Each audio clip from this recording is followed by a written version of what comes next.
Alrighty, folks. So in this video, what I'm going to do, I'm just going to just work through this entire released diploma, okay? Show you my solution, show you how I would approach each question on here. If you're looking at the time of this video, don't balk at it, right? The point of this is not really for you to sit and watch the whole thing. I mean, I guess you could if you want, but I think you're not going to get as much out of that as if you try this on your own. I'll really quickly mention in the description, okay, you're going to find timestamps for each question. So really the intention with this is, you're working through the diploma, you're trying it out on your own. Most of them are going okay, probably, but there's a few every now and then you get stuck. You want to see how I solved it. That's more of the intention of this video. I don't mean for you to sit and watch this entire thing necessarily. Just, if you're stuck on one, it'll give you some pointers. You can see how I set it up or check your work or whatever it might be. So I know the video is long. That's because I'm really explaining the concepts behind each question as I go, okay, while working through them. So don't look at this and think, oh my goodness, is it going to take me that long to write the diploma? Definitely not, right? It is me not only doing the questions, but explaining the questions and going into some of the physics behind it. But yeah, so if you're looking for a specific question, in the description below this video, just click on the timestamp for that question and it'll take you right to it.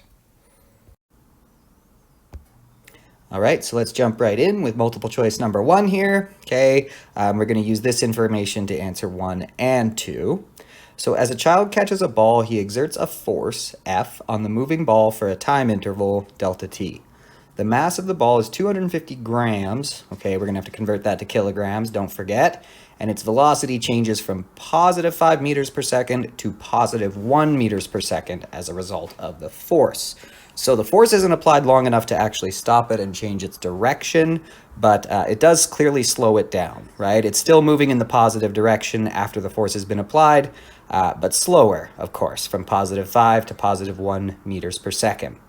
The magnitude of the impulse that the child applies to the ball is, okay, so honestly, usually when you get these questions, a good idea to read the question first and then read through the information given, so you can kind of pick out the stuff as you go, but let's try this one out.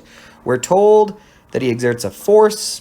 We're told the mass of the ball, so we have the mass of the ball is 250 grams. I'm going to go ahead and convert that to kilograms before I forget. So I need to divide by 1,000, right? Because it takes 1,000 grams to make 1 kilogram, or in other words, 1 kilogram per 1,000 grams. And I can tell I did that right because grams and grams are going to cancel out. And sure enough, we get that. That is 0.250 kilograms. Okay. And don't forget impulse, right? Impulse is nothing more than change in momentum.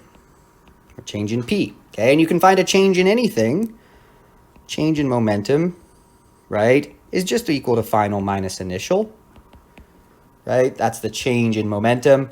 Of course, you also have here on your formula sheet, right? Momentum is mass times velocity, or mass times a change in velocity is a force times a change in time. Keep in mind, these both are equivalent to impulse. Okay, so we might not have been given the force or the time, but we were given the final and the initial velocity. So we can go ahead and say this is momentum final would be m times velocity final. Momentum initial would be mass times velocity initial. And that's where we get that equation, m times the change in velocity, right? Whoops, I put an arrow over m. Mass is, of course, not a vector. So m times v final minus v initial. And we're told that the mass is 0.250 kilograms. Velocity final is positive 1 meter per second. Velocity initial is positive 5 meters per second. And that's going to tell us that the change in momentum is 0.25 times negative 4 is going to be negative negative 1.00 to 3 significant digits, kilogram meters per second, or Newton seconds. Those are equivalent units. Now we were just asked for the magnitude, which means don't worry about the sign or the direction in your final answer. Of course, we know the impulse here was negative 1 kilogram meters per second in the negative direction, of course. But since we were asked for the magnitude only, that's just saying how big is it? We're not worried about the direction. So our answer to that one would be A. And we would, you know, fill in our Scantron here. For number 1, we'd bubble in A, like that. All right. Now for number 2 here, it asks if when catching the ball, the child had applied triple the force, then the length of time that it would have taken to slow the ball would have been. So we got to figure out, would the time be 9 times bigger, 3 times smaller, 1/3 as large, or 1/9 as large? Now you can kind of just use your logic here a little bit too as well, right? You know that a bigger force is going to change something's velocity more quickly, right? In less time. If you push something harder, you change its velocity more without having to push for as long. Okay, so we are probably expecting either C or D. To really work out which it will be, okay, remember this relationship. The impulse is equal to the force, okay, times the amount of time it took, right? You apply a force for a certain amount of time, that will change something's velocity, and therefore it's going to change its momentum, right? It's going to cause an impulse, okay? So we need to think about here, I mean, either way, right, the ball's going to be going through the same impulse, taken to slow the ball by this amount. So either way, the impulse is the same. So one way to think about this, well, okay, if the force is tripled, right, how do we keep the impulse the same? Well, it must have taken 1/3 the time, right? So that 3 times force times 1/3, 3 times 1/3, that's just 1. Leaves us with the same impulse. Or if you really want, you can rearrange this equation, not a bad idea at all, for the time, since that's what we were asked to think about. So we can say, okay, the time interval will be equal to the impulse over the force, right? Remember, when we're saying this is the time. This is time, delta P over F. So we're asking ourselves, well, what happens to that number, whatever delta P over F is, if I multiply the force by 3? You can see I'm essentially dividing that number by 3, right?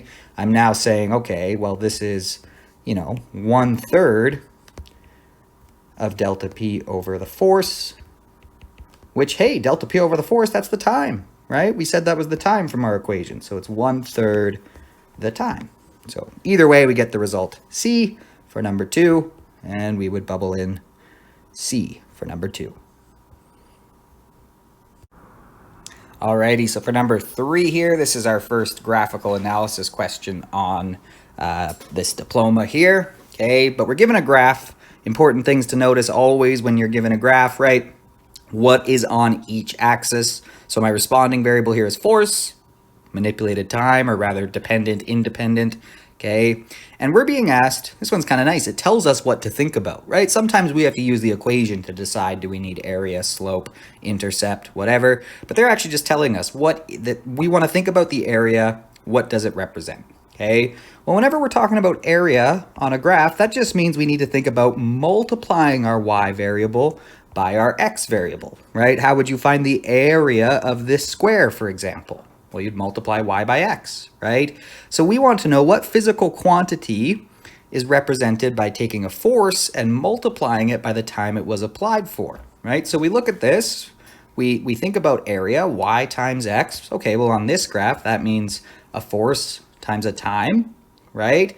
And then we can just say, okay, does this make us think of an equation? Does an equation come to mind? And if not, don't forget, you've always got your formula sheet with you, right? So we're thinking, okay, force time, aha. It is, right? It's equal to a mass times a change in velocity. In other words, it's equal to a change in momentum, right? Force times time, that's just the impulse. So my answer here, this would be, not the work done, that would be force times a distance, the impulse experienced by the object. So for number 3, I would bubble in B. Alrighty, and number 4 here, okay, just looking ahead a bit, we're going to be asked to find the speed of the cart after the string is cut. So kind of a good idea sometimes to read the question first so that you can kind of, you know, better look out for the important info and get your mind in the right headspace, right? So I'm looking for the speed of something after, you know, looking at the pictures here. I'm probably already starting to think a little bit of conservation of momentum, right? Looks like a conservation of momentum problem. Let's go ahead and read through and see if we've got what we need to solve it that way. So 2 lab carts are placed on a frictionless surface. All right, so we don't have to worry about friction, getting in the way here too much. A spring is attached to both carts and compressed. So we know that spring is compressed. It wants to push back, but the string is stopping it. A string holds the 2 carts together so that they are motionless. Cart 1 has a mass of m. Cart 2 has a mass of 2.5 m.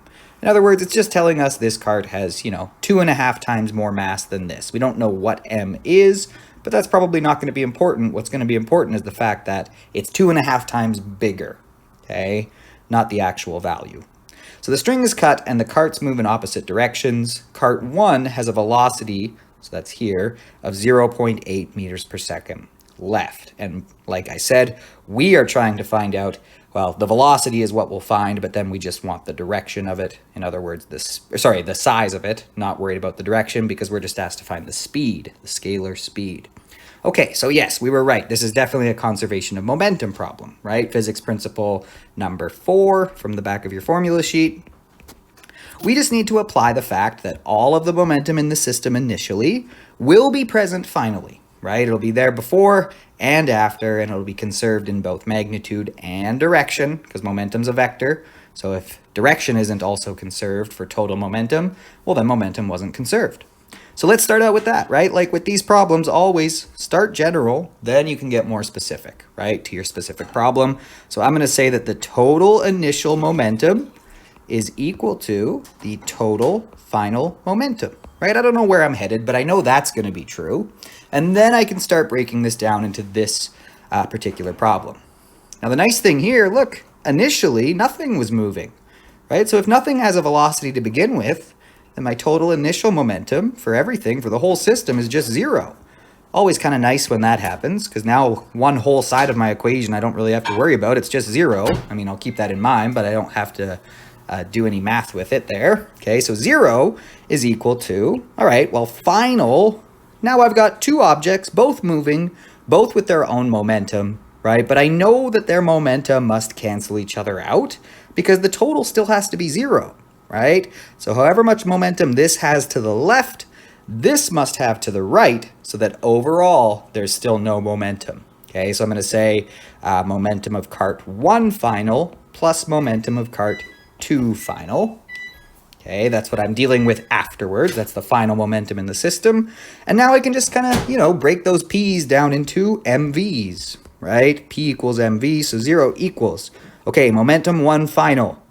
That's going to be M1 V1 final, right? P equals MV plus P2 final. That's mass 2 times its final velocity, V2 final. Okay. Before I forget, let me just define my directions. I'm going to call that the positive direction, that the negative direction, because I know these are vectors. Eventually, I'm going to have to put in those numbers. I don't want to forget. All right. So what am I actually solving for? I'm solving for V2 final. So I'll go ahead and, reverse order of operations. It's being multiplied by the mass, but it's also having this added to it. So in order to undo things, to undo, we follow the reverse order of operations. So first I'm going to subtract M1 V1 final from both sides.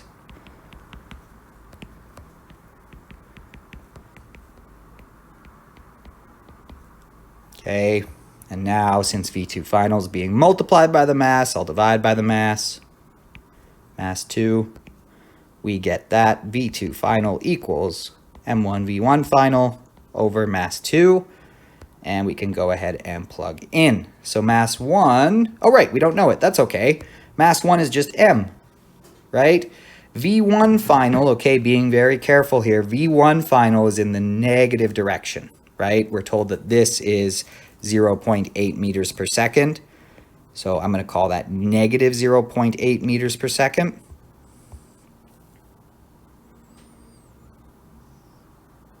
Whoopsies, I forgot a negative here. I subtracted M1 V1 final from both sides. There we go. That should have been there. Okay. So now I've got negative. Negative mass 1 is just M. That's all we're told. We don't know what it is, so maybe we're a little worried, but we can probably count on it canceling out here because we know that, it's not really about the actual values of the mass that's going to determine the ratios of the velocities. It's the ratio of the masses that will tell us the ratio of the velocities. to make sure momentum's conserved. Okay, so V1 final is negative 0.80 meters per second, and mass 2, we don't know what it is, but we know it's 2.5 times bigger than mass 1, right? In other words, it's 2.5 m. And sure enough, we don't know what m is, but it's just a number, and it's the same number there as it is there, right? So in other words, our velocity for object 2 final is going to be negative 0.80 meters per second. I'm already liking this because I can tell I'm going to get a positive answer.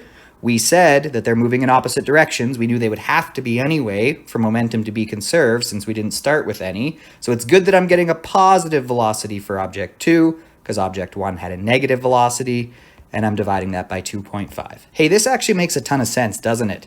Since object 1 had object 2 had 2.5 times more mass, it's going to have to be, divided by 2.5 or 2.5 times less velocity, right? It has 2.5 times more mass. So in order to have the same momentum as this, but in the opposite direction, it's going to have 2.5 times less velocity, right? So that the momentums work out to be equal.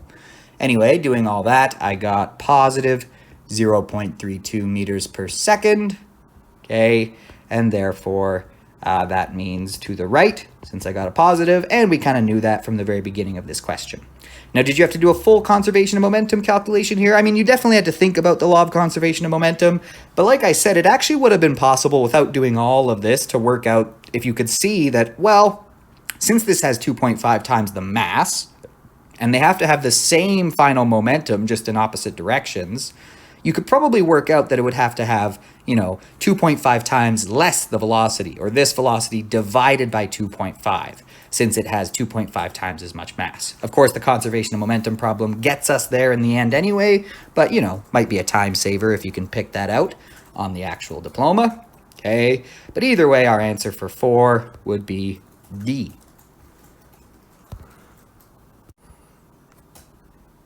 All right, for number 5 here, looks like we're dealing with 2 dimensions of motion. We have a car and a train intentionally crashing in a movie stunt, the collision being illustrated below. Okay, so important things to notice. The train is going perfectly east, so entirely in what we would usually call the x-axis. The car is going perfectly north, entirely in the y-axis. Okay, and so immediately before the collision, the momentum of the locomotive car system is blah, blah, blah, blah. Okay, well, this seems like one. Definitely I'm going to want to draw a vector addition diagram, right? I'm going to have to anyway, because I can't just add this thing's momentum to that thing's momentum and call it a day, right? Because that's not how vectors in different axes work, right? For example, if I have a triangle with 3 and a length of 4, right? I can't just say that that's 7, right? 3 plus 4. That's not how that works, right? I'm not going all the way 3 over and 4 up. I'm going on a diagonal here. So same thing for the momentum, but with a quick VAD, this actually becomes a fairly straightforward solution, right? It's a pretty basic trigonometry problem once we draw our VAD, right? And we notice that, okay, the momentum of our train initially is going to be, well, its mass times its velocity, right? Its initial velocity. Well, we know both of those things, so we basically have that, right? I mean, all we have to do is multiply those together, and we have the train's initial momentum. Let's look at the cars now. The car is going due north. I'm going to notice here that it has, less than 10% the mass of this one, right? Times 10 to the 4 times 10 to the 3. So the train has more than 10 times the mass of the car, which means its momentum is going to be more than 10 times bigger. So even though the velocity is a little bit bigger here, it's about 2.5 times bigger for the car. The mass is a much bigger factor. So I think the car's momentum is a lot smaller. I'm just going to draw it smaller so I don't confuse myself. So the momentum of the car is going to be equal to its mass times its velocity initial. Okay, so there's the start of my vector addition diagram. I've drawn tip to tail, add them tip to tail, and now I just need to say, okay, so the total momentum initial, which is what we've been asked to find here, is that, right? From where I start my VAD to where I finish my VAD, that is my total momentum. Momentum net, you might call it, though for momentum, we often say total instead of net. Why? I'm not actually sure. Okay, let's take a look here. All I got to do is a couple quick calculations and then we'll be on our way, right? Again, always more than one approach here. You could just put it all in and calculate it, or you could calculate as you go. I'm going to calculate as I go for this one. So the mass of the train, we're told, is 5 times 10 to the 4, or 50,000, right? Just going to type that.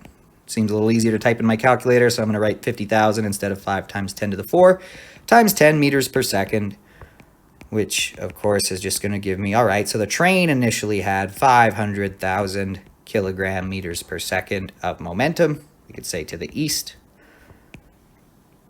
Okay. The car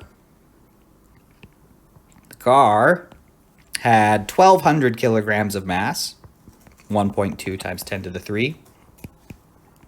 So 1,200 kilograms times its initial velocity was 25 meters per second. And so the car's initial momentum I got as being 30,000 kilogram meters per second north. Alrighty. Now, keep in mind, what do we got here, right? We got this side of a triangle, this side of a triangle. By definition, these are at right angles to each other. One's entirely in the x-axis, one's entirely in the y-axis, right? Due east versus due north. So we have two sides of the right angle triangle. We're trying to find the third. We're trying to find the hypotenuse of this, actually, right? So this is actually just nothing more than a Pythagorean theorem question. We could say the total momentum initial squared, right, equals the truck's momentum, one side of the triangle, squared, plus the car's momentum squared, right? C squared equals A squared plus B squared. So momentum car initial squared, right? So what I'm looking for then, the total momentum initial, is just going to be the square root, just square rooting both sides to solve for the actual total and not the total squared. Okay, so the square root of, just going to go ahead and substitute in the truck. No, I keep saying train. It's actually a truck. It's actually a train, isn't it? So 500,000 kilogram meters per second squared plus the car's momentum squared, which was 30,000. Okay, so I just need to do a Pythagorean theorem here, and I will have that. I got 500,800, and I believe that's a 9. I can't read my own writing. 1.915 kilogram meters per second. Okay, so the total initial momentum in our system is that much, right? Notice it's not just the two added together, like we said. Right? It doesn't work like that. We're not just adding these because they're not in the same axis, right? This eastward momentum and this northward momentum, I mean, do add to each other, but we have to take into account that they add in this, Pythagorean-y fashion because they're not in the same axes. Okay, so to write that in 3 significant digits, because that's what we were given in the question, we would say 5.01 times 10 to the power of 1, 2, 3, 4, 5. Okay, which means right away we can eliminate C and D. By the way, notice how they got C and D? Looks like they just added them, right? They were counting on students forgetting that you couldn't just add these two because they're in separate axes, right? You would have to Pythagorean them. So they don't just make up random numbers, of course. They're based on common student mistakes. But there we go. We didn't fall for that. The total initial momentum is that. Now we just have to decide on the direction. Okay, now truth be told, you can calculate it 100%, but if I were a student writing this diploma, I would just take a look at these two angles and think about it, right? I mean, look at our triangle. The train has way more momentum than the car. So comparing those two angles, I mean, 68.2 north of east versus 3.43 north of east, right? 68.2, that's like that. It's quite north. In fact, it's probably even more north than that. I just, estimated there. That's like mostly northward momentum, right? 45 would be equally north and east. This is well above 45. This is quite north. Does that really make sense, right? If the car has way less momentum and it's the thing in the system that was initially moving north, why would our system end up with more north momentum? Shouldn't it be more to the east because of the train, right? The train has more than 10 times the momentum.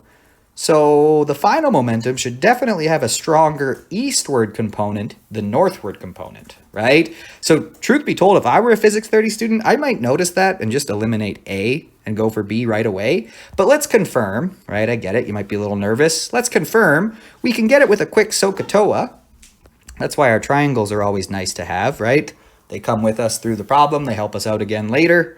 Okay, so we can say, all right, I know the opposite. I mean, technically we know all three sides, but let's go with opposite and adjacent since there's one less calculation with getting those involved. Okay, so I'm going to say the tan, opposite over adjacent, right? Tan of theta equals opposite, which I now know is 30,000 kilogram meters per second, over adjacent, which is 500,000 kilogram meters per second. Right, and therefore theta is the inverse tan of 30,000 over 500,000, which sure enough is 3.43 degrees. Okay, and north of east. Yes, that checks out because I drew the north of east version of this angle, right? Starting from east, we are going 3.43 degrees north of that. Okay, if you did this and you got whatever 90 minus 3.43 is, if you got 86.57 because you drew your triangle like this, you didn't do anything wrong at all. Let's say you drew your triangle like this and you got this angle when all was said and done, right? You would get an answer of 86.57. Okay, instead of 3.43. That's okay. You would just need to recognize that, okay, I found the east of north way of saying this angle, right? You started north and went 86.57 degrees east of it. That's the exact same angle, folks, right? That's the exact same angle. It's just communicated a different way. So if you got that, not time to panic or anything, you would say, oh, I see. I found the east of north angle. They're only giving me the north of east option, so I just need to do 90 minus mine, right? But okay, that's 5. We're definitely getting B. Let's go ahead and bubble that in. There we go. Alrighty, number 6 here. Now let's take a look. So as a result of the procedure described above, the metal rod will... Okay, so we're thinking about what our metal rod is going to, end up looking like in terms of charge. Let's read through and see what happens. So a positively charged object is brought near to, but does not touch. Okay, that's important. Near to, but does not touch one end of a neutral metal rod on an insulated stand. Okay, so we're bringing a positively charged object near to, but not touching a neutral metal rod. And the metal rod is on an insulated stand. The insulated stand means we just don't have to worry about, the metal rod can't transfer electrons into the table or into the ground or whatever like that. Except if we keep reading, it actually is grounded. So the opposite end of the metal rod is grounded. Okay, well that's good to know. The ground is removed and then the positively charged object is removed. Okay, so they remove the ground while the positively charged object is still nearby. Then they remove the positively charged object. So this is sounding a lot like charging by induction, right? We're bringing something near but not touching. There's a ground involved, so electrons can leave or come as they please until they can't anymore because we, cut the ground, snip the wire essentially, or remove the ground, whatever the ground is. And then the positively charged object is removed afterwards. So quick picture I find with these pretty helpful. So we're bringing a positively charged object near but not touching a initially neutral rod on an insulating stand. Okay, so initially it's neutral, but the rod is grounded. There's our symbol for ground. Okay, which again, ground is just like an infinite storage or supply of electrons essentially, right? It often literally is the ground, like the earth. Okay, which means electrons can come and go, as many as are needed to reach electrostatic equilibrium. Okay, so if we bring a positive near, remember, positives, right? Protons, you know now after completing unit D, it makes no sense for the positives to rearrange because that's like the nuclei of the atom. That would mean the entire atomic structure of this rod were being changed. But the electrons are held kind of loosely in those orbits and they're a little more free to move around, especially since we're told this is a metal, so it's conductive, okay? So ask ourselves, what would electrons want to do? Well, opposites attract. So if we bring a positive nearby, the electrons in the rod, yes, are going to want to get closer. Okay, they're going to kind of huddle up over here, right? But also, because there's a positive nearby, it almost puts like a suction on electrons. That's probably not the proper scientific term at all. In fact, it's definitely not. But it's going to cause an electric force on electrons. They're going to want to come in. They're going to flood in. They're going to say, hey, there's something positive over here. I like that. I want to get closer, right? So the electrons are going to come in from the ground. Okay, now again, if we took away the positive now, what would happen? The electrons would go, oh, there's no more positive here. And hey, there's a bunch of electrons around. I don't like this. I'm leaving, right? They're going to leave to reach electrostatic equilibrium again, and we would be left with a neutral rod. However, the question tells us that before we take away the positively charged object, we remove the ground. In other words, if it's a wire, we essentially cut the wire. So we bring away the rod we remove the ground while this positive is still here. So the electrons are all going, oh, there's a positive here, great, I'm attracted to it. And then we cut off their escape, essentially, right? That's what happens. We don't give them a path to leave. We remove the rod, or remove the ground, I should say. And now, if we take away the positive, the electrons might go, oh, I'm surrounded by electrons, right? I'm surrounded by other negatives. I don't like this. I'm going to spread out. But they can't actually leave. They don't have a conductive path to leave the object. So they're stuck here now, right? So what did we do? We brought extra electrons in from the ground by bringing a positive near. And then we removed the ground so that they couldn't leave when we took away our positive object. So what have we done? Well, we've given it extra electrons. Electrons are negative. We've given this a net negative charge. So our answer is D. So for number 6, we would bubble in D. All right, moving on to number 7 here. Okay, looks like we're actually calculating the net electrostatic force. We have 3 charges, and we're interested in the net force, so the total electrostatic force on sphere 3 that is caused by these charges. Okay, so with these, I always say, put yourself in this thing's shoes, right? And then treat it one at a time. So for a minute, forget that this charge exists and just think about, right, what force would be acting on charge 3 because of charge 1? Because that force will be acting on charge 3, right? It's just there's also another force to think about. But we can calculate this force the same way we always would, right? And then we'll pretend, this one doesn't exist for a minute. And we'll just say, okay, what would be the force on charge 3 because of object 2, right? And then we just need to add them up the same way we would add up any 2 other forces, right? I push to the right, you pull to the left. We add our forces together to get the net force. Same exact things going on here. Charge 2 is going to push charge 3. Charge 1 is going to pull it. We need to add up that push and that pull. Okay, so I mentioned it, but how did I know that charge 2 was going to push charge 3 away? Well, look, careful, right? Positive, positive, like charges repel. So if you are charge 3, again, students sometimes get a bit confused here because they say, oh, well, charge 2 is going to, be pushed this way by charge 3, but charge 3 is going to be pushed that way by charge 2. We're asked to find the force on sphere 3. So you're right, there is an equal push from both, right?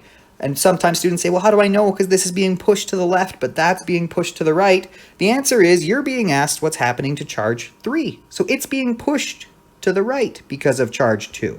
I'm going to call that force 2, 3. It's the force on 3 because of 2. Okay, actually, you know what? Yeah, I'll leave it like that. We'll call it force 2, 3. It's being pushed to the right, repelled away by that. Okay, and now again, right, what's the force on it because of object 1? Pretend that one's not there for a second and think about it. Well, negative, positive, opposite charges attract. So charge 3 is going to be being pulled towards charge 1 a little bit, right? Now, to draw it, to think about how big it's going to be, let's notice some stuff. I notice that the charge here, right, the charge on charge 1 is bigger than the charge on charge 2. So if that were the only factor, the force would be a little bit bigger. However, it's quite a bit further away. In fact, it's 3 times further. Careful, not 2 times further, right? If this is only 10 centimeters, this is 10 and this is 20, that means this is 30 centimeters total. So this distance is actually 3 times bigger. The distance between 1 and 3 is 3 times bigger than the distance between 2 and 3. Not just twice as big. Okay, anyway, so the distance being 3 times bigger is actually going to have a bigger effect than the fact that the charge is bigger. I should say it's going to win, right? It's going to be the dominant factor here, because we know from the equation that we're going to be using here, we have charges, right? And separation distances squared. Yes, making the charge bigger will increase the force, right? Making the charge bigger will increase the force, but making the distance bigger is not only going to decrease it, it's going to decrease it by that factor squared. So the fact that 1 is 3 times further away is going to make that force 9 times smaller, right? We're dividing by 3, yes, but we're dividing by 3 squared. So really the force, there's a factor of 9 introduced, right? Or 1/9, I should say, introduced because of the fact that charge 1 is 3 times further away. So just, not actually committing to any numbers yet, and eventually we can do the calculations and figure it out for real, and we'll have to, but just noting that, okay, so it looks like force 1 on object 3 is definitely going to be smaller. Yeah, the charge is a little bit bigger, but the distance is a lot bigger, and distance gets squared. Okay, so force from object 1 should be smaller. Okay, good idea with these always, whip out a little free body diagram just to, there's a lot going on here, but we're looking at charge 3. Okay, we know it's being pushed to the right by charge 2, and it's being pulled not quite as hard, but it is being pulled to the left by charge 1. So that's the force between 1 and 3. Okay, and a VAD never hurts either. In fact, it's probably more helpful here because we can say, all right, tip to tail, I've got the force from object 2 on object 3. And then tip to tail, I'll add the force from object 1. And sure enough, our net force, it is probably going to be to the right. Not probably, it will be to the right. We can tell from the numbers. But it's not as big as if it were only charge 2, right? If it were only charge 2 and 3, this would be our force. But this is pulling charge 3 back a little bit. It's not going to win, but it will make the net force a little bit less to the right than it would normally be without charge 1 there. Okay, and so now I really break these up into chunks. Like I said, I can figure out the force on object 3 because of object 1. I can figure out the force on object 3 because of object 2, and then I can add them together. So that's our game plan here. Okay, we're just going to find the forces. So I'll say step 1. Doesn't matter, pick one. I'll just say find F13 and F12. Whoa, sorry. Find F13, whoops. 1,3, yes, but I'm interested in object 3, so F23. Finding the force on object 3 from object 1 and from object 2. Okay, and this is just a Coulomb's law calculation. I have both charges. I have the distance between them, right? So Q and R. So let's go ahead and plug in. Let's start with 1. Why not? So the force between object 1 and 3 will be equal to Coulomb's constant K times charge 1 times charge 3 over the distance between them squared. Call that R13. Okay, so I can plug in these numbers. I've got 8.99 times 10 to the 9 Newton meters squared per Coulomb squared. Okay, charge on object 1. So remember, we're not going to include signs here for charges, that is, because charges are scalars, right? That negative doesn't mean anything about left or right, although the force does happen to be to the left here, right? It's just saying it's the opposite type of charge, right? We have to think about the direction. We're not going to get it from the math here. So 6.5 micro means times 10 to the minus 6, that little Greek mu. Again, those are all on the back of your formula sheet. So that's one of the charges. The other one is 2.80 times 10 to the negative 6 coulombs divided by the distance between them squared. Again, be careful. It's not 20. 20 is the distance from 1 to 2. We're interested in the force between object 1 and 3, so we need to use the distance between 1 and 3, which you can probably work out as just 20 plus 10, or 30, right? 30 centimeters, though, I'm going to convert that to meters by dividing by 100, so 0.30 meters squared. Doing the math on that, being careful with my calculator, I got that the force on object 3, just from charge 1, is, what did I get? I got 1.81798 newtons. Okay, now I know I'm eventually going to have to add this. It does have direction. In fact, we even have opposite directions going on here, so I need to be careful about signs. I'm going to call left negative, right positive, which means this force, right, since we agreed that charge 3 was being pulled this way by charge 1, right? It's to the left, so I'm going to call that negative. I'm going to call it negative. I'm just going to put that negative in there. That's on me to just remember that, okay, that's to the left, so I'm going to call it negative. Okay, I'm actually just going to put that down here, though. So F13 is negative 1.81798 newtons. Okay, one down, one to go, and then we just need to add them. So that I found F13. Let's find F23. But very similarly, F23, again, that's just the force on object 3 because of charge 2 now, right? Again, two different forces. We're finding the other one. So let's see. K, you guessed it, Q2, Q3. Those are the two objects involved, the two charges, over their separation distance squared. So that's going to be 8.99 times 10 to the 9 times charge 2 is 3.5 times 10 to the negative 6 coulombs. Charge 3 is still 2.80 microcoulombs. And their separation distance is only 10 centimeters. Square that. And so I got that the force between object 2 and object 3 was 8.8102 newtons. Okay, and take a second to think about direction, especially since we're about to add these two vectors together. We need to be aware of direction. But, right, sure enough, like we said, well, they're both positive. So object 2 is going to be pushing object 3 to the right, right? Again, we're in object 3's shoes here. It's pushed to the right, repelled away by 2. It's pulled to the left, attracted towards 1, which is negative. And so therefore, 2, 3, the force from object 2 is a push to the right. We're calling that positive, so I'll leave it as a positive.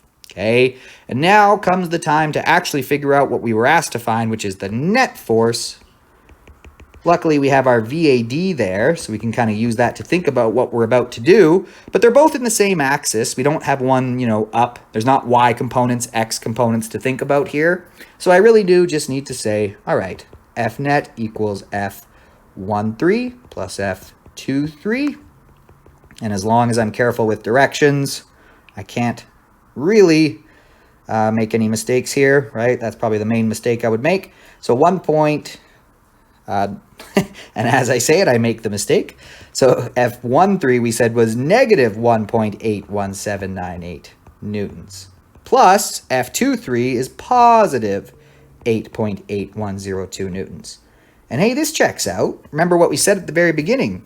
Yeah, object 2's pushing it to the right, but object 1's undoing that a little bit, right? It's making the net force a little bit smaller by trying to pull it back a little bit. Sure enough, yeah, this is going to win, right? This force is bigger, but this negative 1 is making it a little bit smaller. So that overall, our net force is actually just, I got 6.99222 newtons.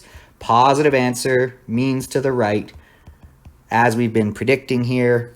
Okay, so looks like our answer is C.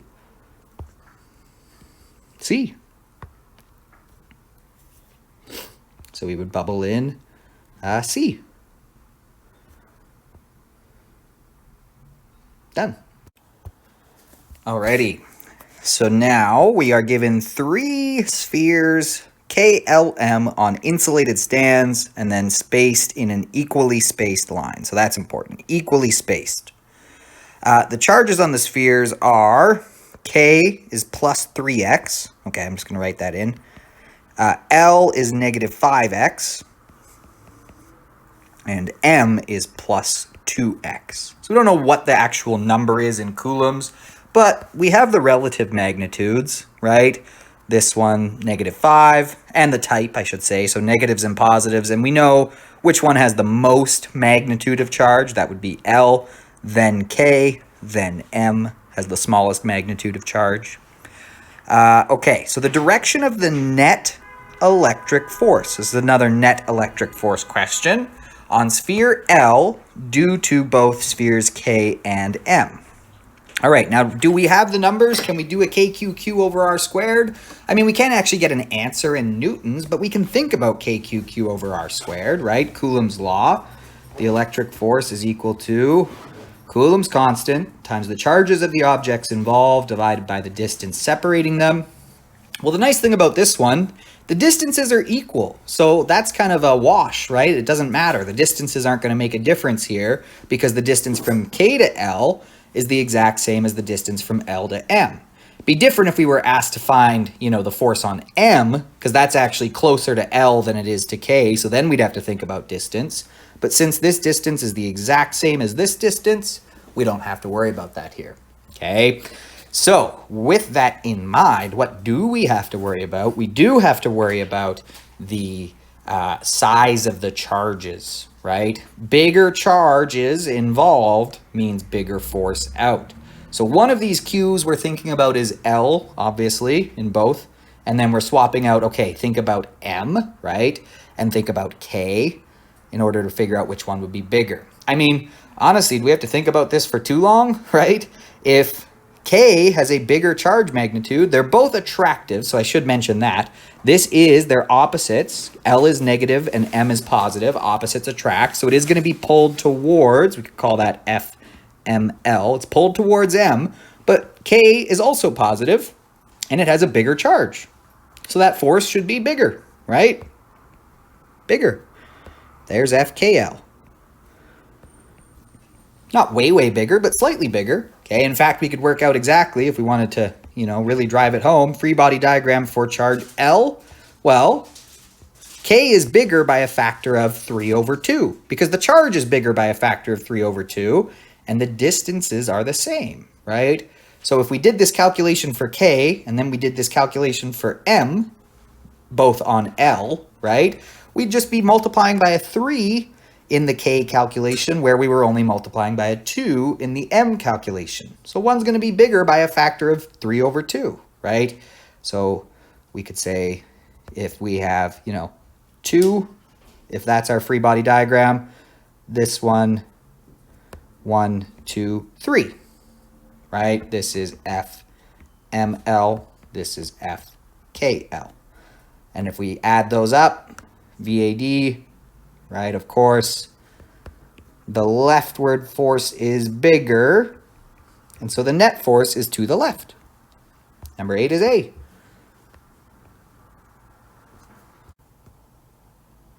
Alrighty, number 9, same information, new question. At point P above sphere L, the direction of the net electric field. Okay, so again, P is literally just a point in space, right? We know that charged objects produce electric fields, okay?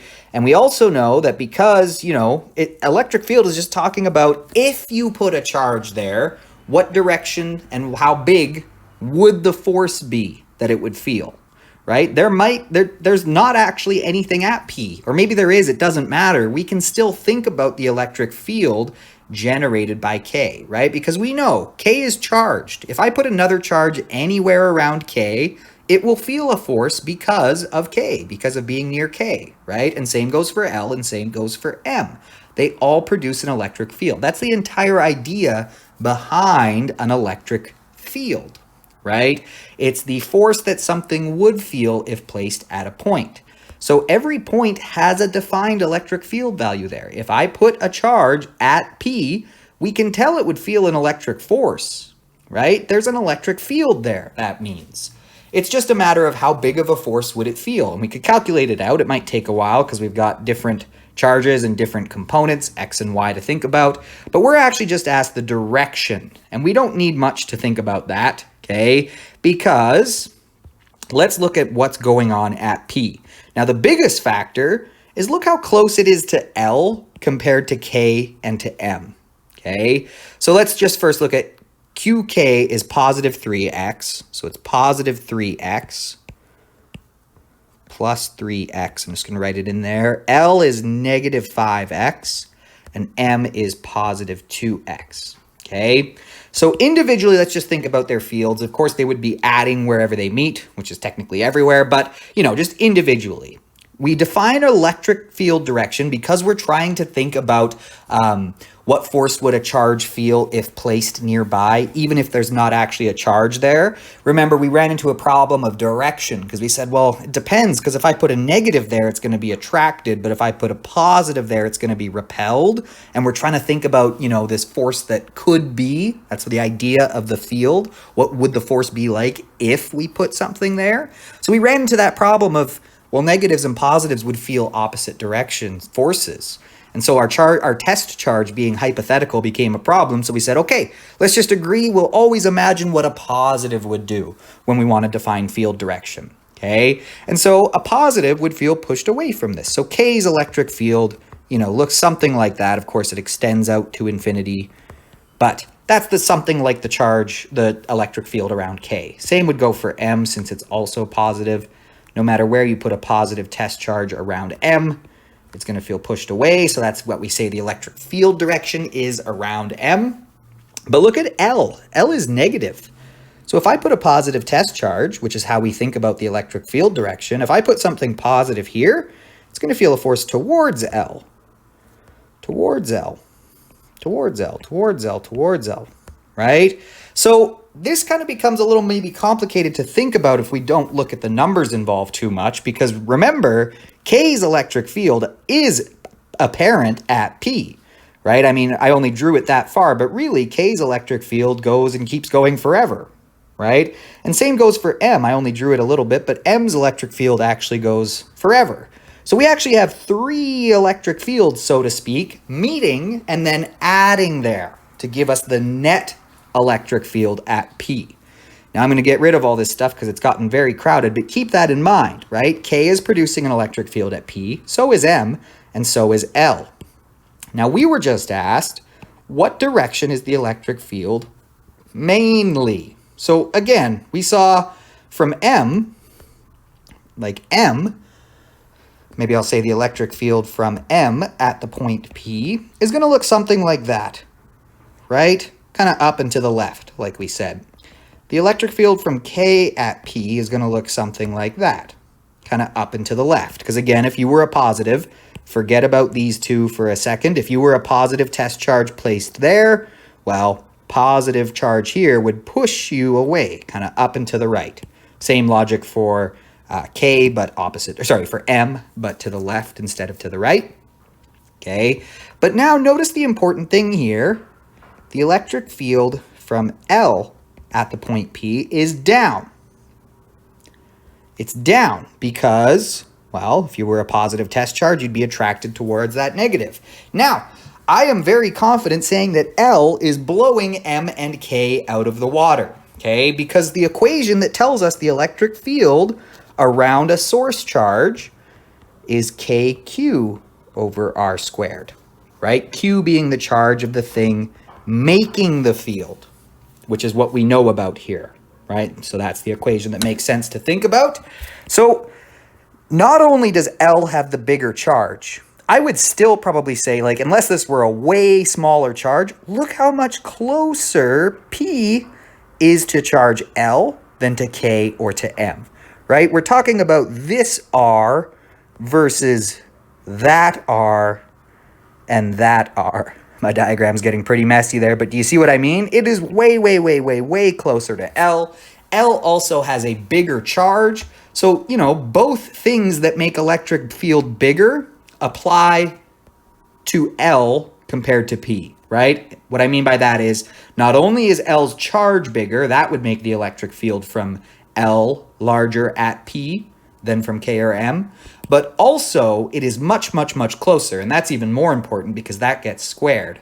So since it's much, much, much closer to L than it is to K or M, definitely I think the electric field from L would be dominating at P, at the point P. So it's going to be towards the bottom of the page. So number 9 is D.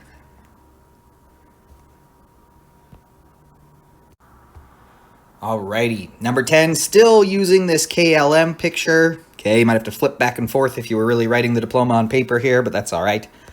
Write down the important information and then carry on. So the spheres are touched together and separated without grounding. Okay, so we don't have to worry about charge leaving the system into the ground. Essentially, it's all contained within the system. Okay, in the following order, we touch K to L, then we touch K to M, then we touch L to M. So notice only 2 objects are ever being touched at once. It's not like we're touching K and L and M all together in 3-way connection, right? We're touching 2 at a time, then 2 at a time, then 2 at a time. Okay, I find it helpful to draw a couple little quick sketches with these. So step 1, I'm just going to draw it out. Step 1. Okay, I'm going to go back to the question to see what we started with. K was positive 3x, L was negative 5x, and M was positive 2x. So in step 1, we've got K positive 3x, L negative 5x, M positive 2x. M's not really involved in step 1, but I'll just show it there anyway, okay? And really, folks, remember what's happening, like when we touch 2 objects together, right? I'll just draw it over here. When we touch 2 objects together, let's say this one has, you know, it's missing electrons, so it's a little bit positive. This one has extra electrons, so it's a little bit negative. Okay, of course, both have protons and electrons. It's just this one has more electrons than protons. This one has more protons than electrons. But when we touch them, what's going on? Well, charge is transferring. Those electrons don't like being part of this negative thing, but they do like positives. They're attracted. Opposites attract. And since negatives are capable, electrons, I should say, are capable of rearranging within solids, moving around, they're loosely held, right? Those electrons are going to say, well, I want to head over there. Right? Once we touch them, they have a path to do that. So the electrons are going to go, all right, I'm heading over there, right? I've got a conductive path. I'm going to go in. I'm going to go in. Now, keep in mind what happens every time an electron goes over there. Well, a negative electron just showed up, so it gets a little bit less positive, right? Also, an electron just left here, so it gets a little bit less negative. So you can imagine for the electrons that were in this object, every time electrons transfer over, right, this becomes a little bit less attractive. This becomes a little bit less repulsive until eventually they're going to have the exact same charge, right? Maybe this one started with, you know, it was missing 2 electrons and this one had 4 extra electrons. Well, 1 transfers over. Now this is only missing 1 and this only has 3 extra. It's a little less repulsive. It's a little less attractive. Right? 1 more goes over. Now this is neutral, and this is 2 extra electrons. So the electrons still don't like it, but 1 more goes over, and now this has 1 extra electron, and so does this. So the grass is no longer greener over here, right? It's just as repulsive to go there as it is here, and so we've reached what we call electrostatic equilibrium. There's no reason for an electron to want to transfer, essentially, okay? And really what we're applying here is physics principle number 7, the law of conservation of charge. Charge can't be created, it can't be destroyed, but it can transfer from one object to another. The total charge will remain the same, but it can move from one place to another. Okay, so that's a good way to check our work with these. Okay, now, anyway, let's look at step 1. So in step 1, we touch K and L. Maybe I'll just write in touch. These 2 touch. So how do we figure out where they meet? Well, they meet in the middle. Right? They average out, like we saw here. Electrons transfer over from here to there, because this one's negative, so it has extras. They're going to go from here to there until, they have the same charge and there's no reason for them to transfer anymore. So that's going to give us what we're essentially finding here is the average. Don't panic because we don't know, the actual numbers. It's in terms of x, that's okay, right? I might actually just get rid of, no, I'll leave it there. I was going to get rid of m, but I'll leave it. I'll do my math here. So in step 1, we have positive 3x plus negative 5x divided by, well, there's two objects touching, right? Again, what we're essentially finding here is the average, the midpoint of positive 3 and negative 5x. Okay, so that's going to give me positive 3x plus negative 5 is negative 2x over 2, which is just negative x. So after touching each other, we're going to end up with K having a charge of negative x, L having a charge of negative x, right? They're going to meet in the middle and end up with identical charges, and M is still over here with positive 2x. Okay, and now in step 2, after this has already happened, we're going to touch K and M. So now these two touch. But it's the same idea. This has extra electrons, right? This has fewer electrons. It's deficit of electrons. So electrons here are going to be repelled away and attracted towards this. So let's see what that results in. They'll meet in the middle, right? We're just basically finding the average, the midpoint of those two. Okay, so now I've got, well, I'm touching a negative x and a positive 2x. And there's two objects involved. I need to find the middle, the average of those. So negative x plus 2x, that's positive x over 2, which that's all I can really say, x over 2, right? Okay. So sorry, this is step 2 now. And then finally, step 3, what are we beginning with? We're beginning with now, okay, so K just picked up a charge of x over 2. Shouldn't say picked it up. It ended with a charge of x over 2. L, nothing happened to L in step 2, so it's still got a charge of negative x. And M is now heading into step 3 with a charge of x over 2. Okay, and so in step 3, we touch spheres L and M, right? So now we're going to touch L and M. And same idea. Okay, we're going to do negative x, that's L's charge, plus x over 2, that is M's charge, being divided by 2. Okay, what does that give us? That gives us, all right, negative x plus x over 2. So negative x plus half of an x, you might be able to reason that that's going to be negative 1/2 x, right? Or you could get a common denominator, multiply this by 2 over 2, right? Essentially what we have is negative 2x over 2. That's just negative x, but written over a denominator of 2, plus x over 2 being divided by 2. Negative 2x over 2 plus x over 2, like we said, is just negative x over 2, and that's being divided by 2. So we already have 2 in the denominator. We're dividing by 2 again. You could think of this, if you like, as negative x over 2. Dividing by 2 is like multiplying by 1/2, right? That's one way to think about it. So you get negative x over 4. So here's our final situation. Here's where we end up. K has a charge of x over 2. It wasn't involved in step 3 at all. L has a charge of negative x. Nope. We just found out that L now has a charge of negative x over 4. Sorry. It was involved in step 3, right? It touched M and their charges equalized. Their charges met in the middle. So this one will also have a charge of negative x over 4. Now, we just have to find the row here that matches what we found. So K is supposed to have positive x over 2. All right, so right away, A and B, see you later. C and D look okay. L has a charge of negative x over 4. No, right? And M has a charge of negative x over 4. No, so obviously D gets all of them right. Our answer for this one is D. I do just quickly want to mention too, okay, keep in mind, In all of these, it just so happened that one was positive, one was negative. Negative, positive, negative, positive, right? And so yes, the charge transferred from the electrons transferred from the negative to the positive. Keep in mind, even if they both have the same charge, this will still happen. They will equalize, they will meet in the middle, right? Like even if both have an excess of electrons, and it's because, like, let's say I had -1 and -2, right? Those were my two charges. Both of them do have extra electrons, right? But one of them has more. So think about which electrons, right? Which group of electrons is being more repelled. Yes, this is negative. Yes, like repel.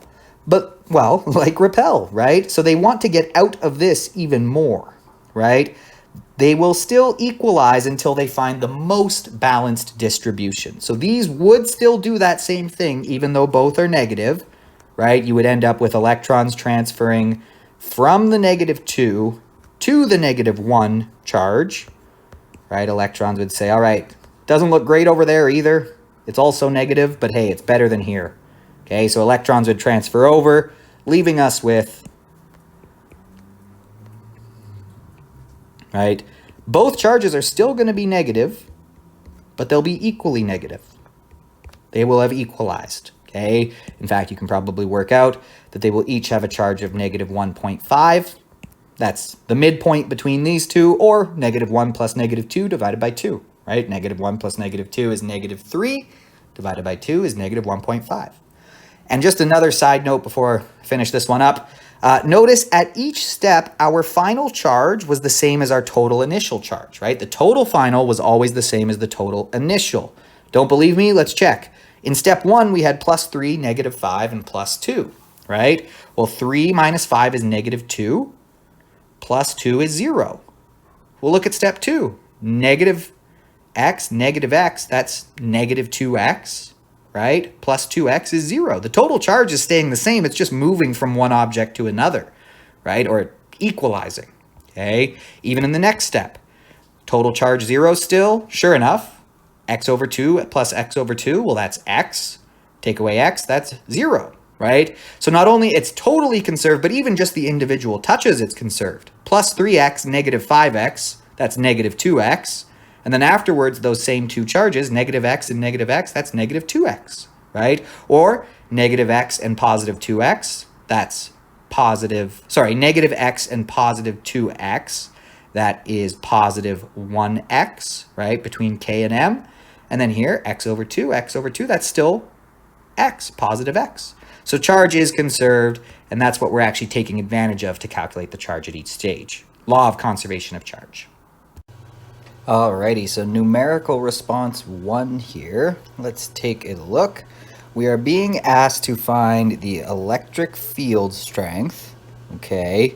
So the electric field strength at a distance of 4 centimeters from a 1.2 times 10 to the -5 coulomb point charge. Okay, so we're told about the charge, right? What's creating this electric field? It's that charge, right? This charge, because it has charge, is creating an electric field all around it. Again, that just means that if the electric field is telling us, all right, if you put another charge here, what we would usually call a test charge, it would feel a force because it's near this one, right?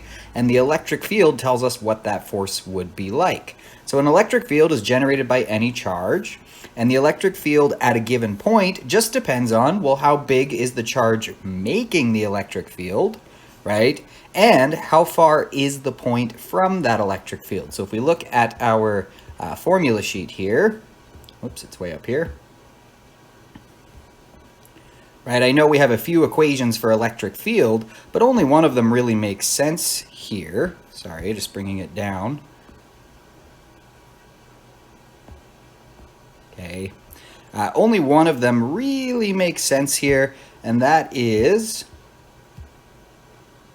the one right here, where we know, again, force electric, I mean, that doesn't really make sense at all here. We're not looking for a force, we're looking for a field, okay? This might be where your eye goes at first, but again, this is for when you know the force that's being felt by some other charge, what we call the test charge, being placed into the field. So this doesn't really make sense here. Also, we weren't given the force, so it doesn't really make sense. I don't think we can find it. This one, again, we weren't given voltage, we weren't given distance. This only really makes sense when you have a uniform electric field and you know the voltage, the potential difference between two plates. So really our only option here, definitely this one. So let's go ahead. Other than that, though, it's pretty much just a straightforward calculation. Okay, we know how far we are. Again, we've got some source charge, Q. It's 1.2 times 10 to the negative 5 coulombs. It is generating an electric field everywhere, right? Just simply based on the fact that it has a charge. But we're being asked to figure out what is the strength at a certain point, right? How strong is the field at a point 4 centimeters away? So that's what we would call R. Okay, R is 4 centimeters, right? And of course, the force would be stronger if you were closer, weaker if you were further. But we're thinking about what the force would be like there, per coulomb of charge that the test charge we place there has, right? That's the whole idea of the electric field.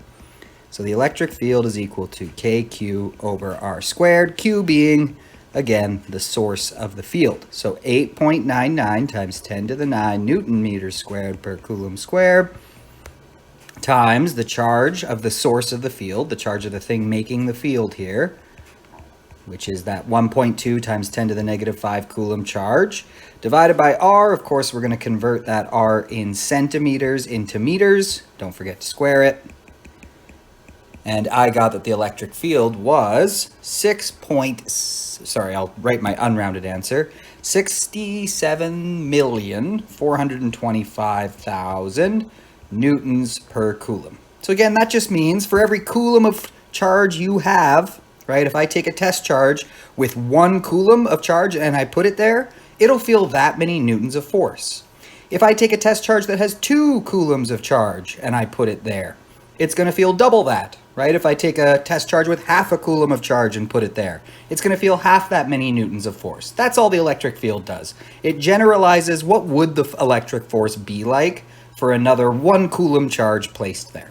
Okay, now, important for the diploma, right? Numerical response forms need to be filled in correctly. The diploma doesn't know the difference between you getting it wrong because you filled out your form wrong and you genuinely didn't know how to use it. So this is one of those A point BC times 10 to the D. Just means get your answer, write it in scientific notation, usually to the appropriate number of sig digs, as is the case here. Okay, and then tell me what A, B, C, and D are when you write it like this. So what I mean by that is, if we rewrite this in scientific notation, I got to go 1, 2, 3, 4, 5, 6, 7. So my electric field is 6.7. That 4 is followed by a 2, so it's going to stay as a 4, right? I'm not going to round it up. Times 10 to the power of, I moved the decimal 7 times. Okay, newtons per coulomb.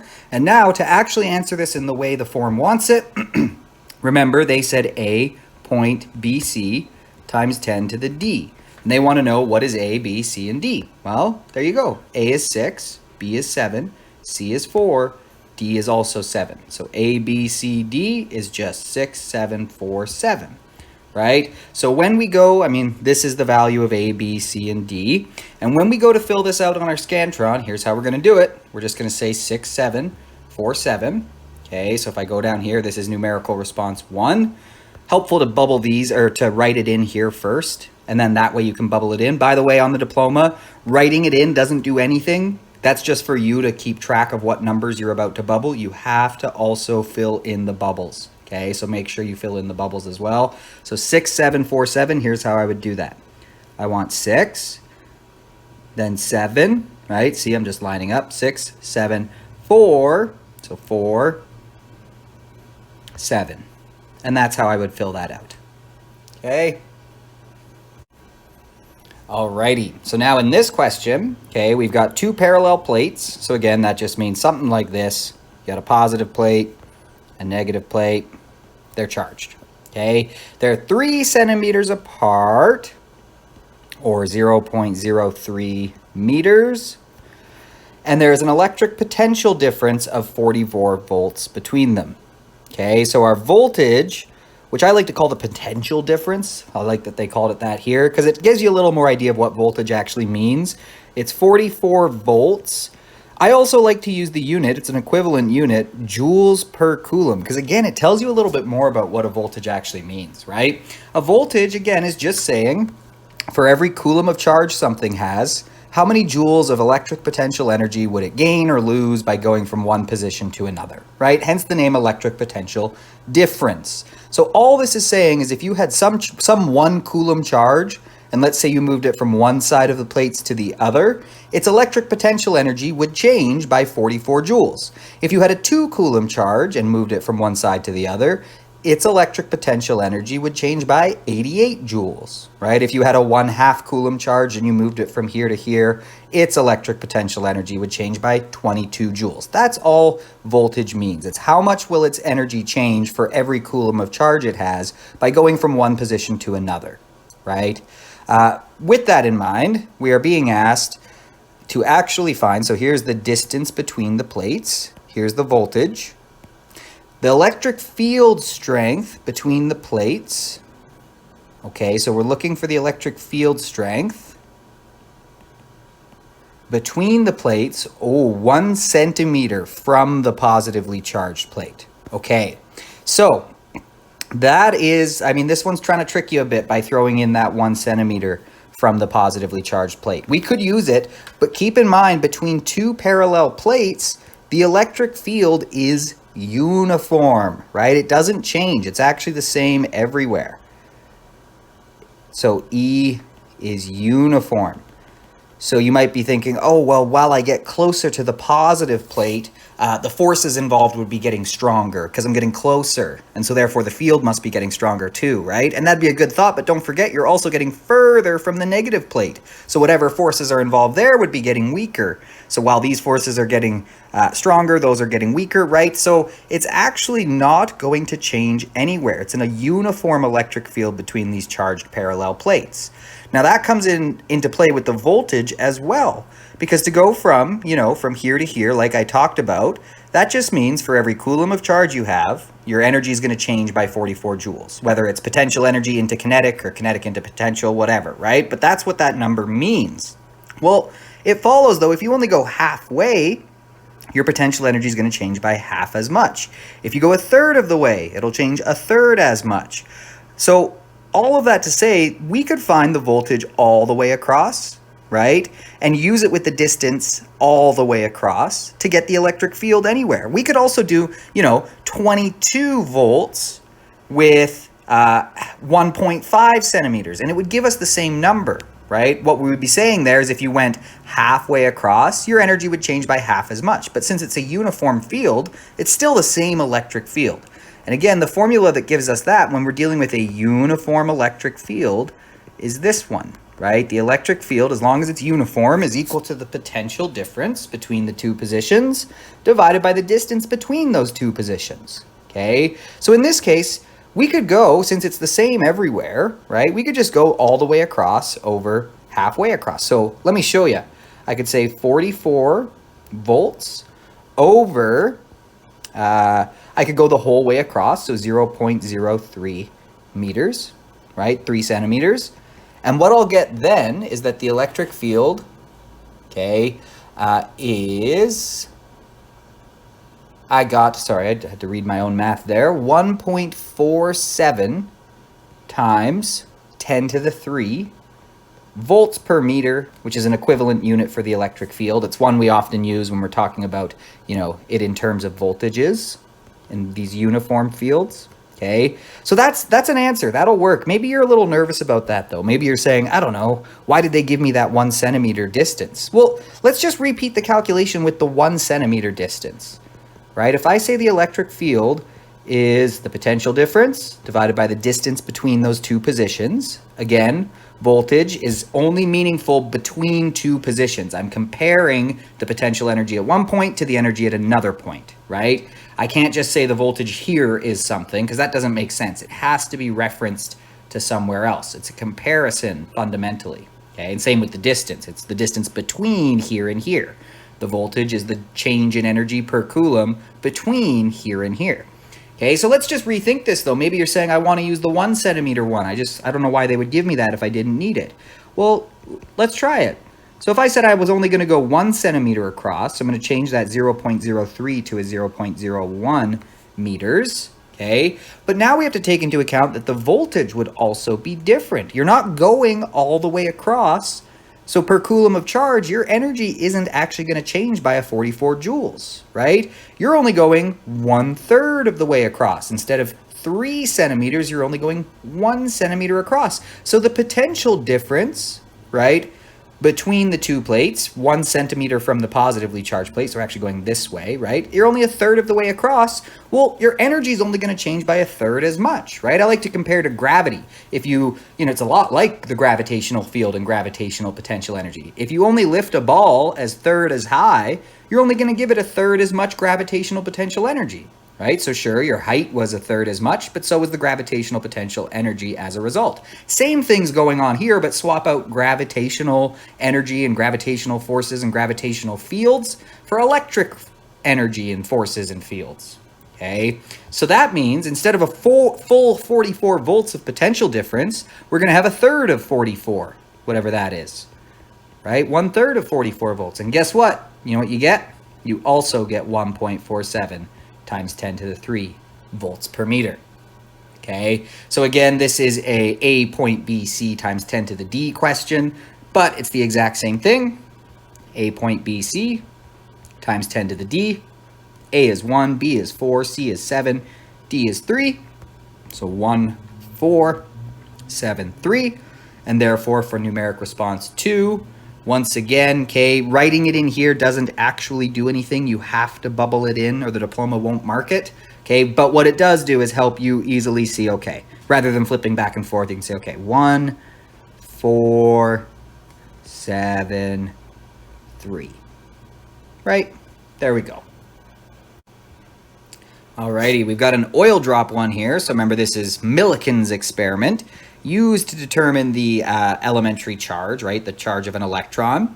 So an oil drop of mass 6.6 times 10 to the negative 14 kilograms is suspended in an electric field of 2.0 times 10 to the 6 newtons per coulomb between horizontal plates that are 4.0 times 10 to the negative 2 meters apart. The number of excess electrons on the oil drop is blank. Okay, well, to figure out that, right, if we knew the charge of it, we know that each electron contributes 1.6 times 10 to the negative 19 coulombs to the total charge of it, right? So each extra electron it has will give it a charge of negative 1.6 times 10 to the negative 19 coulombs. So based on that, right, ultimately what we need to figure out here is the charge, because then if we know the charge, we can figure out how many excess electrons it would take to give something that total charge. Okay, so that's ultimately where we're going. We probably want to figure out the charge. Now, what is going on in this experiment? Well, it's suspended, right? Suspended as in it's made to float. It's suspended against the force of gravity trying to pull it downward. So if I draw a quick free body diagram, this is pretty much always the free body diagram for a Millikan experiment. We've got the electric force must be the thing pushing it up against the force of gravity downwards, right? They're made to cancel each other out. So really what we're applying here is physics principle number 0, right? Uniform motion. An object with balanced forces on it won't accelerate up or down. So if we want to make it float, we have to balance the forces on it. Otherwise, the force of gravity would accelerate it downwards, okay? So my electric force upwards must be just as big as my force of gravity pulling downwards, okay? So let's start there. I'm just going to start by saying F net equals 0. It's not accelerating, therefore the net force on it must be 0. Okay, but that means the electric force plus the force of gravity must equal 0. And therefore, the electric force is equal to, I'm going to say, subtracting Fg from both sides, right? Fe equals negative Fg. Makes sense. However big Fg is, Fe is the same size, right? They're equal, but opposite direction, so opposite sign. Okay, I'm actually going to drop the negatives here now. And what I'm going to say instead of this, right, I'm going to say the size of Fe, the magnitude of it, is the same as the size of Fg. And then I don't have to worry about that negative in there because I'm just looking for the size of this all in the end anyway. I'm looking for a scalar. Okay, now let's think about, again, this is great. It's a good start, but it's not actually going to help us because we weren't given the electric force. We were given the electric field, and we were given the distance between them. Okay. We also weren't given the force of gravity, right? We were given the mass. Okay, now this is happening on Earth. So how can I break this down a bit? Well, we got to be careful here, right? When it comes time to look for the electric force, you might be thinking, okay, yeah, I know, it's KQQ over R squared. But you don't know the charge on the other plate, right? You don't. In fact, it's got like billions of little charges. This works really well when there's literally like two charges and you can just put in one charge, put in the other charge, and you know the distance between them. But that's really not what's going on here, right? What we have here is a plate. We don't know its charge. Another plate. We don't know its charge, right? I guess this one would have to be negative and this one would have to be positive. If it's got excess electrons to make it float, it's going to want to be pushed away from the negatives below it and attracted to the positives above it, right? But my point here is this equation, this Coulomb's law equation, makes no sense here. You don't know the charge on this plate. You don't know the charge on this plate, right? You don't know the charge on the, I mean, you might, that's what we're trying to find, but like you don't know much here. You don't know where the oil drop is within the plates. So like what would R even be? This equation really doesn't make much sense here, okay, at all. Nor does this one really, okay? What does make sense, remember, we've got, okay, if I go to our formula sheet here, we've got a couple equations that involve electric field, and since they told us about electric field, might be useful. They did tell us how far apart the plates were, so your mind might go here. It's not a bad idea, although we don't know the voltage, so I don't know if that'll help. Instead, we were given the electric field, right? We're interested in the force acting on our test charge, and this is the test charge, what we want to find. Okay, so again, this equation is really useful when you know the charge of the thing creating the field, right? The field that you're interested in and how far away you are from it. This one is really useful if you don't know much about what's creating the field, like we don't here, but you do know that some charge, some test charge in the field has felt a force, right? Which we definitely know. We know the field, we know there's a force resulting that's balancing with gravity, and we want to know anyway, how big the charge is on the oil drop, the test charge in this case. So let's go with that one. So we're going to go with, okay, we're going to go with instead, I mean, starting from here, E equals Fe over Q, but that tells you pretty quick that Fe is equal to Q times the electric field, right? Q times the electric field, where Q is the test charge. So Fe is Q times the electric field strength. Actually makes a ton of sense, doesn't it? Because we remember, we said the electric field, measured in newtons per coulomb, is saying for every coulomb of charge that some test charge has, it will feel this many newtons of force. So take that number and multiply it by the number of coulombs of charge on the test charge, and you'll have the force that it felt, right? Again, if you had a 10 newton per coulomb electric field, well then a 2 coulomb charge would feel 10 times 2 newtons of force, 20, right? If you had a 1 coulomb charge, it would just feel 10 newtons. That's what that electric field number means. So we're Q times the electric field is equal to Fg, the force of gravity. Well, that's been doing that one since physics 20, right? Just mg. Okay, and now we just need to solve this for the charge. So Q, divide both sides by the electric field. Q is equal to m times, I'm just saying the size of the gravitational field, so I don't have to worry about it being negative 9.81 or anything here. Okay, directions, I'm looking for a scalar anyway, so I'm not too worried about directions. Divided by the electric field strength, and I know all of this stuff. So my mass, the mass of the oil drop is 6.6 times 10 to the negative 14 kilograms. Gravitational field strength, 9.81 meters per second squared, or 9.81 newtons per kilogram if you like. Divided by the electric field strength, well, we're told it's 2.0 times 10 to the 6 newtons per coulomb. And that gave me that the charge was exactly 3.2 times 10 to the negative 19 coulombs. You might be saying, hey, I recognize that number, right? That's very close to a very famous number we've talked about. But if you're not sure, look, right? Again, we want to know the number of electrons, excess electrons on the oil drop, right? Well, each excess electron is going to give us a charge of 1.6 times 10 to the negative 19 coulombs, right? That's the charge of an electron. If you have 0 extra electrons, your charge is 0. If you have one extra electron, your charge is 1.6 times 10 to the negative 19 coulombs. If you have two electrons, well, there we go, 3.2 times 10 to the negative 19 coulombs. But we can check, right? The math checks out here. Take the total charge and divide it by the charge from one electron, right? The charge per each electron. And that'll tell you how many electrons there must be to result in that total charge. Okay, so the total charge is 3.2 times 10 to the negative 19 coulombs. Each electron contributes 1.6 times 10 to the negative 19 coulombs, and that tells you you must have two electrons. We could even think of this as coulombs per electron, and then there we go, our units out even cancel out to give us, you know, electrons. Okay, so B would be 2, or sorry, 11 would be B, 2. There's 2 excess electrons, and we would bubble in B on our answer sheet. All right, so we've got here just a solenoid. That's all the information we're given. Already, I'm probably thinking hand rule as soon as I see this picture. But again, just to give you your bearings here, solenoid, just a coil of conductive wire, right, hooked up to a battery. So charge will be flowing through this, going in a circle.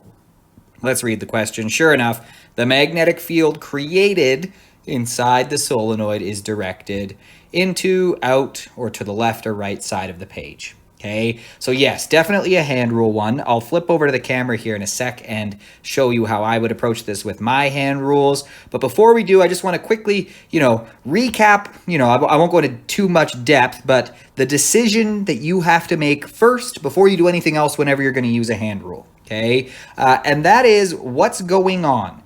There are basically, right, two kind of categories we can put the 3 hand rules in. The first 2 are honestly the same hand rule. We just change it for whether or not the charge is the thing going in a circle or whether the charge is the thing going in a straight line. And then we just match our hand to, put the circular part for the thing that's going in a circle and the straight part, your thumb, for the thing that's going in a straight line. But honestly, the first and second hand rule are basically the same thing. You can actually make the second hand rule by applying the first hand rule in a bunch of different places. You can get the exact same result, okay? But I want to emphasize that the very first decision you make when applying a hand rule is always this. It's, am I using one of these 2, which again are basically the same thing, or am I using the third hand rule? Okay. Now the first 2 hand rules are for pretty much one thing and one thing only. You have a moving charge, and that moving charge, because it is a moving charge, just based on that fact, will create its own magnetic field. All the first 2 hand rules are for is relating the direction that the charge is moving to the magnetic field that it creates, okay, that the charge is creating by moving. That's it. You have basically one thing going on. You have a charge moving, and that creates a magnetic field. Hand rule 1 just tells you how the direction of motion is related to the direction of the magnetic field that charge will create, right? So again, I drew a very crude diagram here. I will do them in real life with you here in a second, okay? But the charge is moving, it creates its own magnetic field, right? Or the charge is moving in a circle and it creates its own magnetic field. Because it's moving in a circle, that magnetic field kind of adds to be in a straight line inside the coil. But notice here, I'm not talking about another magnetic field that it enters. I'm definitely not talking about a force that results. I'm talking about the fact that a charge moves and that creates a magnetic field. All the first 2 hand rules do is tell us which direction that magnetic field will be, or vice versa. Maybe you know the direction of the magnetic field, you want to figure out what direction the charge is moving, right? But that's it. Charge moves, as a result, magnetic field is created. Okay, that's the first 2 hand rules. Hand rule 3 is different. Hand rule 3, you have a moving charge entering an external magnetic field. Again, 1, it had nothing to do with creating. This is not the magnetic field in hand rule 3 that the charge creates, right? We know it creates its own magnetic field. That's not the magnetic field that we apply to our fingers in the third hand rule, okay? This is an external field. The charge had nothing to do with it. It was there already. The charge just happened to have entered it. Okay, the magnetic field was there for some other reason. Maybe you got a magnet sitting there, right? But it's not the one being created by the moving charge. That is our thumb in this one. As a result of a moving charge entering an external magnetic field, it feels a force, right? In fact, it's actually the interaction of that external magnetic field and the one created by that moving charge that results in the force in the first place, okay? But hand rule 3 gives us a quick, convenient way to figure out which direction that force will be. So again, first two, you just have a moving charge and it creates a magnetic field. That's it. It just tells you about if you got a charge moving, here's the direction of the magnetic field that that charge creates. Okay. Hand rule 3 is saying if you have a moving charge and it enters another magnetic field, a different one, nothing to do with the charge, right? It will result in that charge feeling a force. So with that in mind, right, what should we use here? We're being asked about the magnetic field created inside the solenoid as this thing moves. So this is definitely a job for hand rule 1 or 2. Okay, and I'm going to choose to use hand rule 2 purely out of convenience because the charge, if we notice, the negative charge is going to be coming up here, wrapping around, and it's going to be moving in a circle. So I'm going to make my fingers the charge motion, and my thumb will point in the direction of the magnetic field, at least where it all kind of adds to be in a straight line, which is inside the coil. So let's try out, see how we would use that here. Alrighty, so we've got a solenoid here. Okay, like I said, we're asked about the magnetic field that's created because charge is moving. So that leads us to one of our first two hand rules, right? Something like this. Okay, now we've just got to make some decisions here. And we can actually check our work by using both our left and our right hand. But like I said, we're going to use our first two hand rules. I'm going to go with hand rule 2 because the charge is going in a circle. So it makes more sense to make my charge motion the circular part of my hand, which is my fingers, and then my thumb, the straight part, will point in the direction of the magnetic field, at least inside the coil where it's kind of a straight line. Okay, you can actually get the same result with the first hand rule. It's just a bit more annoying because you kind of have to go all the way around, but you will get the same result. Okay, let's use, I'm going to test it both ways so we can check our work. Okay, I'm going to first do left hand, which means I need to think about what a negative charge would do. Well, if this is the negative terminal of my battery, right, a negative is going to want to get away from there, go through the coil, loop-de-loop-de-loop, and come to the positive terminal, right? Negatives will get away from the negative terminal. So I like to just look at the beginning, like what's the first thing it does, and then from there it all kind of falls into place. So if I'm a negative charge, I'm coming this way, I'm going up this section of wire, I'm going towards the top of the page, and then I'm curling around the back. Do you see that? I'm kind of going here, and I curl around the back, right? And notice which way my thumb's pointing. It's pointing over here to this side of the magnet. Now remember, in our hand rule, our thumb, one way to think about it is our thumb points towards the north pole of the induced magnet. So that would make this the north pole, right? But really what our thumb is showing is the direction of magnetic field if our thumb were inside the coil, right? Because we know magnetic field lines leave north, enter south, and then inside the coil is the one place the magnetic field lines kind of point towards north, because they're moving from the south pole to the north to leave north, enter south, leave north, enter south. Anyway, so my thumb points towards the north pole. When I do it with my left hand, that is the result I get, right? Electrons are fingers here. They curl around the back. My thumb's pointing that way. Now I should be able to check my work and get the same result with my right hand because it shouldn't matter which one I do. Okay, and that's actually a really good way to check your work is to try it with both and make sure you're getting the same result. Okay, so let me try it with my right hand now. But remember, a positive now, because right hand, a positive would do the opposite. It would leave here, circle around, go up in the back, and then curl around this way. So a positive charge would be kind of coming in behind the wire and wrapping in front like that. Do you see that, right? Wrapping behind like that. And notice my thumb's still pointing the same way. Right? It would be coming kind of down in the front, up in the back, kind of hard to bend my hand that way, but my thumb is still pointed there. So either way, I get the same result. I get that this is the north pole of the magnet, okay? This is the south pole, therefore. So inside the solenoid, the magnetic field is directed this way, and then, of course, outside it would be leaving north, entering south, back to north, leaving north, entering south, like that. Okay, so I'm gonna go and draw that. Oh, really quick, I'll show you. You can actually use the first hand rule for when stuff moves in the charge moves in a straight line and the magnetic field's kind of circular around it. Notice we'll get the same result, it's just more annoying. right? If my left thumb is heading up here, can you see that? I'm kind of pointing, it's heading up. My fingers are there. What's it going to do after that? The charge is going to be kind of moving into the page a little bit, like up here on top. Sorry, dog's barking in the background. Okay, but into the page there is how my electrons will be moving on top. But notice my fingers are still pointing inside the coil here. Down back, it would be like that. Fingers are still pointing. The field is still that way no matter where I go around. But that's a little less convenient, so that's why we make up the second hand rule. Just puts the charge motion into a circle because that's what's going in a circle here. And the magnetic field is actually in a straight line. So once again, negative electrons would be flowing up here, right? Up, curling around that way. Thumb points towards the north pole of the magnet. The straight magnetic field inside the solenoid. Confirming with my right hand, a positive would go in the back there, right? In the back like that. Wrap up around like that. Kind of hard to do, sorry. Wrap up around like that and be pointing that way. Either way, we get this is the North Pole. All right, so just to show it here, okay, again, hopefully you could kind of see in the video what I was doing with my hands there. But again, this is kind of what I was trying to show, right? I know my drawings probably aren't very good, but we can get the same result either way, right? Those negatives coming out of the negative terminal of the battery, we'd use our left hand for negatives.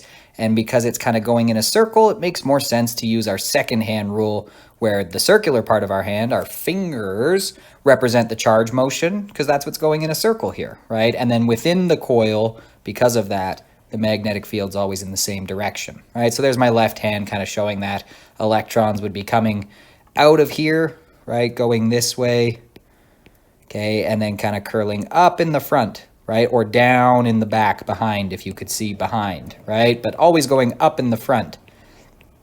So these are both my left hand. I'm kind of showing what it would look like, you know, if we tried to think about it behind the wire, or behind the solenoid, sorry, or in front of the solenoid. That's kind of my left hand flipped, right? There's my wrist, okay? But either way, we get that the magnetic field would be that way, right? Our thumb points the direction of the magnetic field that is straight inside the coil. Inside the coil, it's kind of all going like that. Of course, that means it's leaving north. Outside the coil, it's leaving north, entering south.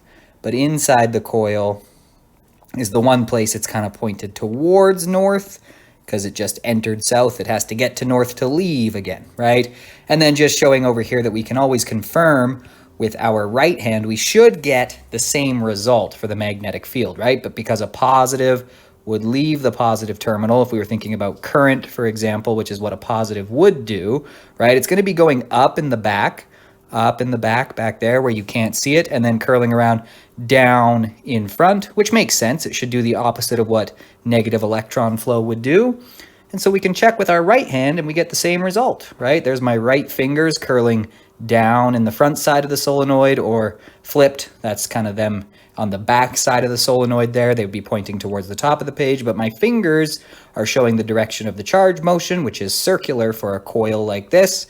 But sure enough, the magnetic field direction, the thumb, is the same either way, right? It points towards north. That's my north pole. Okay, that's my north pole. That's my north pole, that's my south pole. And so to answer this question, inside the solenoid, which directions the magnetic field, our second hand rule definitely tells us it's towards the right side of the page, as we can see here. So that one, number 12, is D.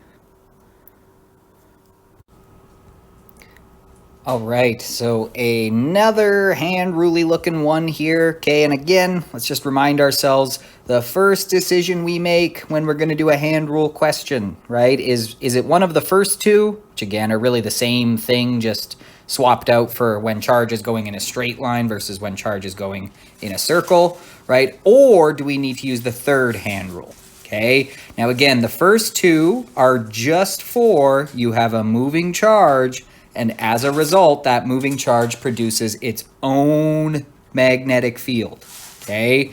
In the third hand rule, different story. We have a moving charge, and there is a magnetic field, but it's not the one produced by the charge. It's another one. It's an external magnetic field. It has nothing to do with the fact that a charge is moving. That charge happens to enter this external magnetic field that, already existed, and as a result, it ends up feeling a magnetic force, okay? It's actually the interaction of that external magnetic field and the magnetic field created by the moving charge that leads to that force, okay? But this magnetic field in our third hand rule here has nothing to do with the fact that there's a charge moving, okay? It's the fact that there's a charge moving that has entered an external field that results in the charge feeling a force, okay? Again, this magnetic field in the third hand rule is not the one being created by the charge, okay? So with that in mind, let's look here. We have a negatively charged particle being projected into a magnetic field. Do you see what I mean, right? Here's a moving charge, okay? This is a moving charge. Here is a magnetic field. Note, this is not being created by that charge, right? We know from our first two hand rules, this would have a magnetic field kind of around it, something like that it created, right? Kind of something like, kind of hard to draw from this perspective, but something like that, right? That would be from our first two. And that's there. It's not that it's not there, but that's not what we're interested in here. We're interested in what happens when that moving charge with its own magnetic field enters an external magnetic field, right? Do you see how this has a magnetic field whether or not there's a charge moving through it, right? Magnetic fields leave north, enter south, leave north, enter south, okay? That field's there. I mean, take away this charge and nothing changes. That field is there. But if we do send a charge through it, it will result in a force. So this is definitely a job for our third hand rule, okay? Let's just read up here and then we'll apply the third hand rule. It is a negatively charged particle, so we'll need to use our left hand rule. And again, an external magnetic field. Okay, this is an external magnetic field, so that means we need to use our third hand rule. Okay, and we want to know, as the negatively charged particle enters this magnetic field, this external magnetic field, what will be the direction of the magnetic force that it experiences? Hey, there's another dead giveaway. We must use our third hand rule, right? The third hand rule is the only one with forces involved at all. The first two, you just have a charge moving and a magnetic field around it that it creates, right? Charge moving and field. No mention of force in the first two hand rules. The third hand rule is the only one that brings up force at all. It's a charge enters an external magnetic field and it feels a force. So there's an extra clue that we need to use our third hand rule here. Let's try it out. Okay, so negatively charged particle, right? So that's important. We already said this is an external magnetic field and there's a resulting force. So we need our third hand rule, not the ones with the curved fingers, right? But this version, okay, either like that or like that, depending on whether we want right or left hand. But because it's a negatively charged particle, like they told us, we need to use our left hand rule, okay? So left, third hand rule. Now, again, we've got thumb will represent the direction the charge is moving, okay? Fingers represent the direction of the external magnetic field, and then our palm kind of shows the direction that the force will push. I like that because, the palm is pushing like a force, right? So you kind of line up your fingers and your thumb, and then you can kind of push with your palm to see the direction of the force that results, okay? Now, with that in mind, it doesn't really matter the order we do them in, but let's just get our fingers first, let's say. So external magnetic field, we kind of already drew it in, but we said it would be leaving north, entering south, right? So if this charge enters that magnetic field there, it's going to be fingers, right, will be the direction of the external magnetic field. So leave north, enter south. So it's entering a region where the magnetic field looks like that. Okay, so fingers that way. And thumb, like I said, thumb shows charge motion. So my fingers towards the bottom of the page, that's how the external magnetic field is there. Thumb towards the right side of the page, that's the direction the charge is moving. And look at my palm. It's pushing towards us, right? Our palm is coming out of the page, we could say. So this charge is going to feel a force that pushes it towards us, right? It pushes it out of the page, out of the page. Right, so again, okay, fingers towards the bottom of the page, like we saw there, okay? This is the palm of my hand coming towards us, So a dot showing the force pushes that way because the charge was moving this way and it entered a region where the magnetic field was towards the bottom of the page. And so that results in it feeling a force towards us. It would kind of, curl out of the page towards us. So that is our magnetic force direction. So which way? Out of the page. Number 13 is B. Alrighty, let's look at this one here.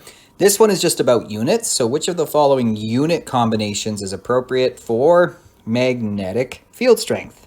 Okay, now unit combinations and thinking about units and unit analysis and all that stuff is really just about taking the equation, right, that contains this, whatever it is we're looking at, and thinking about all of the units that go with all of the quantities in that equation. So literally what I would do, we really only got two equations that contain B, the magnetic field. Both will work. I'll show you both, right? We've got the magnetic force is equal to the current times the length of the wire within that magnetic field times the magnetic field strength itself, okay? Or we got one more equation, and that's the magnetic force is equal to Q, the charge moving, times its velocity that's perpendicular to the magnetic field, times the magnetic field itself. And either way, we're going to do the same thing here, right? Let's just solve these for B first, because we're being asked to think about which of the following units is a unit for magnetic field. Of course, we know magnetic field is usually measured in Tesla, but that's a derived unit, right? It has other units that could be used to mean the same thing, the same way 1 Newton is 1 kilogram meter per second squared, and that just comes from the equation, right? Force measured in newtons is equal to mass times acceleration. Mass is measured in kilograms, acceleration is measured in meters per second squared. So a Newton is really, you can think of it as a kilogram meter per second squared, right? It's the same thing. We just got sick of saying that and called it a Newton. Similarly, we can think of a Tesla that way, but it gets annoying to call it always some combination of other units, so we gave it the name Tesla. But this is asking us which of these combinations could represent a Tesla, the unit of magnetic field. So to do that, let's solve this for magnetic field and let the equation tell us. Okay, so I'll divide both sides by IL for this one. Divide by IL.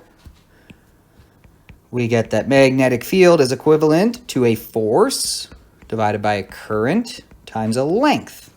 And now we just plug in our units, okay? Forces are measured in newtons. Okay, current is measured in amperes, and lengths are measured in meters. So we've got a Newton divided by an amp times a meter. So if we come over to our options here, close, but not really, right? Newtons over amps times meters. Okay, newtons times meters divided by amps. Not quite, right? Meters isn't in the right place, so A doesn't really work. Similarly, B, okay, newtons, again, amps is supposed to be getting divided according to our equation. So this isn't right. Newtons times amps divided by meters is not the same thing as newtons divided by amps meters, right? So B doesn't quite work. And you might be saying, okay, well then that's hopeless because we don't have coulombs. But yes, we do. Remember, 1 amp is 1 coulomb per second. And that's not something to be memorized. It comes from the equation for current. Current is equal to charge over time, right? How much charge flows each second? Coulombs per second. But the equation tells us I equals Q over T. So if you ever forget, it's all given to you on your formula sheet, right? What's an amp again? Oh yeah, it's a charge per time. So it's a coulomb per second. So I could rewrite this as a Newton over an amp, yes, but an amp is just a coulomb per second, times a meter. Okay, the square brackets, by the way, just kind of show that we're talking about units. I might drop them here in a sec because they're getting kind of crowded and annoying looking. But we just have newtons over coulombs per second times meters. Okay, and again, one way to look at this, I'm dividing by this fraction of coulombs over seconds. Remember, dividing by a fraction is the same as multiplying by its reciprocal. One way you could kind of look at it here, right? We're dividing by seconds. So that means I've really got a Newton times a second per coulomb, right, over meters. So newtons times seconds divided by coulombs per meters. So look at that. That is C, right? Whoopsies, sorry, I read it wrong. That's D. That's D, of course. I read it wrong. That's D, right? We're got newtons over meters. Maybe I should make that a little more clear. We're dividing. We've got newtons over meters. It's being divided by coulombs per second, which is the same as multiplying by seconds per coulomb. So Newton seconds over meters times coulombs. D. We can get the same result if we do it this way over here. 1 Newton. Oh, first let me solve for magnetic field. Magnetic field will be the magnetic force divided by charge times speed. Okay, which means we've got newtons over charge is coulombs, speed is meters per second. Looks pretty familiar here, right? We're dividing by a fraction of meters over seconds. So I could think of that as multiplying by seconds over meters, and look at that, same result. Newton seconds over coulomb meters, same thing. We got the same result, whichever equation we used. Any equation that contains magnetic field will give us that result, because that's what a magnetic field can be thought of, as a Newton second per coulomb meter. Okay, so our answer for that one is, what's that, 14 would be D. All right, so we're going to use this information to answer this numerical response. Okay, this one has a different format. We'll talk about it when it's time to answer. Let's just first get our numerical answer. So a current-carrying wire is placed in an external magnetic field. All right, so we got moving charge in a magnetic field. We know that will result in the moving charge, and therefore the wire that's carrying it feeling a force. This is what we call the motor effect. The magnetic field strength is 5 times 10 to the negative 2 Tesla. When the current in the wire is 1.25 amps, so there's my current, the wire experiences a magnetic force of 3.9 times 10 to the negative 3 newtons. So that is the resulting magnetic force. This was our magnetic field. Well, I really only see one equation for this job, right? Because what we want to know is the length of the wire that is inside of and perpendicular to the magnetic field, okay? Which is just, we're looking for L that's inside the magnetic field and perpendicular to it. We've got the magnetic force, we've got the current, and we've got the magnetic field strength. There's really only one equation that even makes a little bit of sense for this, and that is this guy.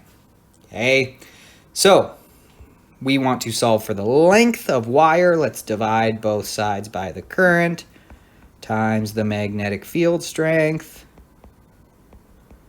Since the length of the wire is being multiplied by those, we need to divide to, undo that and solve for it.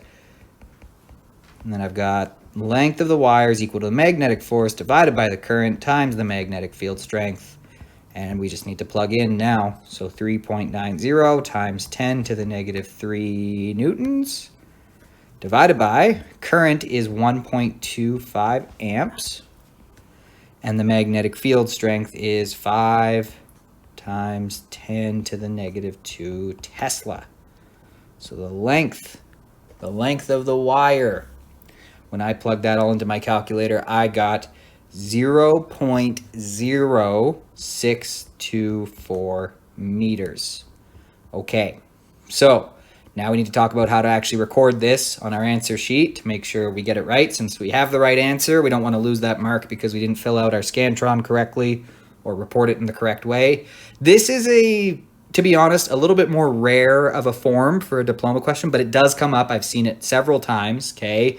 But it's just saying it's blank times 10 to the negative W. And I get that throws people off sometimes, because what is W? They just don't want to tell you. They just don't want to give you the hint of what W actually could be. Maybe it's double digits, maybe it's single digits. Basically, what this means is just tell us, right? Just tell us what number goes here, and don't worry about the exponent on the 10. A little weird, I know, okay? But the reason they're doing it that way is so as not to give you any hints about how big this number really is, okay? So they want you to figure out on your own without that hint. So we just need to write this in scientific notation, of course, right? This has been given in scientific notation, so to match it, ours must be. So let's move our decimal, or really what we're doing is saying, okay, I would have to divide 6.24 by 10 twice to have this be the result. So that's why we're going to write it as 6.24 times 10 to the negative 2 meters. Okay, 3 significant digits. Yes, 3 significant digits, and they even told us that 3-digit answer. Okay, so do you see what I mean? This is now 6.24. We know W is 2. We're never going to tell them that. This just means, what is this number? Okay, so our answer is 6.24. That's our answer. That's what we're going to record. Okay, now the decimal must be included. We have to include the decimal when it's like this kind of format, right? This isn't A point B C times 10 to the D and they want to know A, B, C, D. It's saying what goes here. Well, what goes here is 6.24. So you'll notice on your answer sheet, there is a spot for decimals. You have to use it, okay? We don't mean 624 times 10 to the something. We mean 6.24 times 10 to the something. So for this one, I will need to put in not 624. The diploma will mark that wrong. I need to do 6.24, okay? So I would bubble in 6. Do you see this little decimal? I would bubble that in. 0.24. Okay, that's how I'm going to have to fill that one in. Very important not to mix up that decimal stuff. Okay, that's got to get included there. All right. Alrighty, so here is something the diploma often does, right? Look at this. We're going to use this information to answer the next 10 questions. Now, as you probably know from, assignments I've given and stuff, which often model the diploma, right?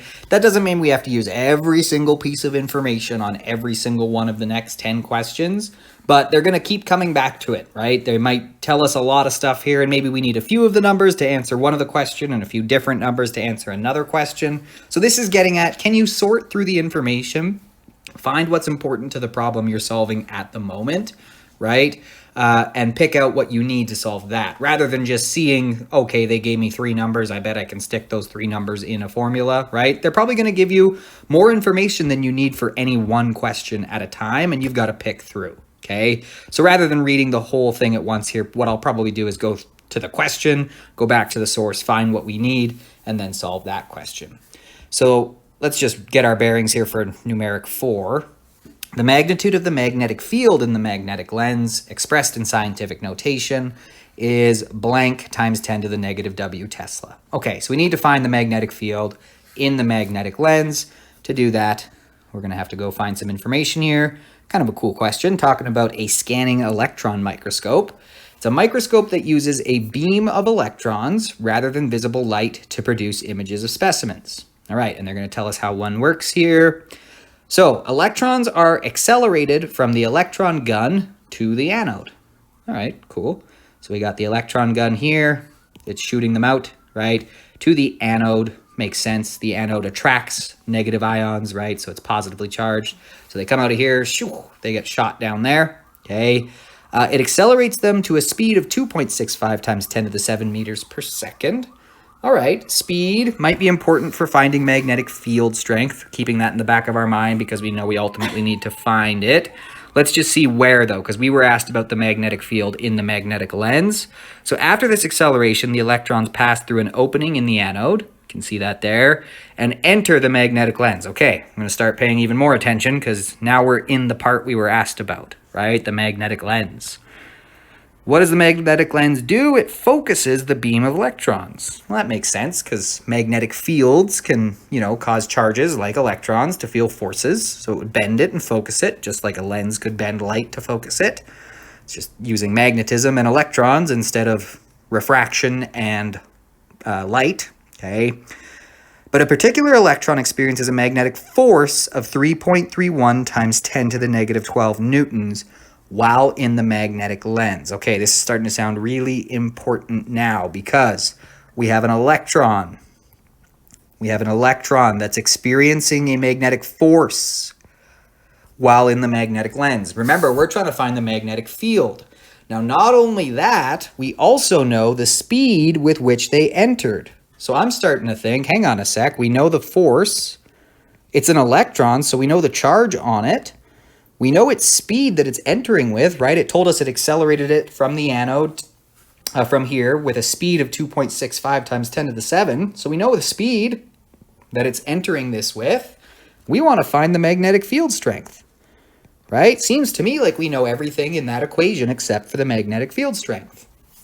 As a result of this magnetic force, the path of the electron spirals and the beam of electrons becomes focused. Okay, yeah, we know that's what a magnetic force would do to charges. It's perpendicular, so it causes uniform circular motion or spiraling. Okay. Scanning coils deflect the beam of electrons back and forth. Some electrons from the beam reflect off of the specimen. Okay, interesting, but I don't think going to help us find the magnetic field. Backscattered electrons, blah, blah, blah, blah. Electron beam causes specimens, blah, blah, blah. Information collect. Okay, yes, so I think we really are done there, right? Well, not done, we got to calculate it, but I think that's all we need. We've got the speed of the electrons, we know the charge because they're electrons, and we know the force they felt. So that can tell us the magnetic field strength that must be going on there, right? So here we go. Let's try it out. So for numeric response 4, the magnetic force is equal to the charge times its speed, well, the perpendicular component of its speed, times the magnetic field that it entered. So we want to know what was the strength of the magnetic field it entered. So we'll divide both sides by QV to get this. And then we know the magnetic force, if we go back up and read, it was 3.31 times 10 to the negative 12 newtons. The charge of an electron, well, we always know that. That's on the back of our formula sheet, 1.6 times 10 to the negative 19 coulombs. And we're told that they were accelerated up to a speed before they entered that magnetic lens of 2.65 times 10 to the 7 meters per second. And therefore, when we calculate that out, I get that the magnetic field strength must be 0.78066 Tesla. And now we just got to make sure we record that correctly. Once again, this is one of those blank times 10 to the negative W questions, right? So again, the W is not really meaning anything. They don't want to know what W is. They just don't want you to know what W is. They don't want to give you too much of a hint, okay? So we just need to say something point something something times 10 to the power of something, right? Well, we've got our numbers here. Let's just put it in proper scientific notation, okay?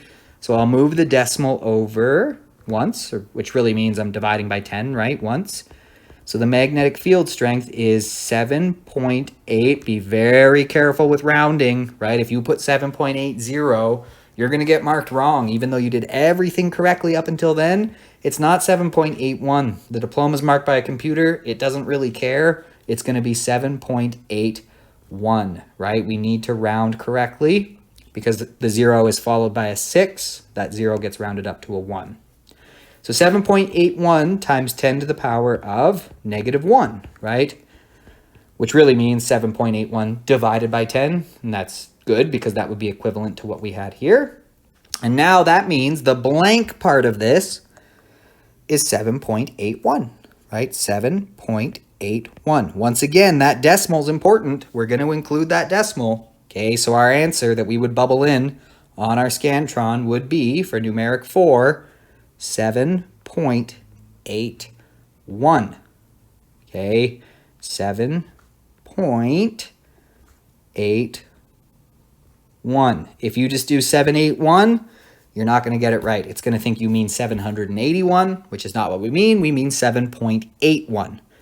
Okay, and again, because it was this times 10 to the negative W, the W doesn't really mean anything. They just didn't want to give you a hint about what this is. So this is our answer. And that's what we'd put in. Alrighty, so in this one we're asked about the instantaneous radius of the resulting spiral of the electron's path in the magnetic lens, right? So actually very closely related to the last one, okay? Again, we were talking about, right, the electron entered this external magnetic field with that speed, okay? It felt that force as a result. Again, this is what allowed us to solve numerical response question 4, was thinking about the fact that, okay, we know when a charge, like these electrons, enters an external magnetic field, like the one in this magnetic lens, it feels a magnetic force, okay? And so we can find that magnetic force with QVB, or in this case, we knew the force, but we wanted to know how big the magnetic field must have been to result in a force that big, okay? But this equation is what's going on here. And now we're just being asked, take that extended a little bit further, just to, again, remind ourselves, we know that it will result in circular motion because of our third hand rule, right? Our third hand rule tells us, right? Take your right hand, point your right thumb in the direction the charge is moving, point your right fingers into the page, and your palm should right now, if you've done it, sorry, I'm saying right. I said right that whole time. It's supposed to be left, of course. It's an electron, it's negative. So take your left thumb, point it towards the right side of the page. Take your left fingers and point them into the page, and your left palm will be pointing down towards the bottom of the page, right? And that force is going to cause the electron's velocity to change a bit. It's going to bend it downwards. But because the velocity changes, well, what's perpendicular changes as a result, right? So the force is now like this, and then like this, and then like this. You can kind of take your left hand and go all the way around and see that that curve sort of makes sense. But the force is always radially inward.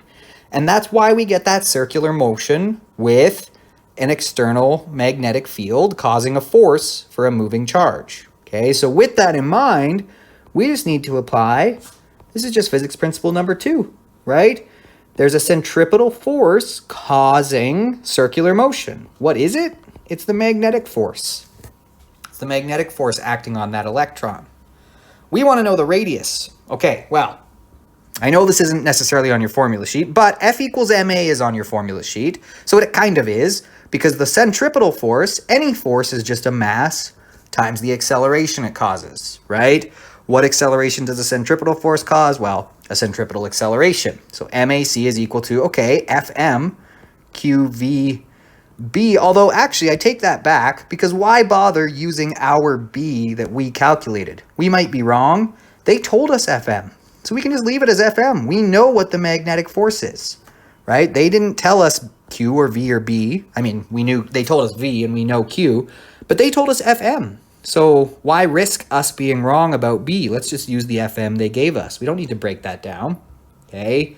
So let's just keep going though, because we don't know the centripetal acceleration. That might not be helpful. However, the reason I wrote this out is that while a mv squared over r isn't on your formula sheet as Fc, okay, F equals ma is on your formula sheet, and centripetal acceleration being v squared over r is on your formula sheet. Okay, now, granted, doing enough of these, you've probably accidentally memorized that the centripetal force, Fc, is mv squared over r, right? Doesn't hurt to just know that. Okay, but I just wanted to point out that all the ideas you need, if you forget, are on your formula sheet as well.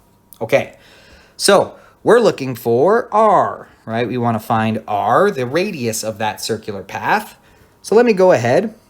By the way, why is it instantaneous? Just because we know that over time it's probably going to get smaller and smaller as the electrons lose a bit of energy. So it's just saying in the first instant when it starts to curve, right, before it starts to lose some of its speed and slow down and maybe get in a tighter spiral, how big of a circle will it be going in, right? In other words, you're safe to use the numbers we gave you, is basically what it's saying. You don't have to do calculus and think about how it will have slowed down later. Okay. So let's solve for r. It's being divided right now. It's in the denominator. I'll multiply both sides by r. That gives me mv squared equals the magnetic force times r. And now r is being multiplied by the magnetic force. So undo that. I'll divide by the magnetic force. And we get that r is equal to mv squared divided by the magnetic force. Or in this case, okay, mass of an electron. Well, that's on the back of your formula sheet. It's 9.11 times 10 to the negative 31 kilograms. The speed of these electrons, we're told, is 2.65 times 10 to the 7 meters per second squared. Okay, V is getting squared. Divided by the magnetic force. Again, we were told that. 3.31 times 10 to the negative 12 newtons. Why risk using our magnetic field? What if we got that wrong? Then we'll get 2 questions wrong instead of just 1, right? So I got that our radius was 1.93 times 10 to the negative 4 meters, which is C. So for 15, bubble in C. Alrighty, this one here, still using that same source about the scanning electron microscope. Let's just read it first and then we can better look for the information we need in that source. The collision that produces a backscattered electron is classified as blank. My options are either elastic or inelastic. Okay, so I got to put either elastic or inelastic in that blank because there is blank in the kinetic energy of the system.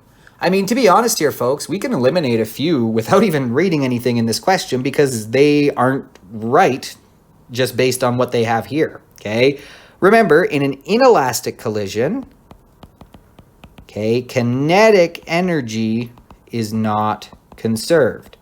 That doesn't mean the law of conservation of energy is broken, right? There's no law of conservation of kinetic energy. It's a conservation of total energy. So the kinetic energy is usually converted into heat that leaves the system or sound or whatever, okay? But that's what an inelastic collision is. Kinetic energy became some other form, so you can't say total kinetic equals total kinetic initial equals total kinetic energy final, okay?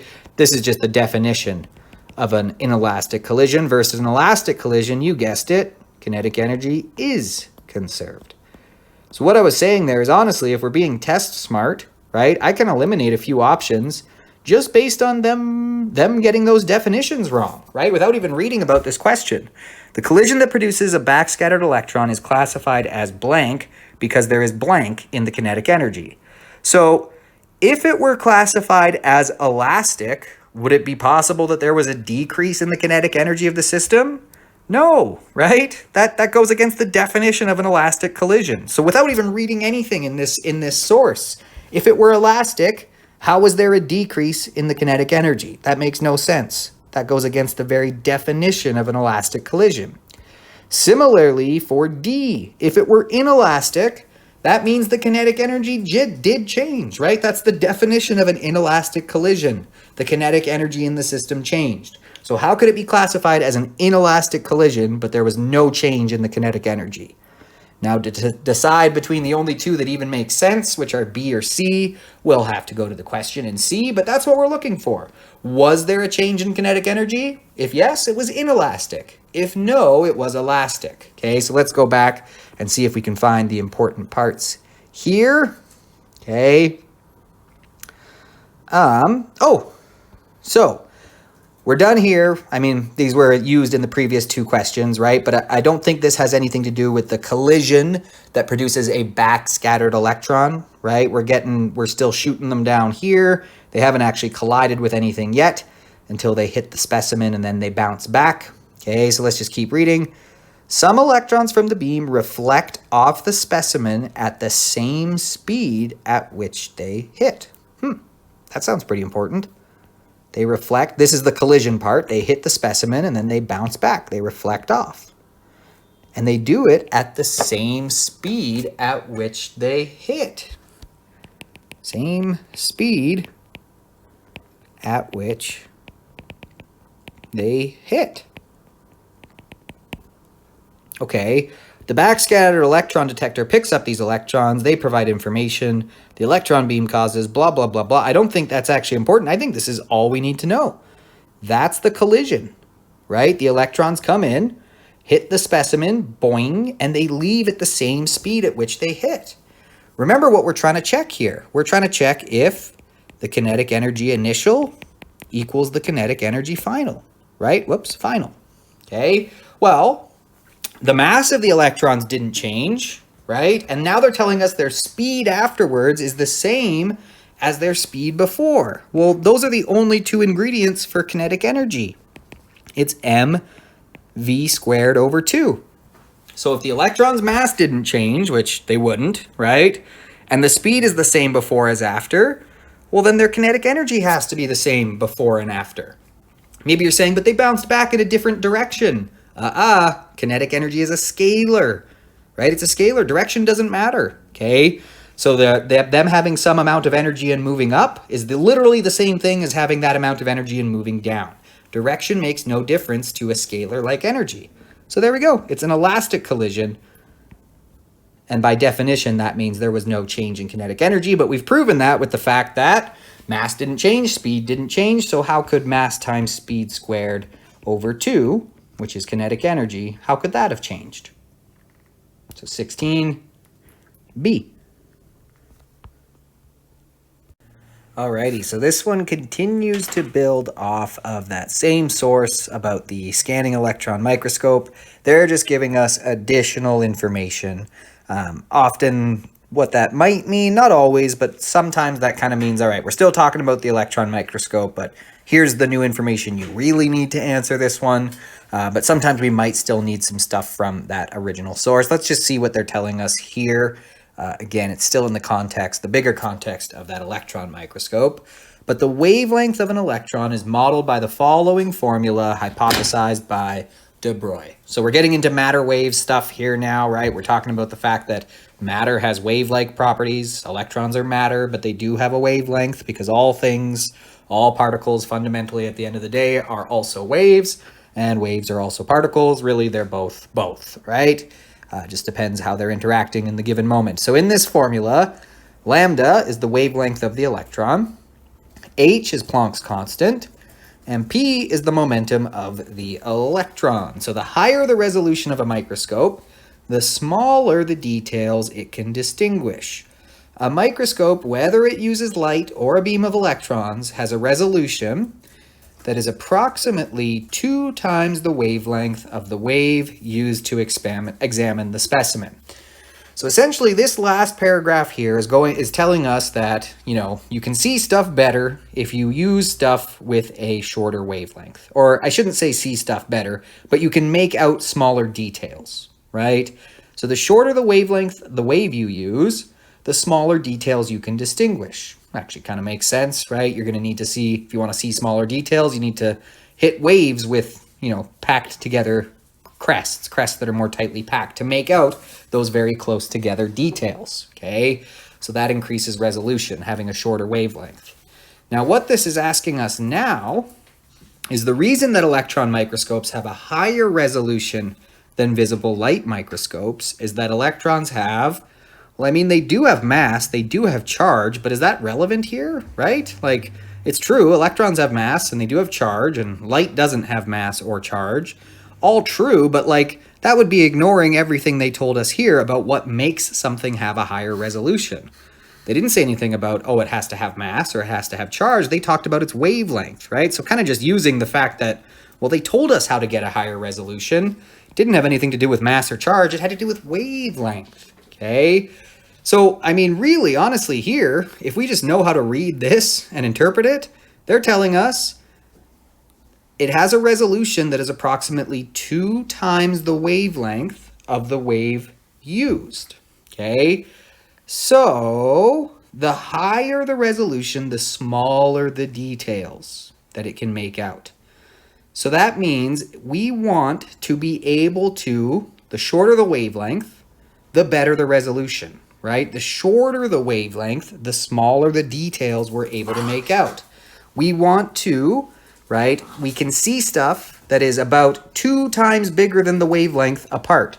So that means a shorter wavelength, we can see stuff that's closer together. We can resolve it. We can make it out. We want to have better resolution, we're going to need shorter wavelengths. So just kind of based on logic, we can conclude that the answer is D, right? The reason that electron microscopes have a higher resolution than visible light microscopes is that electrons have a shorter wavelength, right? If it's a shorter wavelength, then the resolving power is able to resolve stuff that's closer together, right? 2 times the wavelength.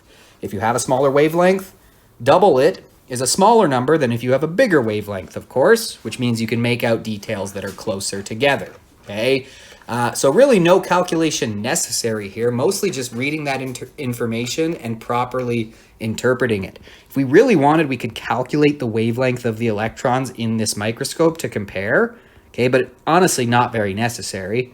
But since de Broglie, he told us it's h over p, which is h over mv for something with mass, which we are talking about something with mass. We're talking about electrons. So 6.63 times 10 to the negative 34 joule seconds over the mass of electrons are 9.11 times 10 to the negative 31 kilograms. They told us in the question that the electrons are moving at 2.65 times 10 to the 7 meters per second. So let's come down here.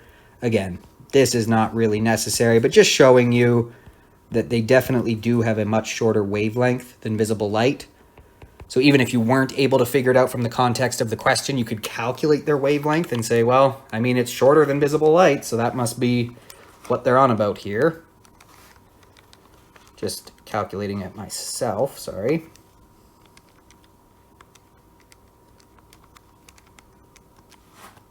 I got that their wavelength was 2.75 times 10 to the negative 11 meters, or about 28 picometers. Okay, compare that to light. Light, visible light anyway. Visible light, we know, is about 380 nanometers to about 700 nanometers, or 3.8 times 10 to the negative 7 meters to about 7 times 10 to the negative 7 meters, right? So these electrons have a much shorter wavelength than visible light, right? Even the shortest visible light, this is about 10,000 times shorter of a wavelength. So just based on that, again, even if you weren't able to work out the resolution stuff they were talking about here, right? If it kind of made sense, but not really, you couldn't work out, does that mean a shorter wavelength has better resolution or worse resolution, right? If that was a bit confusing to you, well, calculate the wavelength of the electrons in this microscope. And then notice that, oh, yeah, they have much shorter wavelengths than visible light. So it's got to be D. C wouldn't even be true. They don't have longer wavelengths than visible light. So for 17, we got D. Alrighty, so this one continuing to build on, yes, that original scanning electron microscope source, but also on this part here. Really, it's just this part here is what we need to answer it, but it's happening within the larger context of that scanning electron microscope stuff, okay? But revisiting it here, okay, they're asking us, in order to achieve a resolution of 1.000 nanometers, the speed of the electrons in scientific notation should be A point BC times 10 to the D. Okay, so let's go back to the source and figure out what we're supposed to do with that resolution. Okay, now the key point, again, okay, we're talking about wave-particle duality. Electrons, though they are particles, also have a wavelength as predicted and later shown, predicted by de Broglie and later proved by Davison and Germer. Okay, we can see here, though, the wavelength of a massive particle can be found by taking Planck's constant and dividing it by its momentum. Momentum for a massive particle is still just good old mv, okay? But the higher the resolution of a microscope, the smaller the details it can distinguish. A microscope, whether it uses light or a beam of electrons, has a resolution that is approximately, ooh, look at this, a resolution that is approximately 2 times the wavelength of the wave used. Okay, well, we want to know what would the wavelength have to be to achieve a resolution of 1 nanometer. And the source is telling us that's got to be 2 times the wavelength. So what does the wavelength of our electrons need to be? Half of that, right? This is 2 times the wavelength. So essentially what they're saying, the resolution is 2 times the wavelength, right? So our wavelength is the resolution divided by 2, just dividing both sides by 2 there. So the wavelength of these electrons needs to be half a nanometer, right? Half a nanometer. 1.000 nanometers divided by 2 is 0.5 nanometers. Okay. All right. So with that in mind, now we know our wavelength of our electrons needs to be 0.5 nanometers. They were nice enough to give us this equation. I mean, it is on your formula sheet. However, it's usually written as this, and then you have to put it together with the idea that P equals mv. Okay, but for a massive particle, we can take that and plug it in, plug it in there to figure out what would be the wavelength of a massive particle. Remember, that only makes sense for something with mass. If you try to do that with light, well, mass is 0, so you can't put in a 0 there. However, this works with light because light does have a wavelength. So if you just leave P to find the momentum of a photon, okay. But anyway, this isn't talking about light, it's talking about electrons. So lambda equals h over P, but P just equals mv. So lambda equals h over mv. If we wanted, we could calculate the momentum first and then do a separate calculation for the velocity or the speed. I'm just going to choose to do it all in one here. I'm just going to take P and rewrite it as mv. Okay, so I need to solve for the velocity. Right now it's being divided, it's in the denominator, so let me multiply it out of there. That's going to give me that v times the wavelength equals h over m. Just move up here where I have some more room. So v times the wavelength equals h over m. Now I want to solve for the speed the electrons need to have that given wavelength. So I'll divide by the wavelength, and the speed is going to be equal to h, Planck's constant, divided by the mass times those electrons' de Broglie wavelength, okay, which is 6.63 times 10 to the negative 34 joule seconds over the mass of an electron given on the back of your formula sheet, 9.11 times 10 to the negative 31. And their wavelength we just worked out would have to be 0.5 nanometers, or 0.5 times 10 to the negative 9, because that's what nano means, times 10 to the negative 9 meters. And doing that, I got that the speed of the electrons would have to be 1.4555 times 10 to the 6 meters per second. Okay, all right, now to properly record this, again, always check the format the question wants it in, but this is an A point B, C times 10 to the D1, and they just want to tell us what A, B, C, and D are. So we're not going to include any decimals because it's just saying what's A, B, C, D, right? What are A, B, C, D when we write it in that format? So this will be 1.4. Okay, now I know to make a decision. That 5 needs to get rounded up to a 6, right? It's followed by another 5. So this is 1.46 times 10 to the 6 meters per second. And now we're just saying, okay, so A is 1, B is 4, C is 6, and D is also 6, right? So we're just going to say 1466. That's the value of A, B, C, D. So always be careful with what format it wants your question in. Are we including decimals or not, right? In this case, we were just listing A, B, C, D, so no decimals. So this is numeric 5.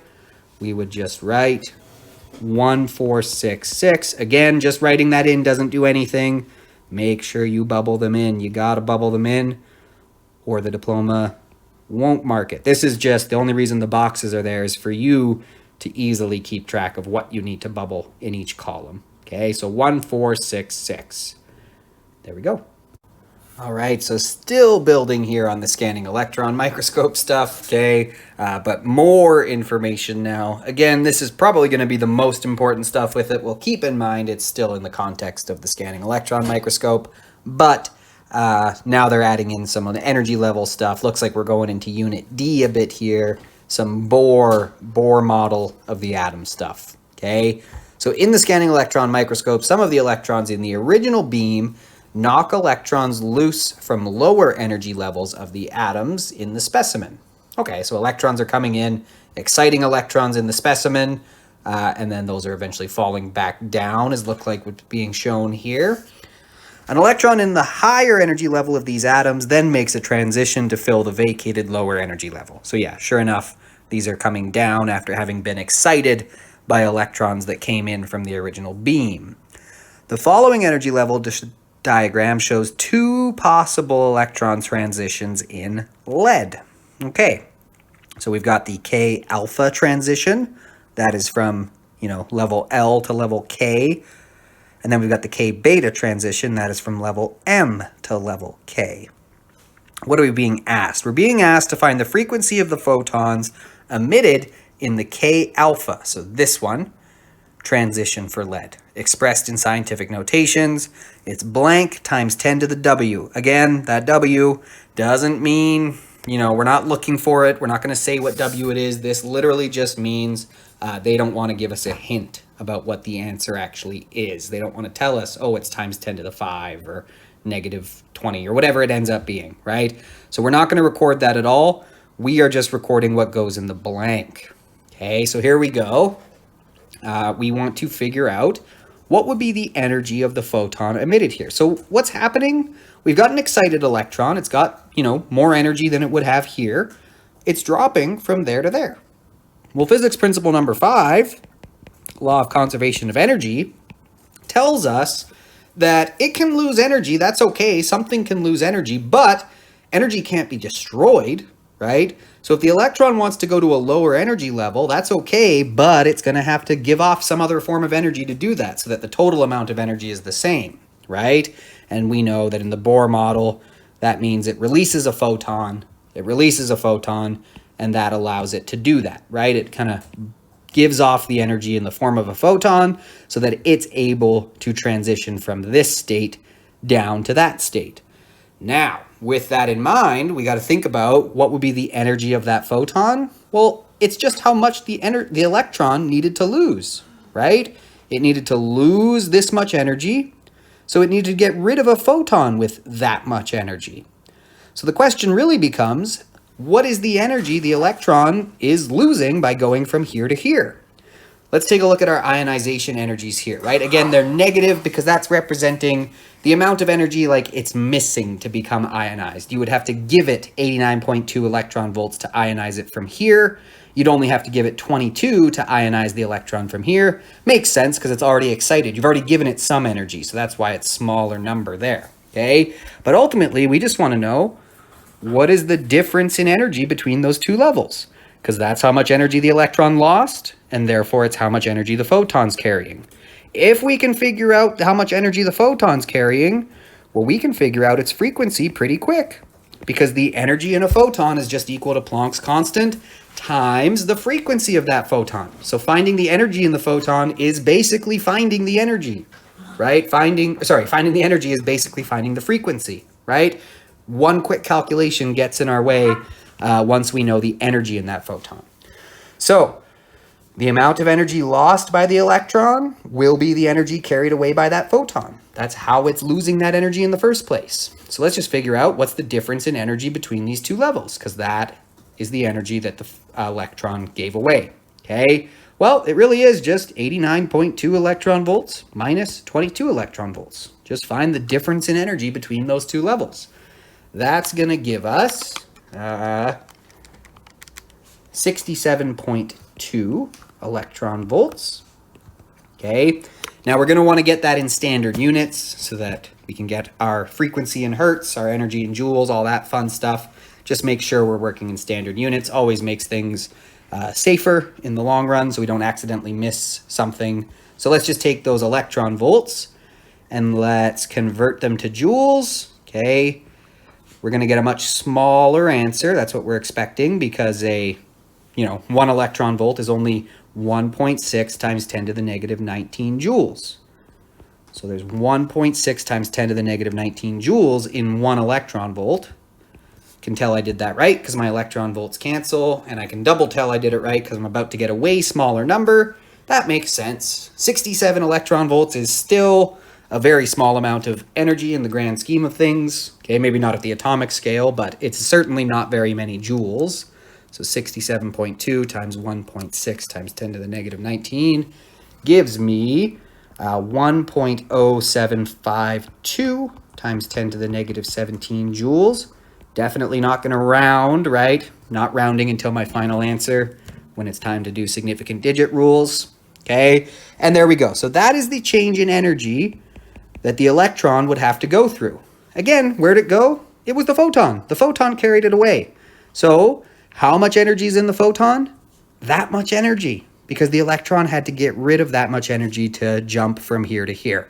Okay, so we now know the energy in that photon, right? Again, this is just physics principle 5. Energy must be conserved. It still exists. It wasn't destroyed. It's just in that photon being carried away. Okay, so the energy of that photon has to be this, which means we can find its frequency pretty quick. So if I call that step 1, step 2, energy is equal to h times frequency for any photon. So therefore, frequency is energy divided by Planck's constant, or 1.0752 times 10 to the negative 17 joules divided by 6.63 times 10 to the negative 34. Planck's constant has units of joule seconds, which is good. Look at this, joules over joules. I'm left with 1 over seconds, or inverse seconds, which is really just a hertz, right? It's a per time, a frequency.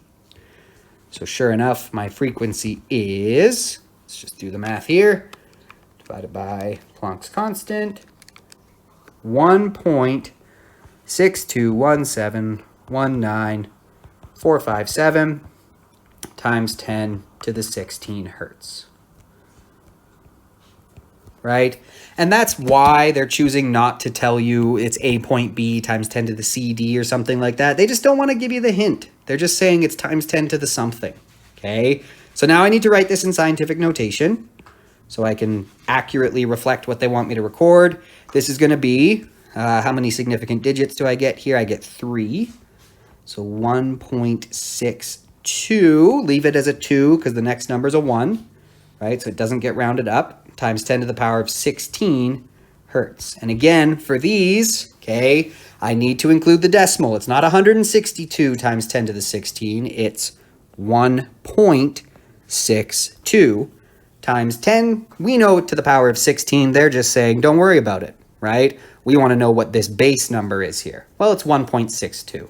So for numerical response 6, my answer would be on my Scantron 1.62. And I would bubble in the 1. I would bubble in that decimal, that 6, and that 2. There we go. Alrighty, so this one here, still continuing on with the scanning electron microscope stuff, okay? Specifically, it's really building on this additional information we've been given, okay, because it's still talking about these K alpha and K beta lines for lead. They want to know the region of the electromagnetic spectrum in which the photons that correspond to the K alpha and K beta lines for lead are classified as most likely. So, I mean, the wording of the question kind of implies that they're both in the same. We only get to make one choice for both. So, I mean, you could calculate the wavelength of the beta line if you wanted. Let's just use our alpha, see what we get. Okay, now we did calculate the frequency, which technically you could memorize the frequencies of the electromagnetic spectrum.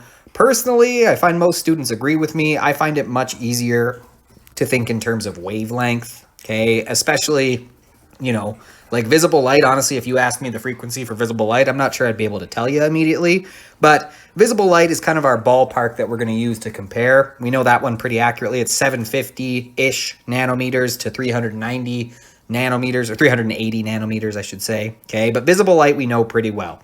Now, the diploma is not going to be too mean about this because remember, these are kind of arbitrary. Like where X-ray ends and gamma begins is kind of a blurry line, right? So they're not going to like give you something that's 11 picometers and give you the option of X-ray and gamma, for example, because that's kind of tough to decide, right? They will make it pretty obvious. If they give you an X-ray one, then your other options are probably going to be things that are definitely not X-ray, or they'll make they'll make it be a little more smack dab in the middle. But okay, like I said, I find it a bit easier to think about wavelength. So I'm just going to take the wavelength we got in the previous question, or sorry, the frequency we got, and turn it into a wavelength. See what the corresponding wavelength would be for EMR with that frequency, because then I can think a little more easily about where in the spectrum it goes. Maybe you've got the frequencies memorized. If so, good on you. For me, that's a little bit hard to think about. But we know the frequency.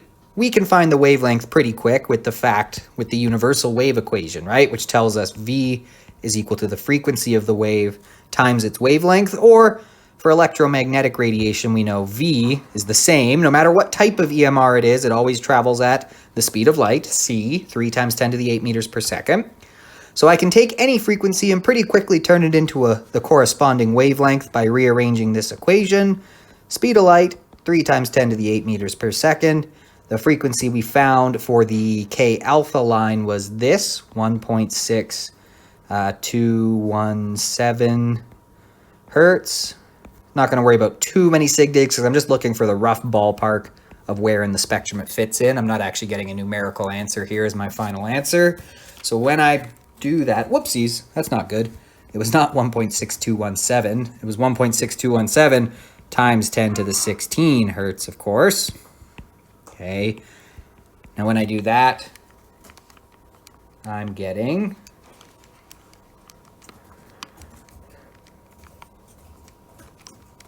that doesn't really look like a 6 either, does it? It looks like an 11. 6. Oh, I might have made it worse. Anyway, 1.8499 times 10 to the negative 8 meters. Okay, let's try and place this in context a bit here. Okay, what have we got? I mean, 1.8499 times 10 to the negative 8 meters. That's a little hard to think about, but times 10 to the negative 8, so we're near nano, because nano would be 10 to the negative 9, right? We're near a few hundred nano, because that would be times 10 to the negative 7. Let's go ahead and, convert this into nanometers. So I'm just going to divide by 10 to the negative 9, or I could just say multiply by 10 to the negative 9. Whoops. Divide by 10 to the negative 9. I need to multiply by 1 nanometer is the same thing as 10 to the negative 9 meters. There we go. Now this will be in nanometers once I do that math. So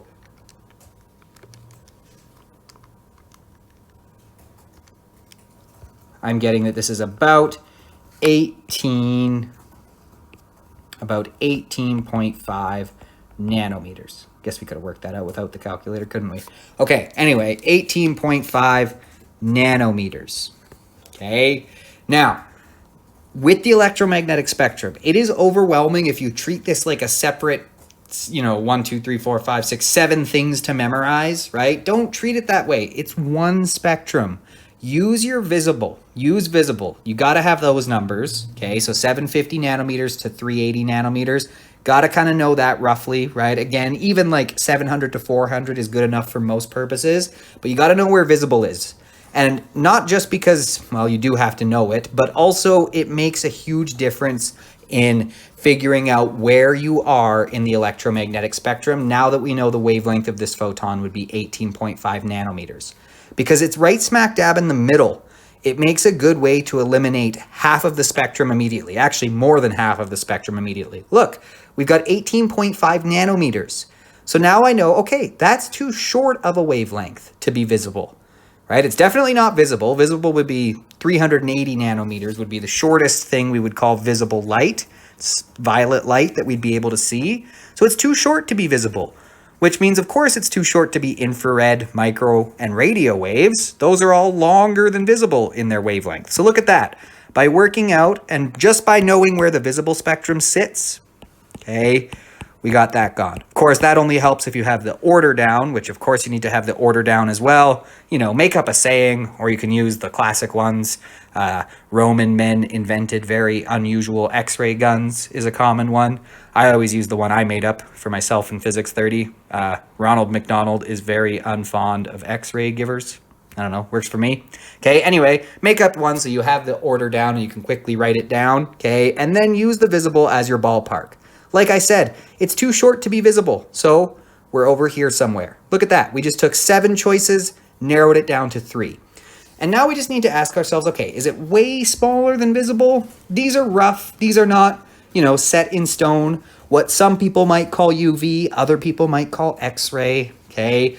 But we're looking at 18.5 nanometers. So we're, UV, X-ray, somewhere around there. We're short nanometers, okay? So personally, I would probably put that, I usually think of the cutoff as around 10 nanometers. But like I said, it's not set in stone, and the diploma is not going to be mean about that because they can't be. There is no one answer for what this is.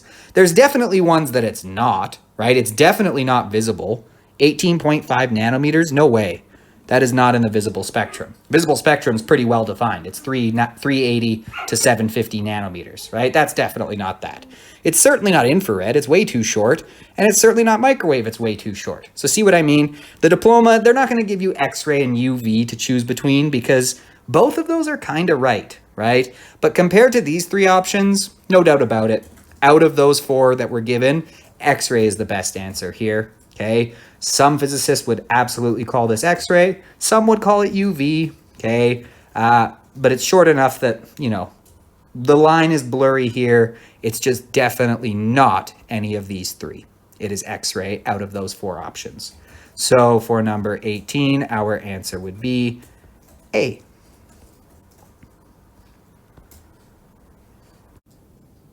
All right, so even more additional information still within the context of that scanning electron microscope.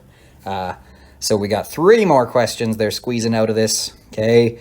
We're doing a deep dive on these scanning electron microscopes. So I'm just going to read this question first, just so we can pick out what we're looking for. It's just asking us, actually, this is more of a knowledge question. The process by which an electron is ejected from the photocathode in the PMT, whatever that is blah, blah, blah, or blah. So we're trying to decide, is it X-ray production, radioactive decay, the Compton effect, or the photoelectric effect? Let's go ahead and read and see if we can pick out the characteristics of one of those phenomenon at work to tell us what the answer to that question will be. So, still talking about it, we got electrons shooting at the specimen, don't forget, okay? And then those electrons get bounced off and detected, and that's what we're all thinking about here. So the original electron beam, that's the one that you shoot at the sample to see it at very high resolution. That can knock loose valence electrons from the specimen. To detect those secondary electrons, a scintillator and a photomultiplier tube, PMT, photomultiplier tube, are used. So here's a description of how the scintillator and the photomultiplier tube, or PMT, work. And we're going to use this description to decide which of the physics phenomena we studied is actually at play here, okay? So let's read it out. For each secondary electron that hits the scintillator, a photon that has a wavelength of 4.00 times 10 to the negative 7 meters is produced. This photon hits the photocathode, which has a work function. Okay, work function already's got me thinking about the photoelectric effect, probably, right? That only really comes up in the photoelectric effect. That's the amount of energy, the minimum energy a photon must have to eject an electron, right? It's almost like the debt it has to pay to get the electron out of the atom in the first place. So it has a work function of 1.8 eV, and then that eventually initiates an electron cascade, as illustrated below. All right, so what happens? Let's just make sense of this. An electron gets shot off of the sample that's coming from, the beam that we shoot at it, okay, comes in and knocks electrons off of the sample. Those electrons that get knocked off the sample, it tells us here, they then hit this scintillator thingy here, right? The scintillator releases a photon, which then ejects an electron from the photocathode. I know it's a lot to keep track of. I don't think we need to, have a super, well, I mean, it helps, but it's not going to be super important, all the fundamental details going on there, all the nitty gritty of that, okay? But just getting a feeling for what's going on. That photon that comes out of the scintillator then hits a photocathode. We've seen that before. Those are the things that when you hit them with light, they can eject electrons. And that's what happens. An electron gets ejected here because a photon hits it, right? A photon hits the photocathode, an electron is ejected, and then this initiates an electron cascade. We'll worry about the electron cascade when we get there, okay? But again, look what's happening. Electron comes in, that results in a photon being released. That's Bohr model stuff there, right? But that photon hits the photocathode, and that causes an electron to be released from the photocathode. So here's the important information. This photon hits the photocathode, okay?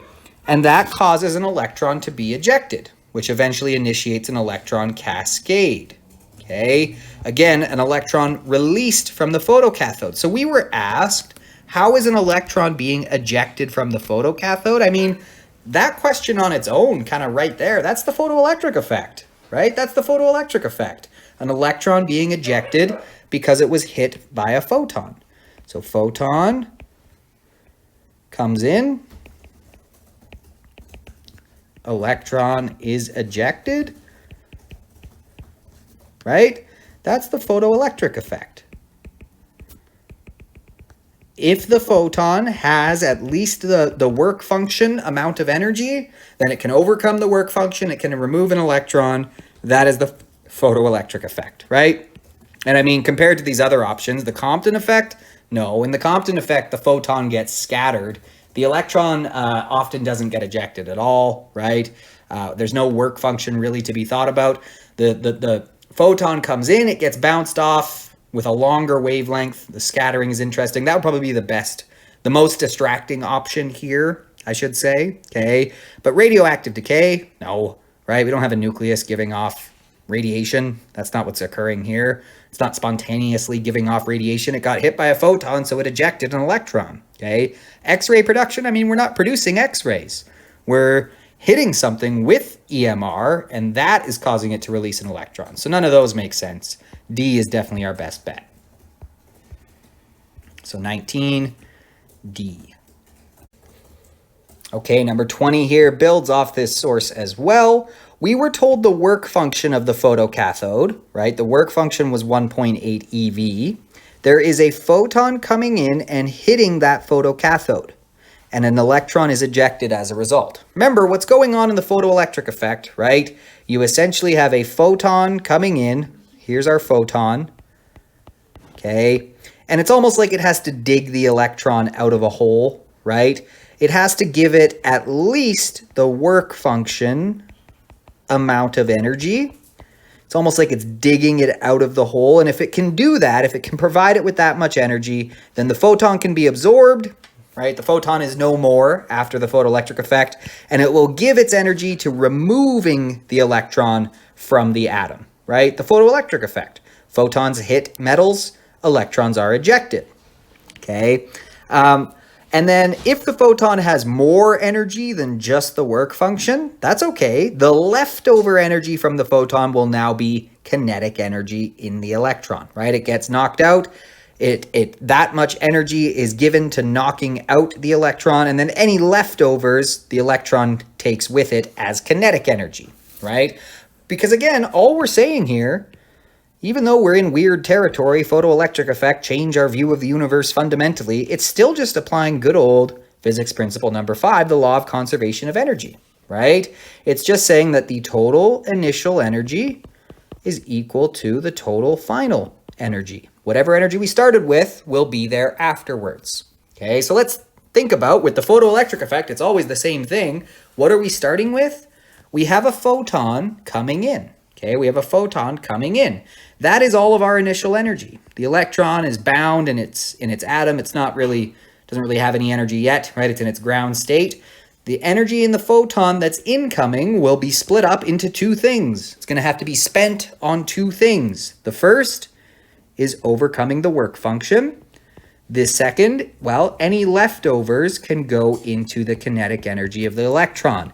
And again, we call that EK max, because we're saying, all right, what if it perfectly, all of its energy just goes into the work function, you know, the electron's not bouncing around a bit, giving off heat and stuff. Like, what's the most energy it could possibly leave with if the photon is, you know, spent as efficiently as possible? We just overcome the work function, and the leftovers all go into kinetic energy. That's why we call it EK max. There's no heat given off. It doesn't kind of, you know, hit other atoms on the way out, so to speak. All of the energy just goes to the work function. That, no getting around that. We have to spend that much on the work function, and all of the leftovers go to EK. That's why we call it EK max. Okay. Now this on its own isn't that helpful. Oh, sorry, I shouldn't say that. It's very helpful, but we don't have E photon. We weren't given E photon. We were given the work function, so that's great. And we're trying to find EK max. So you know what? This is actually pretty good. The only part of this that isn't what we were given is E photon. But that's okay. We're going to break it down. We're going to break it down into quantities we know, right? We could do it with all of them. We could write E photon as, well, in this case, we were told the wavelength of the photon. We were told the wavelength of the incoming photon. So photon is released here with a wavelength of 400 nanometers. Okay. It comes in, hits our photocathode, and ejects an electron. That's our energy initial, right? Energy final, it goes into the work function. Any leftovers are the kinetic energy of that released electron. So E photon, well, we know its wavelength. So let's use this version of the energy equation, right? Hc over wavelength, okay? And again, in this case, we were given the work function, and we want to find EK max. Right? Suppose we weren't given the work function, but maybe we were given the threshold frequency for the metal. That would be okay. We could break down the work function into h times the threshold frequency. Suppose we weren't given the kinetic energy, but we were given the stopping voltage, right? We could break EK max down into QV stop. All of these relationships are on your formula sheet. All of them work, right? But we just sometimes we break down the equations as needed based on what we know or we're able to measure. Here, we were just told the work function and we were just asked to find EK max. So we don't need to do any of that. The only thing we weren't told directly was E photon, the energy in the photon. But we were told its wavelength, which is pretty much just as good, right? So let's go ahead. We want to solve for EK max. Right now it's having the work function added. So let's subtract the work function from both sides. We get that the maximum kinetic energy of the electron will be equal to hc over the wavelength minus the work function. Hey, this makes a lot of sense. Look, we're saying that the max kinetic energy the electron can have is equal to the energy that was originally in the photon, but take away the work function, right? Because some of that energy in the photon has to go into the work function. You have to supply at least that much energy to remove the electron at all, right? So once you do that, once you take that away from the energy that was in the photon, what you're left with can be the kinetic energy of the electron. Okay, so this equation actually makes a lot of sense. The physics is speaking to us through the math here. Okay, let's go ahead and actually calculate this now. Before I do, I got to be careful. My work function was given in electron volts. I'm going to work in standard units here, so I should convert that work function into joules. So in the question, we were told that the work function of the metal in the photocathode is 1.8 eV. Let's just go ahead and convert that into to joules, sorry. 1.8 electron volts times 1.6 times 10 to the negative 19 joules in 1 electron volt. Let's cancel out. I get that the work function in joules is 2.88 times 10 to the negative 19. Okay. So now I can put that in there without worrying about, units messing me up here. All right, so H, 6.63 times 10 to the negative 34. I don't think I'm going to be able to fit my units in here, forgive me. Times the speed of light, 3 times 10 to the 8. Oops, I did my units anyway. Oh well, okay. Over the wavelength, we were told, was 4.00 times 10 to the negative 7 meters. That was the wavelength of the incoming photon. I have to move this.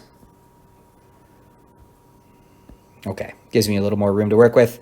Minus the work function, which we just worked out in joules, is 2.88 times 10 to the negative 19. So putting that all into my calculator, again, I wouldn't recommend doing it all at once. Probably break it down into smaller pieces so you don't accidentally make a calculator mistake. But I got that the max kinetic energy is 2.0925 times 10 to the negative 19 joules. All right, so that's the max kinetic energy the electron could have. Except they were all given to us in electron volts, so I'm going to have to convert that into electron volts now. Okay, so let me take it, undo the conversion I did to the work function one, right? Basically same conversion but in reverse. Now I want to be dividing by 1.6 times 10 to the negative 19 joules, because there are a lot of electron volts in 1 joule, right? So I'm dividing by the small number here, or 1 electron volt is the same thing as 1.6 times 10 to the negative 19, not coulombs, joules, okay? And cancel out joules over joules. I'm left with 1.31 electron volts. 1.31 electron volts. Okay, so my answer there for 20 is A. Again, all we did was apply the law of conservation of energy, right? Photon comes in, that photon's energy goes into 2 different things, the work function, and then any leftovers after it's, covered the work function can go into kinetic energy for the electron.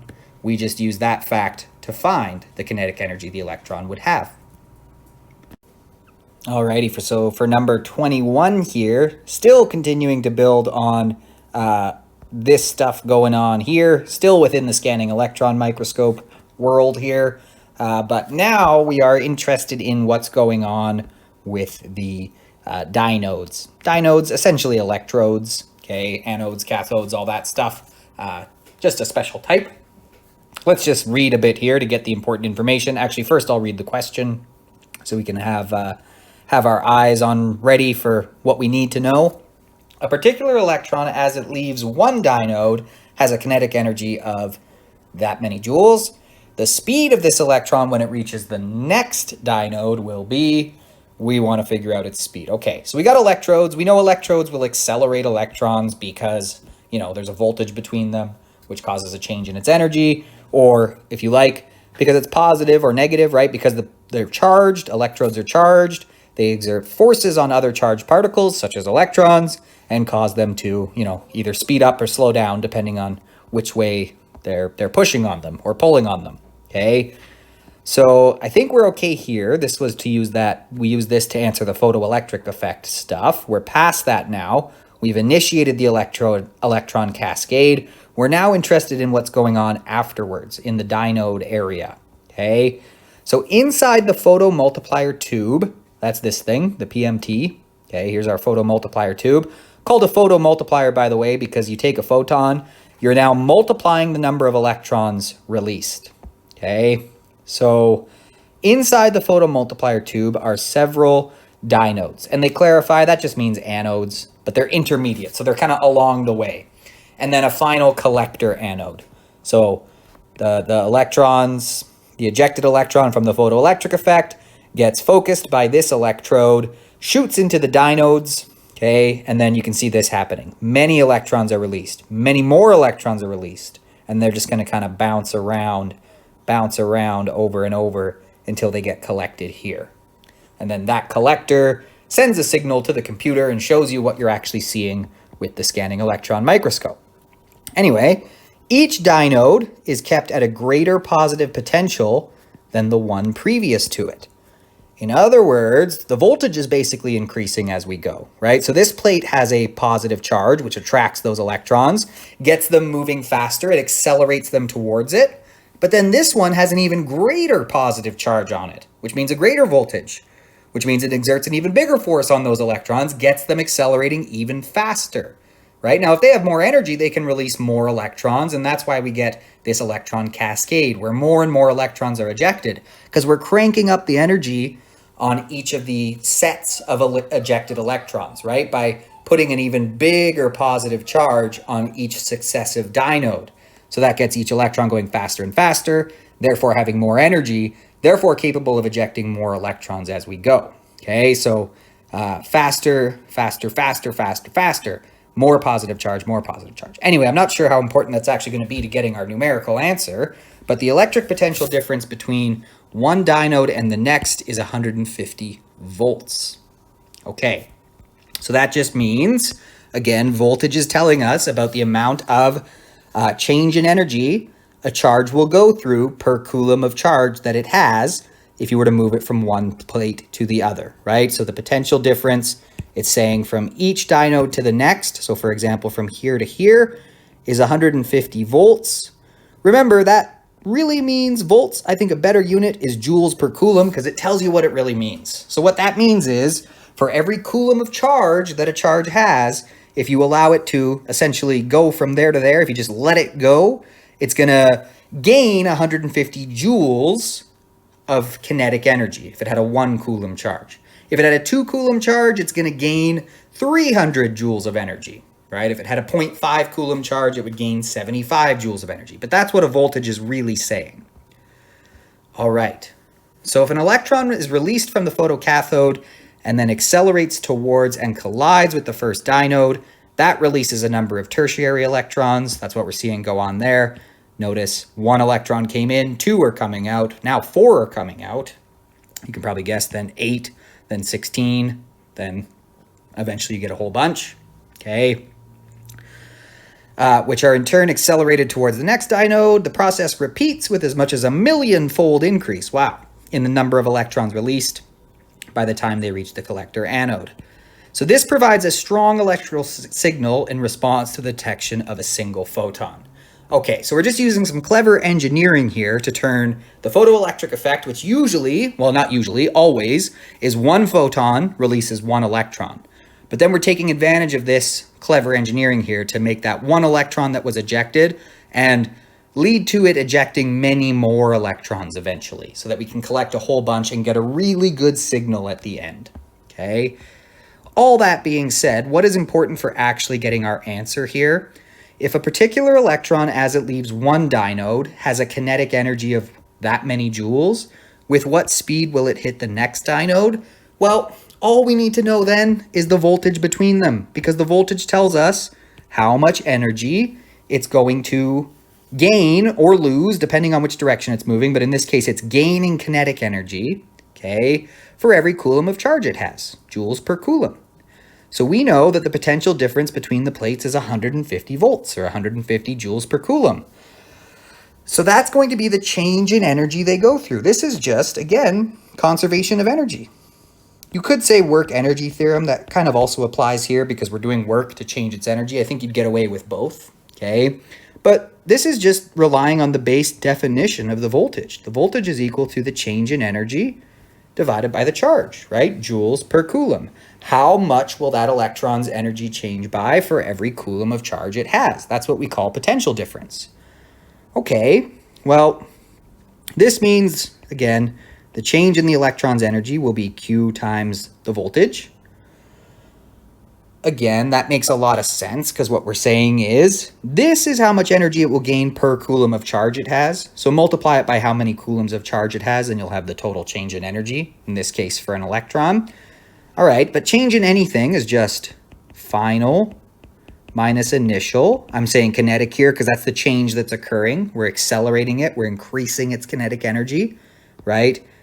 This plate is more positively charged than the plate before it. And then the next plate is even more positively charged. So we're just using that difference to accelerate them more and more and more. Okay, so let's figure out if it started here with some amount of kinetic energy, how much would it have by the time it got there, right? Essentially what we're being asked. Okay, so kinetic final minus kinetic initial equals QV. Okay. I might do this in two steps. We could, if we wanted, break these down into 1/2 mv squared. Probably I'll just find kinetic energy final and then use that to find the final speed. Okay, so I'm just going to first say, okay, let me find EK final, and then I will use that to find this final speed. Okay. Again, this is physics principle number 5 because energy is being conserved. We're converting electric potential energy into kinetic energy. You could also get away with physics principle number 3, work energy theorem. We're doing work to change the energy, or rather, the electric field is doing work to change the energy. Okay, so let's add the initial kinetic energy to both sides. Now our final kinetic energy will be the charge of an electron times the potential difference it's allowed to pass through, be accelerated through, plus its initial kinetic energy. Hey, this makes sense. This is what it started with. This is the change, and we're saying that will give us the new energy, right? What you started with plus the change you went through is your new energy. Okie doke. So then, EK final, the final kinetic energy is equal to Q, charge of an electron, always the same thing, 1.6 times 10 to the negative 19 coulombs, times the potential difference of 150 volts, or I like to use joules per coulomb. It's an equivalent unit for the volt anyway, and it gives a little more insight to what a voltage means, plus their initial kinetic energy, which we were told was this. So plus 1.00 times 10 to the negative 17 joules. We get that the final kinetic energy for this electron will be, doing the math on that, I got 3.4 times 10 to the negative 17 joules. I know it looks like I rounded early there. I didn't. I promise that's actually just what your calculator tells you. Okay, step 2, let's get the final speed. Again, we could have done this all in one big step, but I'm choosing to break it up here. Well, the kinetic energy of anything is just 1/2 mv squared, right? Or mv squared over 2 if you prefer. Personally, I do prefer. Okay, now we're solving for the speed. It's being squared, it's being multiplied by mass, it's being divided by 2. So I'm going to undo those things. I'm going to multiply by 2. 2 times the final kinetic energy equals mv squared. Now v is still being squared, still being multiplied by the mass, so let's divide by the mass to undo that. we get that the speed squared equals 2 times the final kinetic energy divided by the mass. And lastly, let's square root both sides because we don't want to solve for the speed squared. We want to solve for the speed. Don't know if you can hear my dog squeaking their toy in the background. So V is equal to the square root of 2 times the kinetic energy, final. To find the final speed, we need the final kinetic energy, of course. So 2 times 3.4 times 10 to the negative 17 joules divided by the mass of what? Mass of an electron, right? That's what we found the final kinetic energy of. So we'll use its mass there. And I got that the final speed was 8639632 meters per second. Or about 8.6 million meters per second. Pretty fast, but we're dealing with high voltages and, small masses. It's easy to accelerate a small mass with even a small force. Okay, so to the 3 significant digits that we get here, this would be 8.6. 3 gets rounded up to a 4 because it's followed by a 9, right? So 8.64 times 10 to the 6 meters per second should be the final speed of that electron. So C. Alrighty, so 21, C. There we go. Alrighty, moving on. Number 22, which of the following sentences describes the electric and magnetic field components of an electromagnetic wave? Honestly, not really much here to talk about in terms of figuring it out. It comes from our hand rules, right? We remember that as a charge moves, the magnetic field it creates is always perpendicular to it, right? So if a charge is moving, accelerating, I should say, if it's accelerating, creating a changing electric field, well, that kind of follows that the magnetic field will be perpendicular, right? Our hand rule, or just the nature of it shows that the fields are always perpendicular. The charge moves in one direction or accelerates in one direction. The magnetic field that results is perpendicular to that. Okay, so the changing electric field that will be, in the same axis as the charge's motion, if we have a charge vibrating up and down, its electric field that it's creating will be, switching from up to down, right, at a given point in space. So when the charge is up here, at this point, the electric field will either be towards it or away from it, depending on whether this is a positive or negative charge. And when the electric field's down here, the electric field at this point will be in the other direction, right? Again, either down towards it or up away from it, depending on whether it's positive or negative. But either way, we get an electric field that's basically switching in this axis. The magnetic field will be perpendicular to that, right? Just hand rules, really. Okay, I mean, the hand rules are just a convenient tool, but that's just how the universe works, right? Charges move or accelerate. Magnetic fields are perpendicular to the motion of that charge, the ones created by them, okay?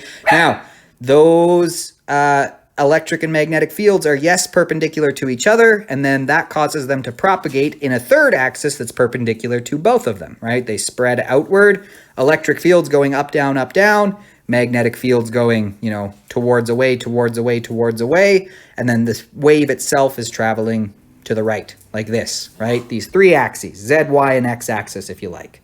But at the end of the day, that just means, okay, the changes in their magnitudes are equal. No, definitely not. The magnetic field's actually much smaller than the electric field in an electromagnetic wave, and we never really talked about that, so that's a clue that that's probably not it. Changes in their magnitudes are unrelated. Also not true.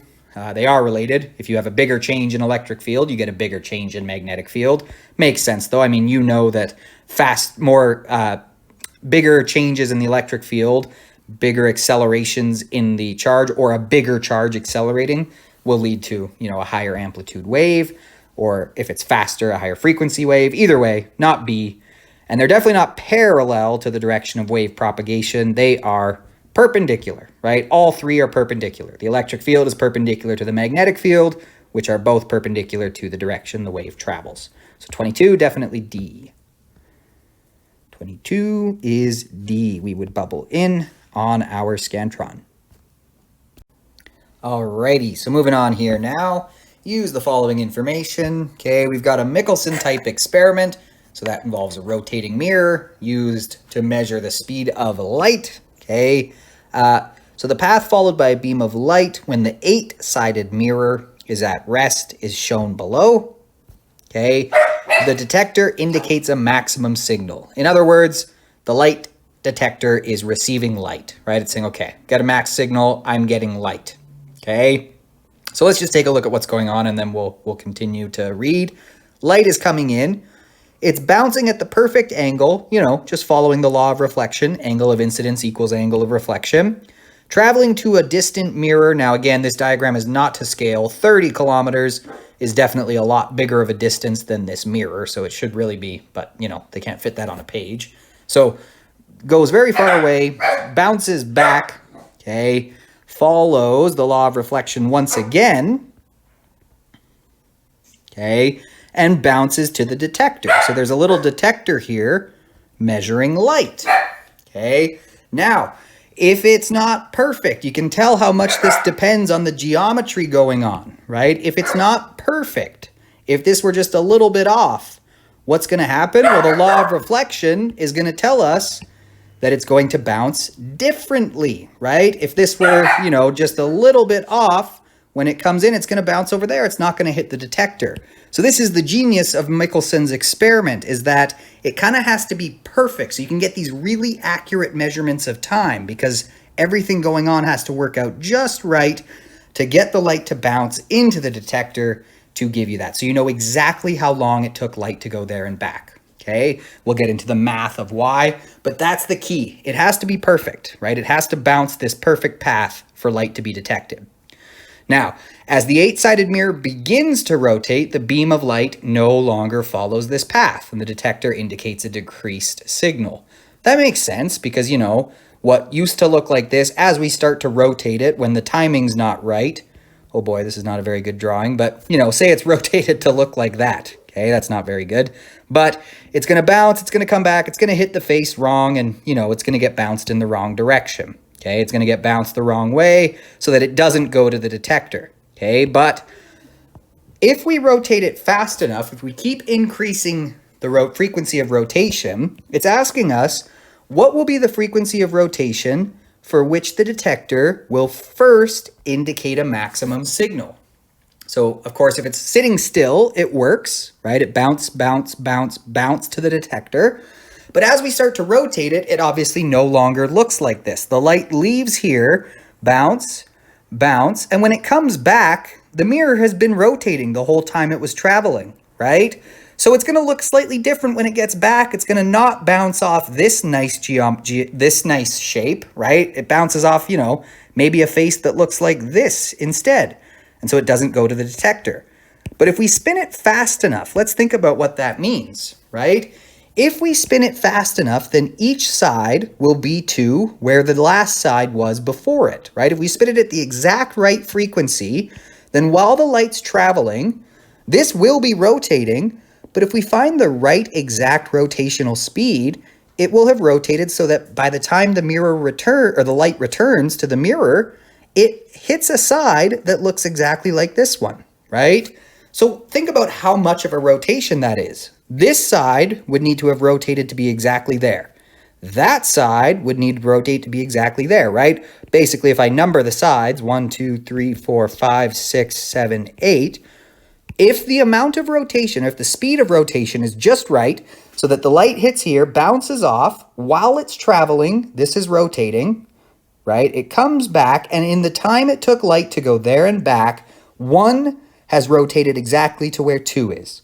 2 has rotated to exactly where 3 was. 3 is rotated to exactly where 4 was, so that what we get is it looks essentially the same, right? It looks the same as when light bounced off it, comes back, it goes straight to the detector. And that's the genius of Michelson's experiment, right? It's quite simple in its theory, right? On paper, it's quite simple. Now, getting it to spin accurately and measure that was a challenge for Michelson, but it worked out really well. He got a very, very close to the modern accepted value for the speed of light. Okay, so how much of a rotation needs to be completed for this to work out properly? Well, Not a full rotation, right? I mean, a full rotation would work. It'd be back to looking, 1 would be all the way back to 1. That would work. It would hit the mirror in the right way to bounce to the light detector. But it doesn't need to be a full rotation, and we want to find the first frequency. As we speed it up, what's the first time we get it working? Okay, we get light being detected. Well, that means we only need to complete 1/8 of a rotation, right? 1 just needs to go where 2 is. 2 just needs to go where 3 was. 3 just needs to go where 4 was, right? 1/8 of a full rotation needs to be completed. So, thinking about this, we've got frequency. Frequency we know is closely related to period, right? But while the light's going there and back, if exactly 1/8 of a rotation has been completed, this will work out. So we could say our time, the time light took to go there and back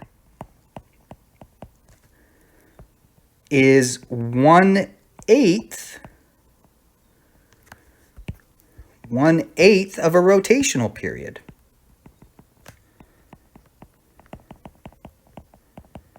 1/8 of mirror's rotational period. Period, remember, is the time to go all the way around. Right? Which is capital T. That's what period. In other words, T is 1/8. The time it took the light to go there and back is 1/8 of the mirror's rotational period. Okay? Well, the period is just 1 over the frequency. So let's just find the period, and then we can use that to find the frequency, right? I mean, we could do it all in one equation. I'm going to choose to just find the period, and then I'll use that to find the frequency in another step, but you could do it all in one big step. Okay, now this is just a V equals D over T. We know how fast light travels, right? We know how fast light travels. It's 3 × 10⁸ meters per second. We also know how far it traveled. It went there 30 kilometers and back 30 kilometers. If you're worried about angles here, that's why they specified it's not drawn to scale. There's a slight angle there, but for the most part, right, because the point is actually like way over here, it's basically just going 30 kilometers twice, right? You don't have to worry about splitting into components or anything. They'd have to give you angles if they wanted you to do that. Okay, so we can just say it went 30 kilometers there, 30 kilometers back for a total of 60 kilometers. So we know how far it went. We know how fast light travels, okay? And now we're saying, so the time it took to go 30 kilometers at 3.0 × 10⁸ meters per second is the same as it needs to take the mirror, same time it needs to take the mirror to rotate 1/8 of a full rotation. The time it takes light to go there and back is 1/8 of a period for the mirror. So let's use that to our advantage, right? We know that, well, V equals D over T. Now, in this case, that means C, the speed of light, is equal to 2 times 30 kilometers, or 2 times 30,000 meters, because it's got to go there and back. Okay, divided by, we just worked out that the time it's going to take to do that, the time it must take for this experiment to work out is 1/8 of an orbital period. Not orbital, rotational period, right? So 1/8 of the rotational period. Okay. So simplifying this a bit, we've got that, C, the speed of light, let me just put in, well, here. C, the speed of light, is equal to 60,000 meters. That's twice the distance, right? Twice the distance there, because it's got to go there and back, divided by 1/8 of the period. Let's just solve this for period. I'm actually first going to simplify. I'm dividing by 1/8. That's the same as multiplying by 8. So if you like, this is 8 times 60,000 meters over the period. Or the speed of light is equal to 8 times 60,000 is 480,000 meters over the period. Now, if we can find the period, we can find the time. Okay, so let me just multiply both sides by time, divide both sides by the speed of light. We get that the period is 480,000 meters divided by the speed of light, 3 times 10 to the 8 meters per second. By the way, more than one approach to this. If you just want to find the time it would take light to go there and back, right? You know D, you know T. Sorry, you know D, you know V. You can find the time, okay? And then you can multiply that by 1/8 to get the period. You don't even necessarily need to do it in you could break that up into 2 steps is what I'm saying, okay? But now we'll get that the period of that mirror's rotation must be, again, looks rounded, but it's not, 0.0016 seconds. So that's how long it would take around to go 1 full time. Again, it only takes 1/8 of that amount of time for light to go there and back, because we only need to complete 1/8 of a period for the appropriate mirror face to be where it needs to be to reflect the light properly. But that is how long it will take the mirror to go around 1 full time. And we're finding that because we want to know what is the frequency with which we need the mirror to spin. So then step 2, well, frequency is just 1 over the period, which is 1 over 0.0016 seconds, or 625 hertz. Okay, a hertz is a rotation per second, so don't get thrown off by that. A hertz just is a per second, how many revolutions per second, or how many oscillations per second, whatever it is we're dealing with here. So that means, to write it in scientific notation, like all of these are written, that would be 6.25 times 10 to the power of 2. Or A. So 23 is A, right? And again, what do we do? Just to recap, it only needs to complete 1/8 of a rotation for the geometry to work out this way, which means the time that takes light to go there and back just needs to be 1/8 of this thing's rotational period, 1/8 of the time it takes to go around a full rotation. So using that with V equals D over T, right? We know the speed light travels at. We know how far it's traveling there and back, so 60 kilometers total, okay? And then we know that that time, however long it took to do that, needs to be 1/8 of the rotational period for the mirror. So using that, we were able to find the period the mirror must have, and using the period, we were able to find the frequency with which it must rotate. Alrighty, let's move on to this one here now. We're going to use this information to answer this question. What are we looking for? Always sometimes nice to look for a little preview of what we actually need to find. So we're looking for the wavelength of the microwaves in this question. Let's take a look. In a lab experiment, a microwave generator, this thing, is used to produce a beam of monochromatic microwaves. Monochromatic just means they all have the same wavelength. We're not producing a bunch of different wavelength microwaves. They're all the same wavelength. Now, these waves are incident on a series of metal tubes that form a diffraction grating. So we talked a lot about diffraction gratings. Often we were talking about them in the context of visible light, but remember, all EMR has wave-like properties. So if you can do diffraction gratings with microwaves, you just need bigger spaces because microwaves have a bigger wavelength to see those interference patterns show up. Okay, the metal tubes are spaced 1.8 centimeters apart. Ooh, okay, that's important. That is our slit spacing, right? That's how far the slits are apart. So I'm going to call that D, okay? That's the slit spacing, 1.8 centimeters. So we're definitely talking about, diffraction going on, diffraction gratings. We're thinking of those equations, okay? But this is the distance between the slits. This is the distance between the slits that our EMR is being made to pass through, right? So, I don't know why it keeps doing that, sorry. The metal tubes are spaced by that much, right? That is therefore the slits they're being passed through are separated by that much. D, the slit spacing. Okay, now when the microwave signal passes through the grating, a receiver here placed 52 centimeters from the grating detects a maximum signal.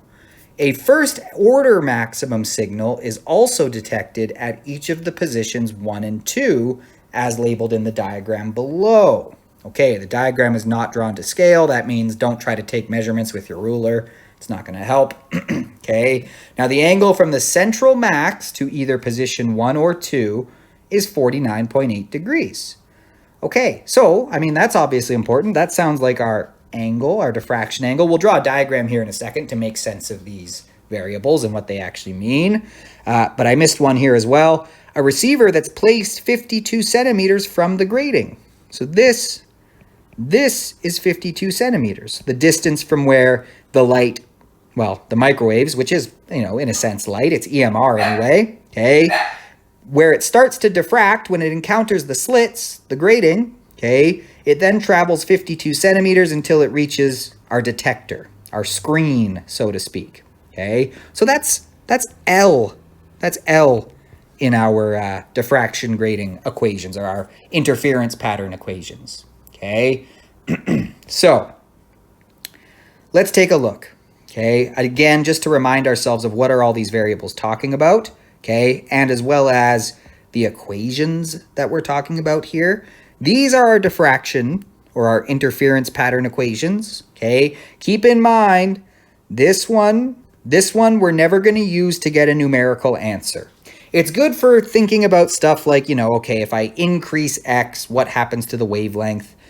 Or if the wavelength goes down, what does that mean about how spread out they are, x, right? Or if I move the slits closer together, what's that going to do to x? All that kind of stuff. It's good for that. It is not good for numerical answers. We'll never use this. It is sometimes safe to use, but remember, it's safe to use when the angle is less than 10 degrees.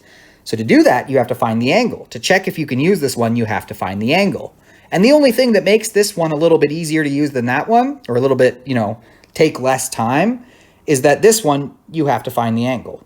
But I mean, you have to find the angle to check if you can use this one anyway. So at that point, you might as well just use this one anyway, since it's more accurate, right? You have to find the angle either way to check whether it's safe to use this. So if you've already found the angle, you might as well use this one. Now, in this case, they gave us the angle, so that's not so bad. But let's remind ourselves of what all these variables mean. The D, the N, all that stuff, the X, the L, okay?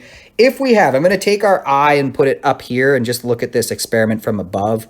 I think that's a little more helpful for getting a feeling for what these are actually talking about, okay? So we're going to have our grating, or our slits. We're being told that the slits are separated by 1.8 centimeters. So this is, I'm actually going to draw it over here. This is our slit spacing. Okay, D is 1.80 centimeters. All right, so that is the distance between our slits. That's the D in the equation, okay? Now, when the microwave signal passes through the grating, a receiver placed 52 centimeters from the grating. So this is 52 centimeters. It passes through the grating and then it travels 52 centimeters to hit the detector. Okay. And it's saying when it's, passes through a receiver, if you place it straight across, you get a maximum. Not too surprising there. We would expect a maximum there. That's the central maximum. Again, since waves from this point will have to travel the exact same distance there, it's not too surprising that they're going to meet up in phase with each other, crest to crest, and we'll get constructive interference. We'll get what we call an antinode, a bright spot, right? A maximum, whatever you want to call it. It's what we call the n equals 0 bright spot, right? It's the central max.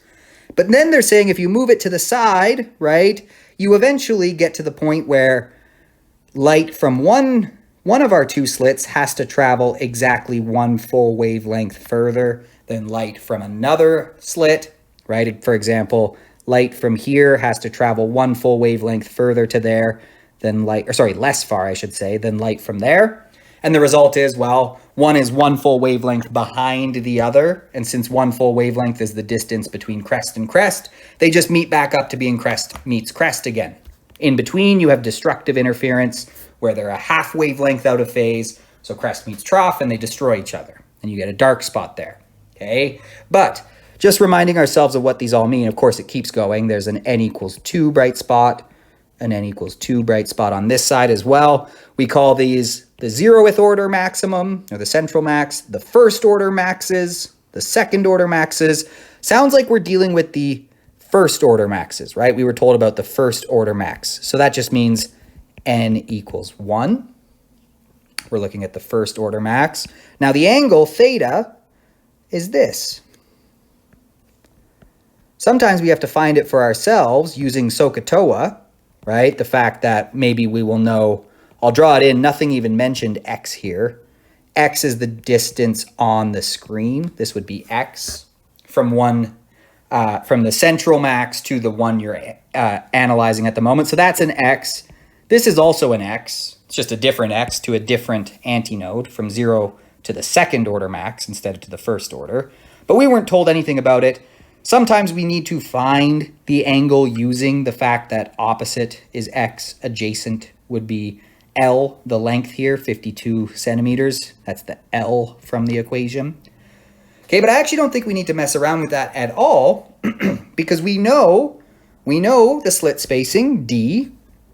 We know the angle, theta, which we would have to find if we weren't given it, but we were given it, so life's good. Okay, and we want to know the wavelength. So we can use lambda equals, that's the wavelength of the incoming light, D sine theta,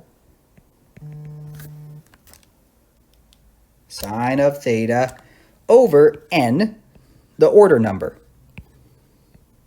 Okay, we know all that stuff. Let's just plug it in. The wavelength is equal to D. Careful, units, 1.8 centimeters. I'm going to write as 0.018 meters times the sine of 49.8 degrees divided by n is just 1 here, right? We're looking at the first order antinode, so n is 1. And that gave me that the wavelength was 0.013748 meters. All right, now we go to record this. We must be very, very careful here. The experimental wavelength of the microwaves in centimeters. Okay, so of course we usually like to work in standard units, but if they're telling us in centimeters, we're going to answer in centimeters. So I need to convert this to centimeters, okay, times by 100, or, you know, there's 1 meter. Whoops, that's not what I'm trying to do. I'm trying to go the other way. 100 centimeters in 1 meter, right? So take this many meters and multiply it by 100, and you'll have how many centimeters that represents. You can tell it worked out because my meters cancel, and I get 1.3. Going to round that 7, well, down, keep it as a 7. Doesn't get rounded up because the next number is a 4, right? So it'll be 1.37 centimeters. Okay, so recording this on the Scantron, we need to include that decimal. If we say 137, we're saying 137 centimeters, which is not the answer. It's 1.37. So we must include that decimal. We must bubble the decimal in the appropriate place on the Scantron. So this is numerical response 7. For numerical response 7, my answer is 1.37. So 1.37. Okay, and there we go. Alrighty, so numerical response 8 here. Let's take a look. Visible light that has a wavelength of 6.00 times 10 to the negative 7 meters, or, 600 nanometers. So that is our light. Light's wavelength in air, anyway, is directed into fused quartz. The index of refraction of fused quartz is 1.46. So that is N, the index of refraction in the quartz. The wavelength of this light inside the fused quartz. So we want to know what is the wavelength in the fused quartz. Okay. In scientific notation is blank times 10 to the negative W meters. Okay, so we're dealing with refraction here, right? We have light leaving one medium, entering a new medium. So let's go ahead. I like to draw a quick picture with these just to keep things straight. Okay, so let's say it's going from air into quartz. Okay, so we're taking it and sending it into, it says it's directed into the quartz. So it's starting in the air and going into the quartz. That's important to know. So it's coming in. Okay, I'm going to draw in my normal line perpendicular to the interface. Now, N is 1.46. It's also, It's going to get slowed down in quartz, which means it's going to bend towards the normal, right? Whenever light gets slowed down, it gets bent towards the normal, okay? Now, what do we know? They might not seem like they told us much about air, but it is on the back of your formula sheet. I mean, they told us the wavelength. Now, it doesn't actually matter what we call 1 and 2, but we must be consistent. I like to, therefore, I just like to say, okay, anytime what it's starting in, those are all 1s. What it ends up in, it's all 2s. You can go the other way. You just can't mix. You can't say, you know, this is N1, but wavelength 2. Or this is N2, but wavelength 1. You could go N2, wavelength 2, N1, wavelength 1, or you could go N1 wavelength 1, N2 wavelength 2. You just can't mix them up. But I like to just, to avoid even thinking about making that mistake, I like to just say, okay, it starts in 1, it ends in 2. Most people go with that convention, okay? So N1 then is going to be the index of refraction of air, which is given on the back of your formula sheet as 1.00. It's technically a little higher than that. If the diploma tells you, right, it's 1.0003, then obviously use that. They're telling you that for a reason. If they don't tell you, you're safe to use the one on your formula sheet. And they tell us the wavelength in air, which we're now saying is 1. So I must say this is wavelength 1 when I go to do my Snell's law calculation, is 6.00 times 10 to the negative 7 meters. Okay. What do we know about the quartz? We know its index of refraction is 1.46. And we want to know what is the wavelength over here, right? It's getting slowed down, so we're expecting the wavelength to increase. Picture, you know, traffic, right? Sorry, we're expecting the wavelength to decrease. That's my bad. We're expecting the wavelength to decrease. I misspoke there, right? Picture traffic. If you have cars all going together, right, and then suddenly they start to slow down here, well, the ones behind that are still going at the faster speed are going to be catching up to them for a bit, right? So replace the cars with crests in a wave and you have the same idea. Crests get slowed down when they hit here. So as they hit here, they start to go slow. The ones behind them that are still traveling faster are catching up. And so the effect is the crests get bunched up closer together, okay? Shorter wavelengths, closer together crests. So that's what we're expecting. Let's do the calculation now to confirm. So from our formula sheet, right, we can use Snell's law, which just says, you know, N2 over N1 equals V1 over V2 equals wavelength 1 over wavelength 2. Or there's also this relationship here as well with the angles, but we're not worried about angles. We're worried about wavelengths and indices of refraction and how they compare. Be very careful, right? The inverse relationships are going on with index of refraction. So a higher index of refraction, right, if it goes into something with a higher index of refraction, that results in a shorter wavelength. It's flipped. N2 over N1 equals wavelength 1 over wavelength 2. So the ratio of the indices of refraction is inversely related to the ratio of the wavelengths, right? So if it has a bigger index of refraction that it's entering, that means it's going to end up with a smaller wavelength in the new medium. Like we said, I like the car analogy to think about that one. Makes sense when you think about it. Okay, so with that in mind, here we go. We need to use Snell's law. N2 over N1 equals wavelength 1 over wavelength 2. We just need to solve for wavelength 2. That's what we've been asked to find. So with these, it really is just two ratios being equal. There's nothing wrong with just doing this as your first step, just flipping both sides, right? Or if you like, you can do your multiply everything out, cross multiply, whatever you want to call it. I don't like to say cross multiply though, because that gets students in trouble. They go just cross multiplying wherever they want. And sometimes cross multiplication doesn't really make sense, doesn't really work. But it does here because all we really do have is two ratios that are equal to each other. And now to solve for the new wavelength, I'll multiply both sides by wavelength 1, since the new wavelength is being divided by the original wavelength, wavelength 1. And that gives me the new wavelength, right? Like I said, the ratio of the indices of refractions, but inverted, times the old wavelength. Okay, so our new wavelength will be, we started out in air, so it's just 1.00 is N1. N2, the index of refraction in quartz, 1.46, times the original wavelength, 6.00 times 10 to the negative 7 meters. okay? And you can see what I mean here, right? If N2 had been bigger than N1, which it is here, we're going to end up with a smaller wavelength, because that means if N2 is bigger, this number is smaller than 1, right? So we're reducing the wavelength when we multiply by the original. If N1 had been bigger than N2, in other words, it goes into something where it moves slower, right? Then this number would be bigger than 1, and we'd be making the wavelength bigger. So if it's sped up, the wavelength increases. Not what's happening here, but the equation checks out with what we kind of predict based on what the light's doing, slowing down so the crests bunch up. Anyway, I got that the new wavelength would be 4.1055 times 10 to the negative 7 meters.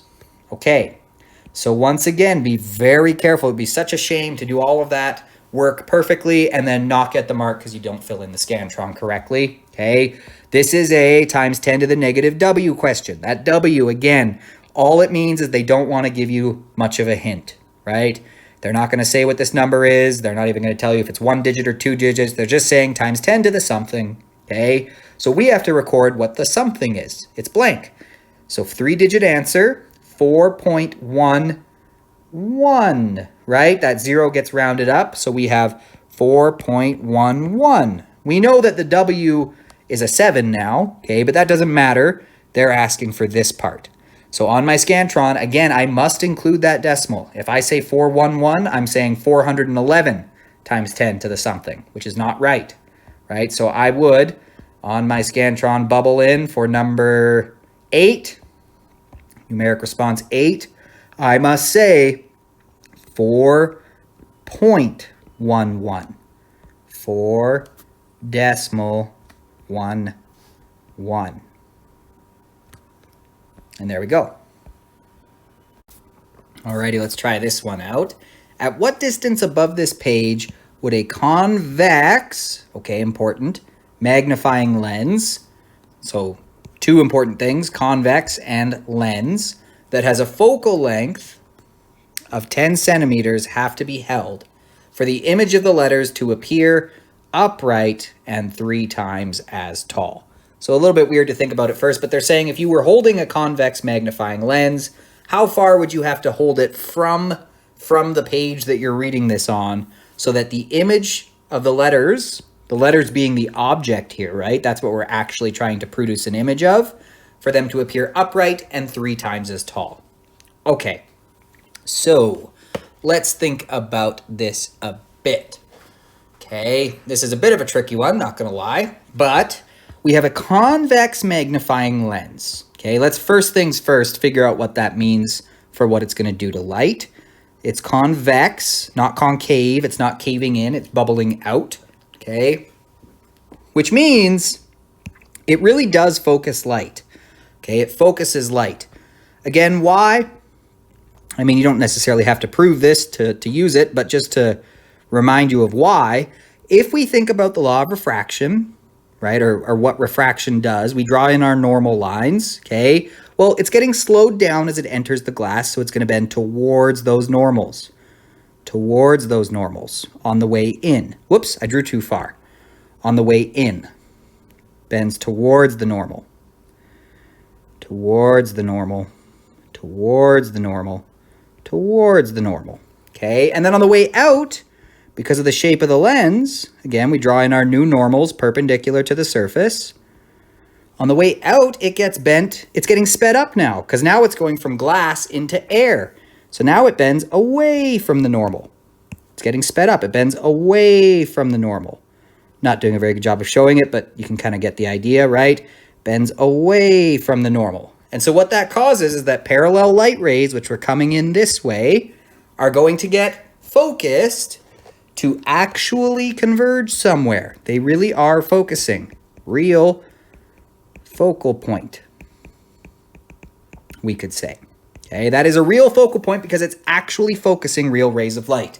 All of that to say, remember, convex lenses, aka converging lenses, have real focal lengths. And real, when we're talking about a focal length or an image distance or whatever, real is positive. Okay, So that means because it's a convex lens, our focal length is positive. It's a real focal point. It actually is where parallel light rays are focusing. Okay, so that's the first important thing. When we go to plug 10 centimeters into our equation, it's going to be positive. Okay, F is positive here. All right, now let's focus on what we're actually looking at. We're being asked, what distance above this page would you have to hold it? Well, our object is the page. It's the letters on the page, right? So we're being asked how far from the object, right? How far from the letters? In other words, we're looking for DO, object distance. How far would you have to hold it for the letters to appear upright? Okay, well, that just means we need the magnification to be positive and therefore the height of the image to be positive. Remember that, right? For upright images, image height is positive, magnification is positive, and also 3 times as tall. Okay, so that tells me something. That tells me my magnification is plus 3x.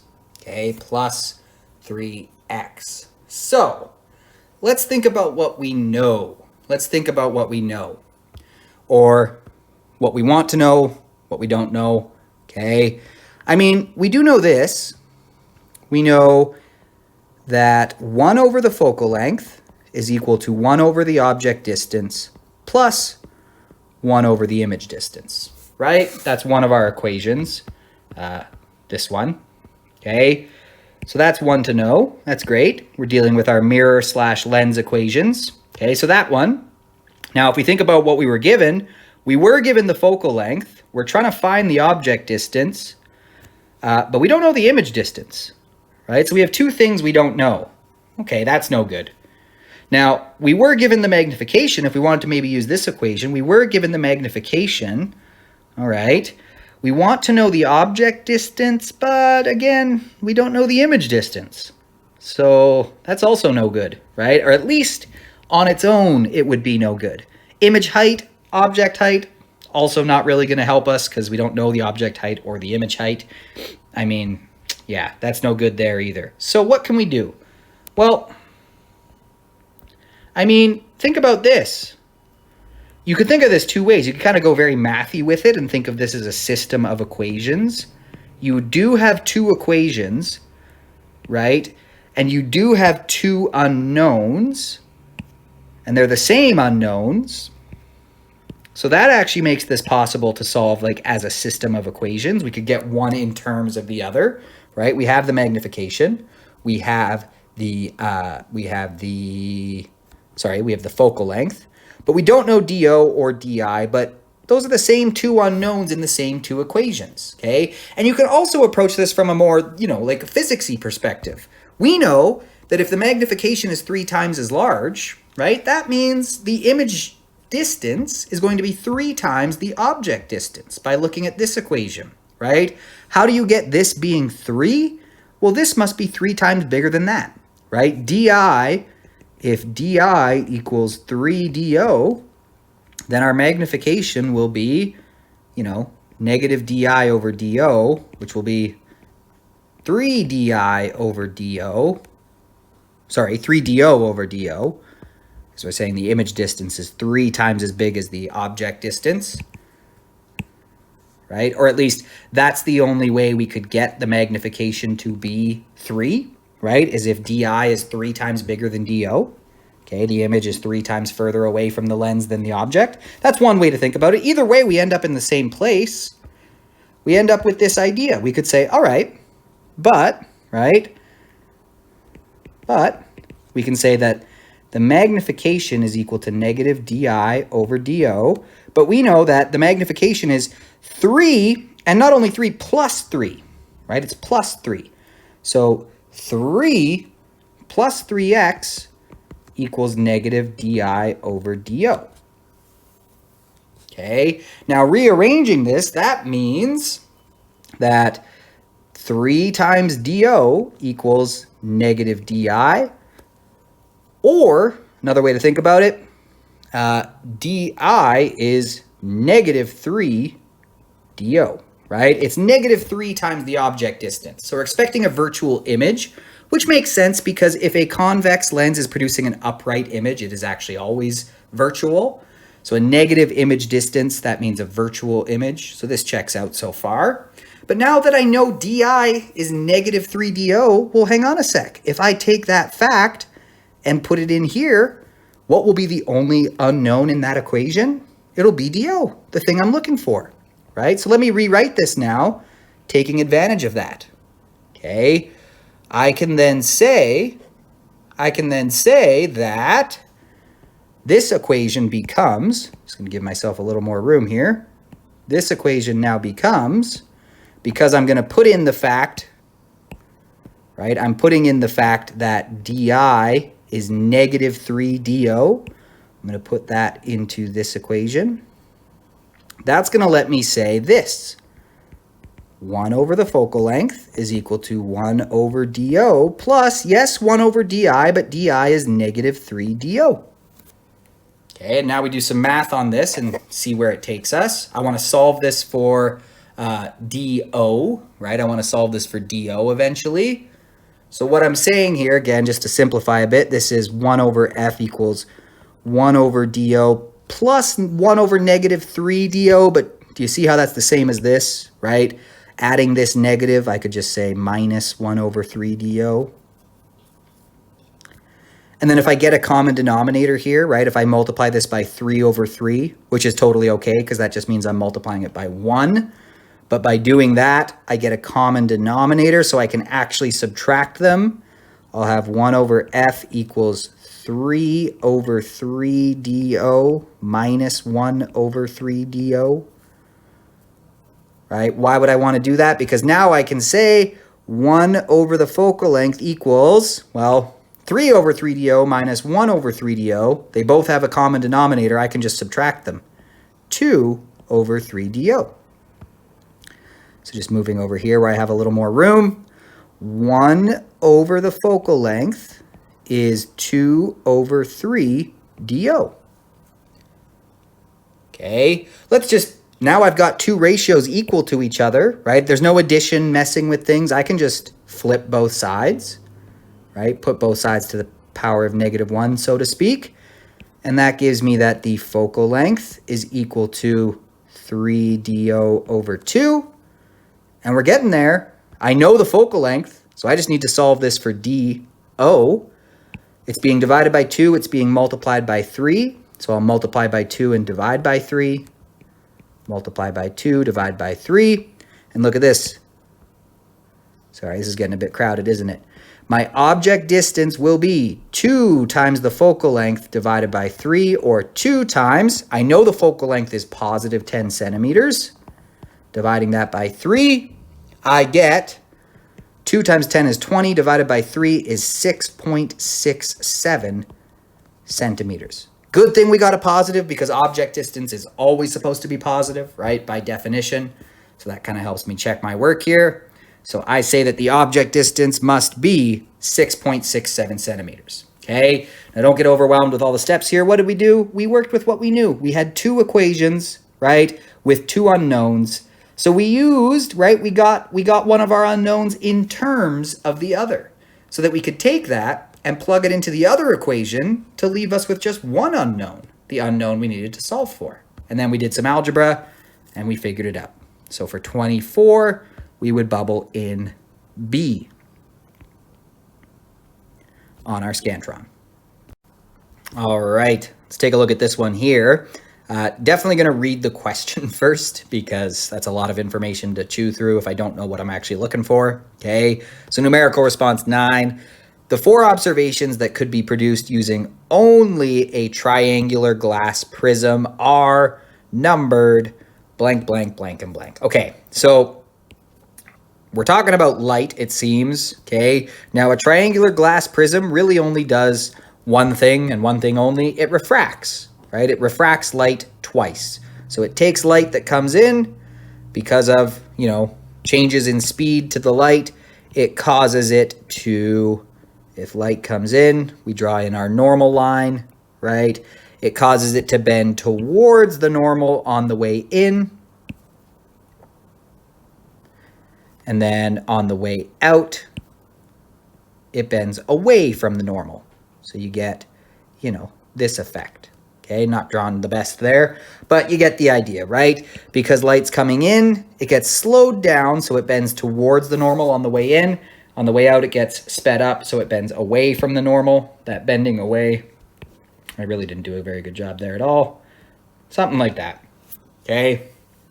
Something like that.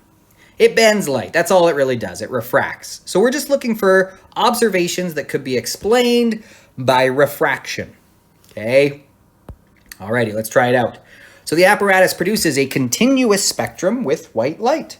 Honestly, that sounds good to me for just refraction, because white light contains all wavelengths. Remember, that's what makes it white, right? It's got red all the way down to violet. Because red bends less than violet, we say blue bends best, meaning that shorter wavelengths bend better, right, than longer wavelengths, okay? So light comes in, it does get bent if it's white, right? It does get bent towards the normal, but not all wavelengths get bent the same amount. Not all wavelengths get bent the same amount. Red is actually going to get bent less than, say, violet. And then the same effect happens on the other side, right? So now it does bend away from the normal, but red gets bent less away from the normal than violet. Now I just drew red and violet, but, you know, blue bends a little bit less than violet, so it ends up there. Green bends a little bit less than blue. Roy G. Biv here, right? Yellow bends a little bit less than green, and orange bends a little bit less than yellow. And that's what produces that rainbow effect, right? White light comes in and it all gets bent. It all does bend, but red gets bent less than violet. So it essentially splits it up based on its wavelength, okay? And it's continuous, right? All the wavelengths are there. So, you know, 700 nanometers gets bent a little bit less than 690 nanometers, which gets bent a little bit less than 680. So you see this nice continuous spectrum. So I agree. I would definitely say right away we can put in one. One looks good to me. Okay. The apparatus produces a bright line spectrum with white light. Bright line, right? Bright line, that doesn't make sense. Bright line spectrum, that's an emission spectrum. It's an emission spectrum. That's not what's going on here. We don't have a hot gas giving off light. I'm saying, you know, take white light. How could you pass white light through this and end up with an emission spectrum? That just doesn't even make sense. It's just a glass prism. We're just passing light through it. It's just getting refracted. We're not talking about heating up a gas, right? So no, I don't think so. We're not heating something up and then its electrons are excited and they transition downward and give us, you know, very specific wavelengths of light. I don't like option 2. I don't think we should include that one. All right. Number 3, the apparatus produces an interference pattern. What? Why would there be an interference pattern here? We're just refracting. This is a triangular prism, right? It's just light, okay? Sorry, it's just light getting bent, refracting. No interference. This would be diffraction. If this were asking about a diffraction grating, sure. But for interference, you need 2 sources, 2-point sources, at least 2-point sources anyway. You need slits, right? You need waves to be meeting up with each other. That's not what's happening here. We're taking light and bending it. So no, I don't like 3. 4, the apparatus produces a single bright line with monochromatic light. All right, let's think about that one. Monochromatic. Monochromatic means one, well, literally it means one color. Chroma means color. But we can think of that for light as one wavelength, right? Now, it's true. Different wavelengths of light bend to different degrees. But if we only send in one color of light, monochromatic light, let's say we just send in red light, it will get bent, right? It'll get bent, but if it's monochromatic, if there really is only one wavelength, it bends towards the normal there, away from the normal there, right? Well, what are you going to get on the other side? It was all one wavelength to begin with. So yeah, it got bent around, but there's still one wavelength. There's no spreading going on, right? So it all gets bent and it comes out at the same place as all the other light it went in with because all that light has one color. I like that. I think that's correct. Single bright line, yeah, that makes sense. It makes one single bright spot with monochromatic, one wavelength light. So I like 4.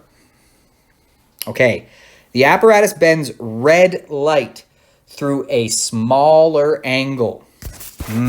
Bends red light through a smaller angle than it bends blue light. You can kind of look ahead a bit and see this is paired up with number 6. Bends red light through a larger angle. So we got to decide what bends light, what color bends more with refraction, right? With prisms. Well, again, that's why I like that saying, you know, blue bends best. It bends best because that's really what refraction is. It's light's path being sort of bent, right? Because of changes in its speed. So by the way, blue, again, I know violet is shorter than blue and violet does bend more than blue, but it's just us kind of being lazy. Red has a long wavelength. Blue has a short wavelength, shorter anyway. Violet is obviously shorter than blue still, but we just say red to blue to mean long to short. It's shorthand, it's efficient. I think just because violet is more syllables.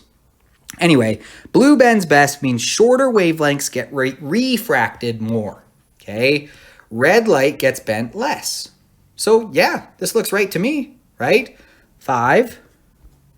Yeah, red refracts less than blue, right? We saw that here.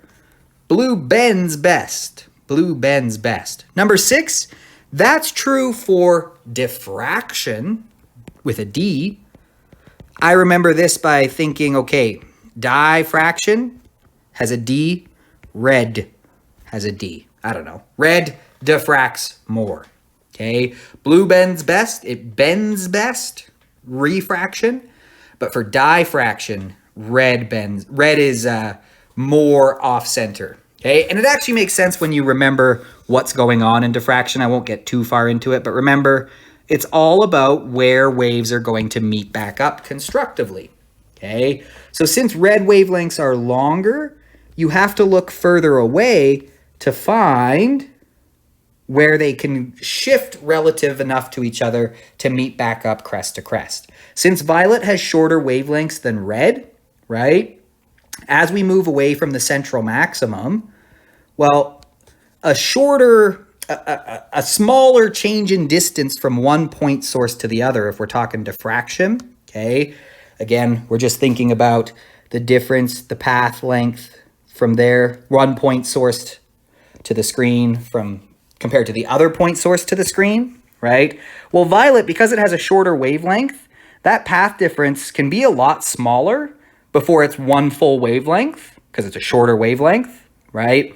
And we're back to crest meeting crest. Whereas for red, since red has a much longer wavelength, you've got to go further from the central maximum until you've actually reached the point where a full wavelength shift, right? Before this has to travel a full wavelength further than this one, for example, so that we're back to crest meeting crest, giving us that constructive interference, that antinode. Okay, that's the explanation of why. But that's diffraction. Right now, we're worried about what could be done with refraction. So I've got 1, 4, 5. If we have one more on here that works, we should have our 4 options that we can put into our numerical response answer. Let's look at number 7. The apparatus produces a single spectrum when white light is incident perpendicular to the apparatus. Versus number 8, the apparatus produces multiple spectra when light is incident perpendicular to the apparatus. Once again, this is about refraction versus diffraction. One of those is true for refraction, which is what we want. One of them is only true for diffraction. And really, I mean, if you got what's going on here, 7 is the only one that makes sense for refraction, right? Light is getting bent, sure, but we send in white light, right? It gets bent to different amounts, and so we do produce a spectrum. We've got red to violet, but that's it. It's not repeating itself, right? Because white light came in, all the red wavelengths got bent on the way in, they got bent again on the way out of the prism, but they land here, right? Same goes for the violet, they land here. Why would it repeat itself? Why would there be another red over here? Now for diffraction, you actually do get repeating spectra, right? You actually do, because again, it's all about differences in the paths that they have to travel, right? And how that relates to a full number of wavelengths. So we'll get a dark spot in between these, but guess what we're going to get again? As we keep moving further out, we'll see another violet bright spot that will go to another red bright spot, Of course, I'm just doing violet and red, but keep in mind, all the colors are technically in between. We would have blue. Whoops, not there though. We would have blue, green, yellow, orange, red. It really is a spectrum again, okay? Violet would be the closest to the central max, red the furthest. Okay, same thing on this side, blue, green, yellow, orange, red, okay? But anyway, we do get multiple spectra produced, even on just one side of it, okay? Not just two, right? I mean, I guess that's enough to answer this question, but we actually even get more than that. We get the violet again, we get the green again, the yellow, the orange. Okay, same thing's going to happen up here. We will have, if this is my central max, n equals 0, right? This would be my n equals 1, n equals 2, n equals 1. There will be an n equals 2 one up here. There'll be a violet, blue, green, yellow, orange, red.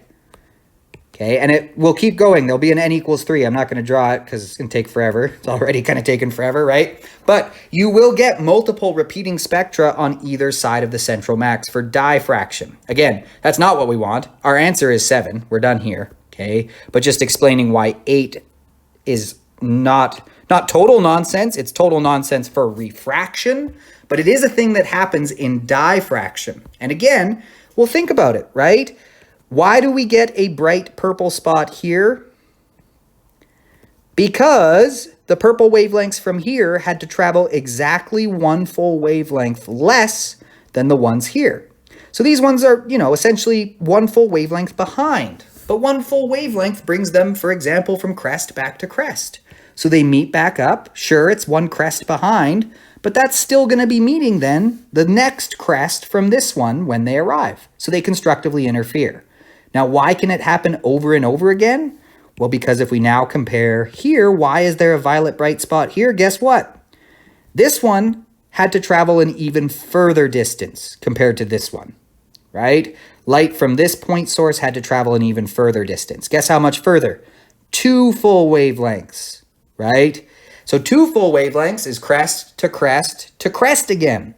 So yes, it's maybe the very first crest that left here is meeting up with like the third crest that left here, right? The first 2 are already gone, but it doesn't matter which crest is meeting which crest. If crest is meeting crest, trough is meeting trough, you've got constructive interference. You've got a bright spot, right? And this continues. Eventually, this will have to travel 3 wavelengths further than this one. And you get another bright spot, the third order antinode, and on and on and on.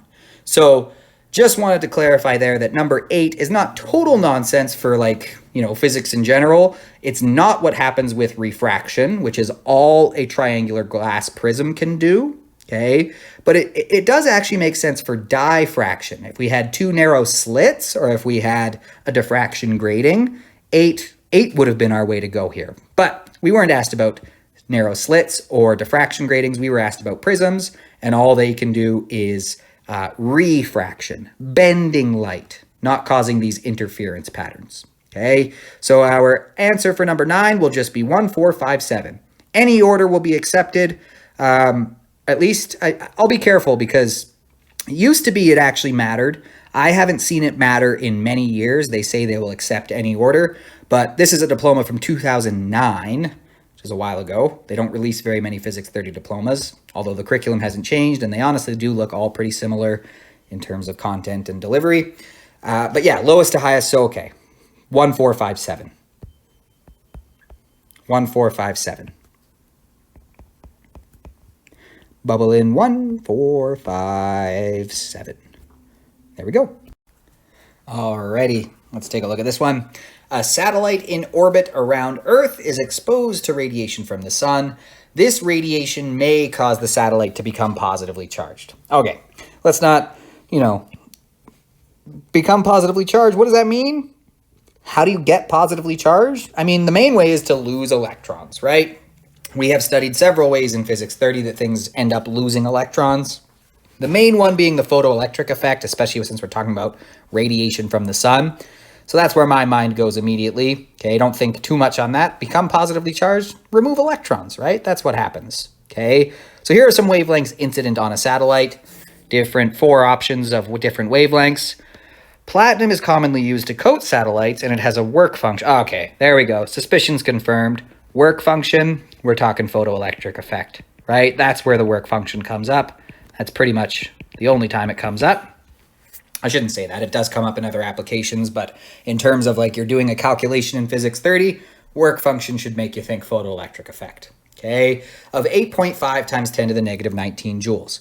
Remember what that means. That is the minimum energy a photon has to have to remove an electron. Therefore, the minimum energy required, right, to positively charge a platinum, okay? So which of the wavelengths listed above would cause a satellite with a platinum coating to become positively charged? All right, we got options here. We do. We could go at this quite a few ways. I'm going to try and maximize our efficiency because, look, we know this is the minimum energy a photon must have to eject an electron, right? To cause the photoelectric effect to happen. That's the minimum energy it would need to have. Now, here are a bunch of different photons with 4 different wavelengths. So we could convert all of these into energies, see which ones have enough and which ones don't, okay? That would require four calculations. They wouldn't be hard. We'd be doing this, E equals hc over wavelength.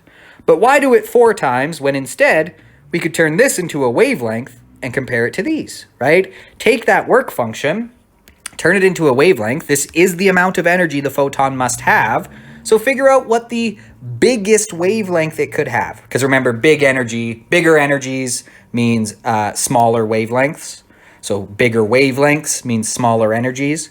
So I'm saying find the biggest possible wavelength and therefore the lowest possible energy it could have for this and see which ones meet that criteria and which ones don't. I'm going to say let's do that. That requires 1 calculation versus 4. Okay, but that's really all we're doing. I'm going to take that energy. Okay, we can also, again, yes, E equals h times the frequency. But remember, the work function is actually very similar. It's just a very specific application of that. The work function is an amount of energy, right? You can see that here. It's the amount of energy a photon needs to have to remove an electron from that material. So this isn't really a different equation. It's just a more specific version of it, where F naught is our threshold frequency. That's the min frequency to remove an electron. We could take this, we could rework it into the same way E equals HF equals HC over the wavelength, right? That's just taking advantage of the fact that speed of light equals F times the wavelength. Therefore, wavelength equals C over F, right? Whoops, I did that wrong though. Frequency equals C over the wavelength, right? Again, these 2 equations, not really different. Just one is saying, do you know the frequency? One is if you know the wavelength. Well then, replace F with C over wavelength from the universal wave equation. Okay, but we can rethink this work function one as well. HC over, I'm going to call it lambda 0. What is that? I mean, we don't really talk about it much, but we could have. We could think of this as the threshold wavelength. What is that? That's the maximum wavelength it can have to remove an electron. It's the exact same idea, it's just that, you know, high frequency means high energy photon. Okay, short wavelength means high energy photon, right? So long wavelength, the threshold wavelength, that would be the max wavelength photon could have.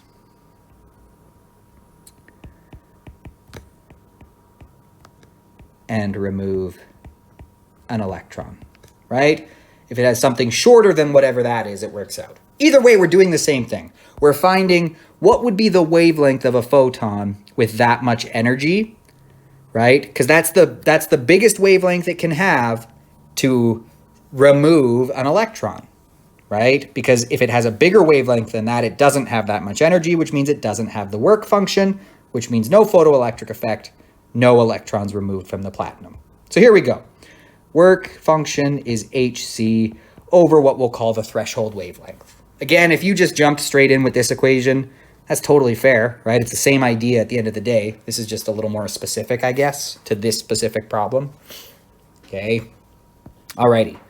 So that means the maximum wavelength it can have and still have enough energy to inject an electron, rearranging it, would be that. Okay, so 6.63 times 10 to the negative 34 joule seconds times the speed of light divided by the work function, which is 8.5 times 10 to the negative 19 joules. They even gave it to us in joules. Life's good. We don't have to convert from EV. Okay, so I got 2.34 times 10 to the negative 7 meters. That is the longest wavelength photon that will still have this much energy. Okay? Now, anything longer than that, again, if we look at the equation, right, E equals hc over lambda. Okay, E equals hc over lambda. If I make the wavelength bigger, I'm making the energy smaller. I'm dividing by a bigger number, right? Hc over wavelength is the energy. So if the denominator gets bigger, that means my energy itself is actually getting smaller. I'm dividing by something bigger. So this is the biggest wavelength it could have to have at least that much energy, have the work function amount of energy, and therefore cause the photoelectric effect. Okay, so anything bigger than that wavelength equals no electrons ejected. Anything smaller equals, yes, electrons ejected. Okay, yes, electrons will be ejected. So what does this question now become? Find the ones there that are shorter than that. Okay, looks like 1 and 2, right? 3 and 4 are bigger than that. 1 and 2. They have at least that much energy. If you were really nervous, you could plug them in, calculate, make sure they give you, at least that much energy. Okay, if they give you less energy, they don't have the work function, they can't do it. But definitely, you could check those ones too if you really wanted. But I feel pretty good about saying C. 25 is C. That would be one of those things if, you finish up the diploma, you got time, maybe you come back and double check your calculation there by calculating the energy of these to see, are these two really more than the work function? Are these two really less? Okay, but there you go. All right, here's a good one. The equation HF equals charge of an electron times the stopping voltage plus the work function for the photoelectric effect is derived using which physics principle? Okay, well, let's think about it. What do? Where does this come from? What is this? What is HF? That's the energy in the photon, right? QV stop. I mean, if you look on your formula sheet, that is EK max of the electrons. And it comes from the fact that if you find the voltage that can stop them, right, stop the highest energy electrons, okay, well then you know how much energy they must have had because Q times V is a change in energy. So you brought them to a stop. That means you perfectly took away their kinetic energy. That means you know how much kinetic energy they must have had, okay? And this is the work function. That's the minimum energy that the photon has to provide to get the electron ejected in the first place. It's leftovers that go into EK max, right? So to recap, the photon came in with some energy. Where'd that energy go? It wasn't created or destroyed. It went into overcoming the work function, and any leftovers were into EK max. What does that sound like? Conservation. It even gave us the hint we're talking about conservation, right? Is charge being conserved here? I mean, it is, but does it lead us to this equation? No, right? I don't think so. Is energy being conserved? Okay, does it lead us to this equation? Now, I want to be clear. None of these are violated, but is it where the equation comes from, right? All of the physics principles are true, right? But did we use it to derive this equation? Okay, well, I mean, no, we didn't use anything except for energy here. We said that the total energy initial equals the total energy final, right? We said the incoming photon, here's our initial, right? There's an electron. I like to think of it as like, kind of down in a hole. We got to dig it out. And by dig it out, I mean overcome its work function, right? Final. If we succeed, the photon is absorbed. The electron is given the work function amount of energy, and any leftovers are what the electron flies off with as its kinetic energy, right? Photon's gone now. But it just comes from the law of conservation of energy, right? We just say, okay, the energy incoming in the photon is equal to, that gets split up into two things. The work function, it has to overcome that, and the max kinetic energy in the electron. Okay, now this went one step further. It said, well, the energy in any photon is just Planck's constant times its frequency. Work function, they left alone here. They just said work function, so work function. And EK max, they broke it down into QV stop based on experimental data, right? Shoot off an electron, see what voltage it takes to bring them to a stop. And that lets you work out how much energy it must have had in the beginning, because don't forget, QV is just a change in energy. So if you find the voltage it takes to stop an electron, whose charge we know, then you know how much energy it must have had to begin with, right? By knowing the voltage it took to stop it and its charge, you figured out the change in energy you did to it, right? And therefore how much it must have started with, because you stop it. So you bring it to a complete stop, taking away all of its energy. Either way, what are we applying here? I mean, as soon as we're thinking about ideas like that, right? Energy in the photon comes in, it gets split up into two things, not created, not destroyed. It's all there afterwards, but it may have changed where it was or what it was going into. Okay, that is, without a doubt, physics principle number 5, the law of conservation of energy. So 26, definitely B. Alrighty, number 27, we got some photoelectric effect graphs going on here. Okay, these are a classic. Probably pretty good chance these will show up on any diploma, most I've ever seen. Okay, but all right, what do we got? Electromagnetic radiation of constant wavelength is incident on a metal cathode, and the photoelectric effect is observed. So obviously this light has enough energy to overcome the work function.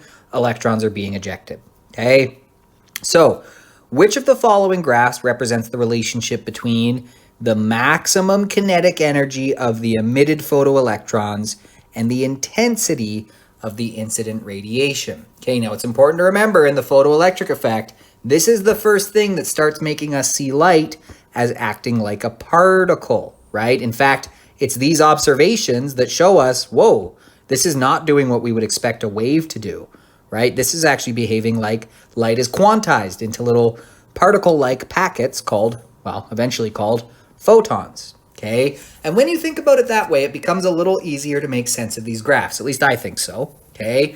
Because intensity, if we're talking about waves, intensity is referring to this. Like here's high intensity waves. High intensity waves look like this. They have a really big amplitude, okay? Low intensity waves look like this. They have a really short, small amplitude. Maybe not a longer wavelength or a shorter wavelength, but they're not, you know, rising and falling as much. So this is why what we expected, I'll spoil a little bit for you here, what we expected was B. We expected B because we thought light always behaved like a wave.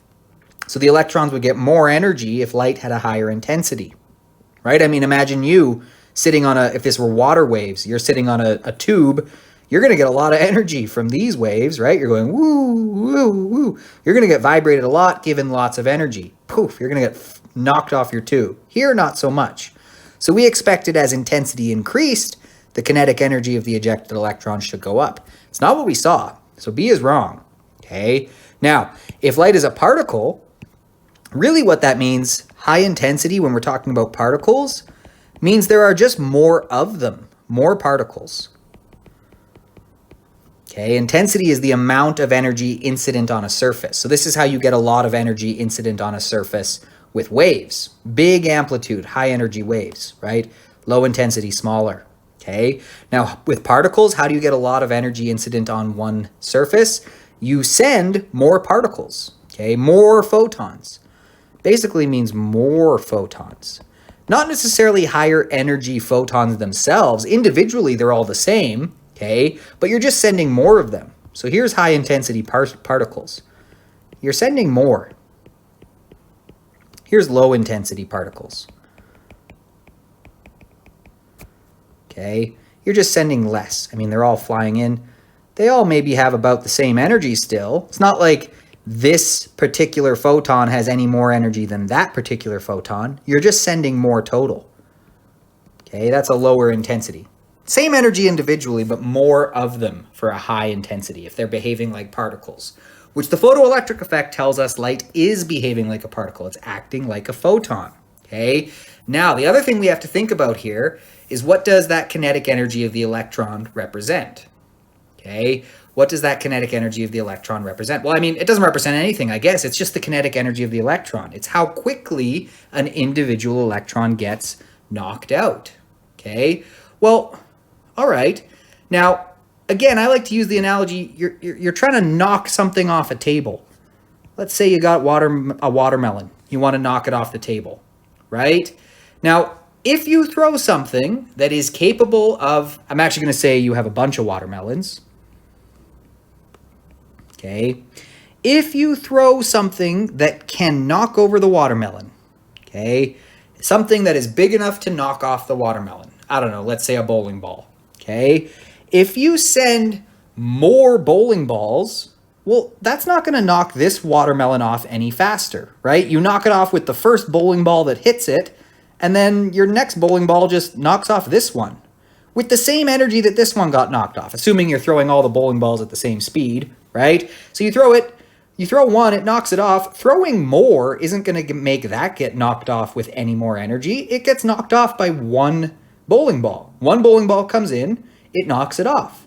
Another bowling ball can come in and knock this one off with the same amount of energy, right? And another one can knock this one off, but sending 1,000 bowling balls isn't going to change the energy with which this one is ejected. It's just going to mean you can eject 1,000 watermelons, right? 1,000 bowling balls, each one is capable of knocking off a watermelon. So you can knock off 1,000 watermelons, but still it's a one-to-one interaction. One bowling ball knocks off one watermelon, right? Sending more of them will not give this one any more energy. It's still just going to be one bowling ball hits that and knocks it over. Okay, now take that analogy and replace the bowling balls with photons and the watermelons with electrons. Yes, they're capable of knocking out an electron, but still, this one photon can knock out one electron and give it some energy, absolutely, okay? And this one can knock off an electron and give it some energy. But sending more doesn't give that one electron more energy that this was going to knock it out, because it still just got knocked out by this one photon, which had a certain amount of energy to transfer, and it transferred it. The same way the bowling ball had a certain amount of energy to transfer, and it transferred it, right? It's done. 1,000 more can knock off 1,000 more watermelons, but it's not going to change the energy with which each individual watermelon is knocked over.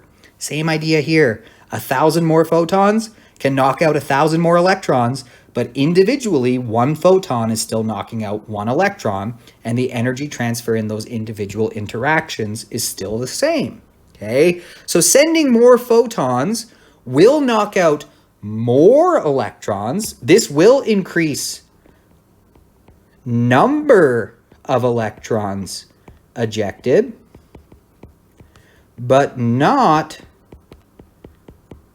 the EK of any one electron that was ejected, right? Sending more bowling balls will knock over more watermelons, but it won't change the energy of each individual watermelon that gets knocked off, right? So just to emphasize, or to add, I guess, and extend, if it had asked us about photocurrent, photocurrent is about the number of electrons, because it's the current that results, right? If you knock off more electrons, then you're getting more charge per second, more current flowing. Then yes, we would expect the graph to increase. If it was photocurrent as a function of intensity, we would expect that to go up. But that's not what we were asked. We were asked about the kinetic energy of an individual electron. So they are getting knocked off. They do have some kinetic energy, but it's not going to be increasing as time goes on, okay? Or sorry, as intensity is increased. Sending more photons, okay, sending more photons doesn't cause an individual electron to get ejected with any more kinetic energy. Okay, so A is our answer here. C and D, I mean, C especially doesn't really make sense, right? D, no, right? Intensity has no effect on the kinetic energy. Sending more bowling balls doesn't knock over more watermelons. Sorry, sending more bowling balls doesn't knock off an individual watermelon with any more energy. It just knocks off more of them. Same idea. More photons don't eject more electrons. Oh geez, I just said that wrong. Sending more photons will eject more electrons, but it won't knock off an individual electron with any more energy. Okay, it's still a one-to-one interaction. So for 27, our answer would be A.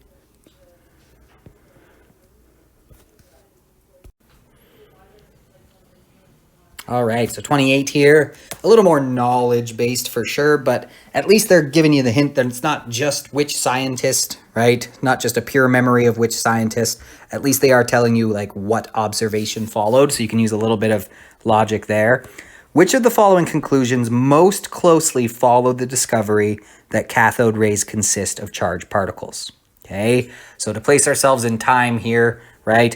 What we're doing is studying cathode rays. We are applying a high voltage to metals in a vacuum tube. So this is empty space in between them. And if we apply a high enough voltage, what we're noticing is that no matter what, we can make a blue beam basically shoot from one to the other. Now, it's important that it's empty space because that means it's not something in here getting like electrified or something, right? There's nothing in here. It's empty space. It's a vacuum. So the stuff must be coming from in here. And no matter what we try it with, as long as the voltage is high enough, we can always make it happen. Now, what's the logical conclusion there, right? It must be coming from inside it. It must be a part of everything, these cathode rays. Okay, and if the cathode rays are made of some little charged particle, that means everything has little charged particles inside of it. Now, that charged part is also interesting because we know atoms themselves are neutral, right? So if they contain little negatives, they must have other parts that are positive. And all of this was big at the time because this is around the time when we still thought atoms were indivisible. And here we are discovering that it seems like everything is made of actually not just neutral atoms, but that those neutral atoms must have parts, positive parts and negative parts. They're not fundamental. You can divide them. You can split up an atom. That is J.J. Thomson and his plum pudding model. So he gives us this model.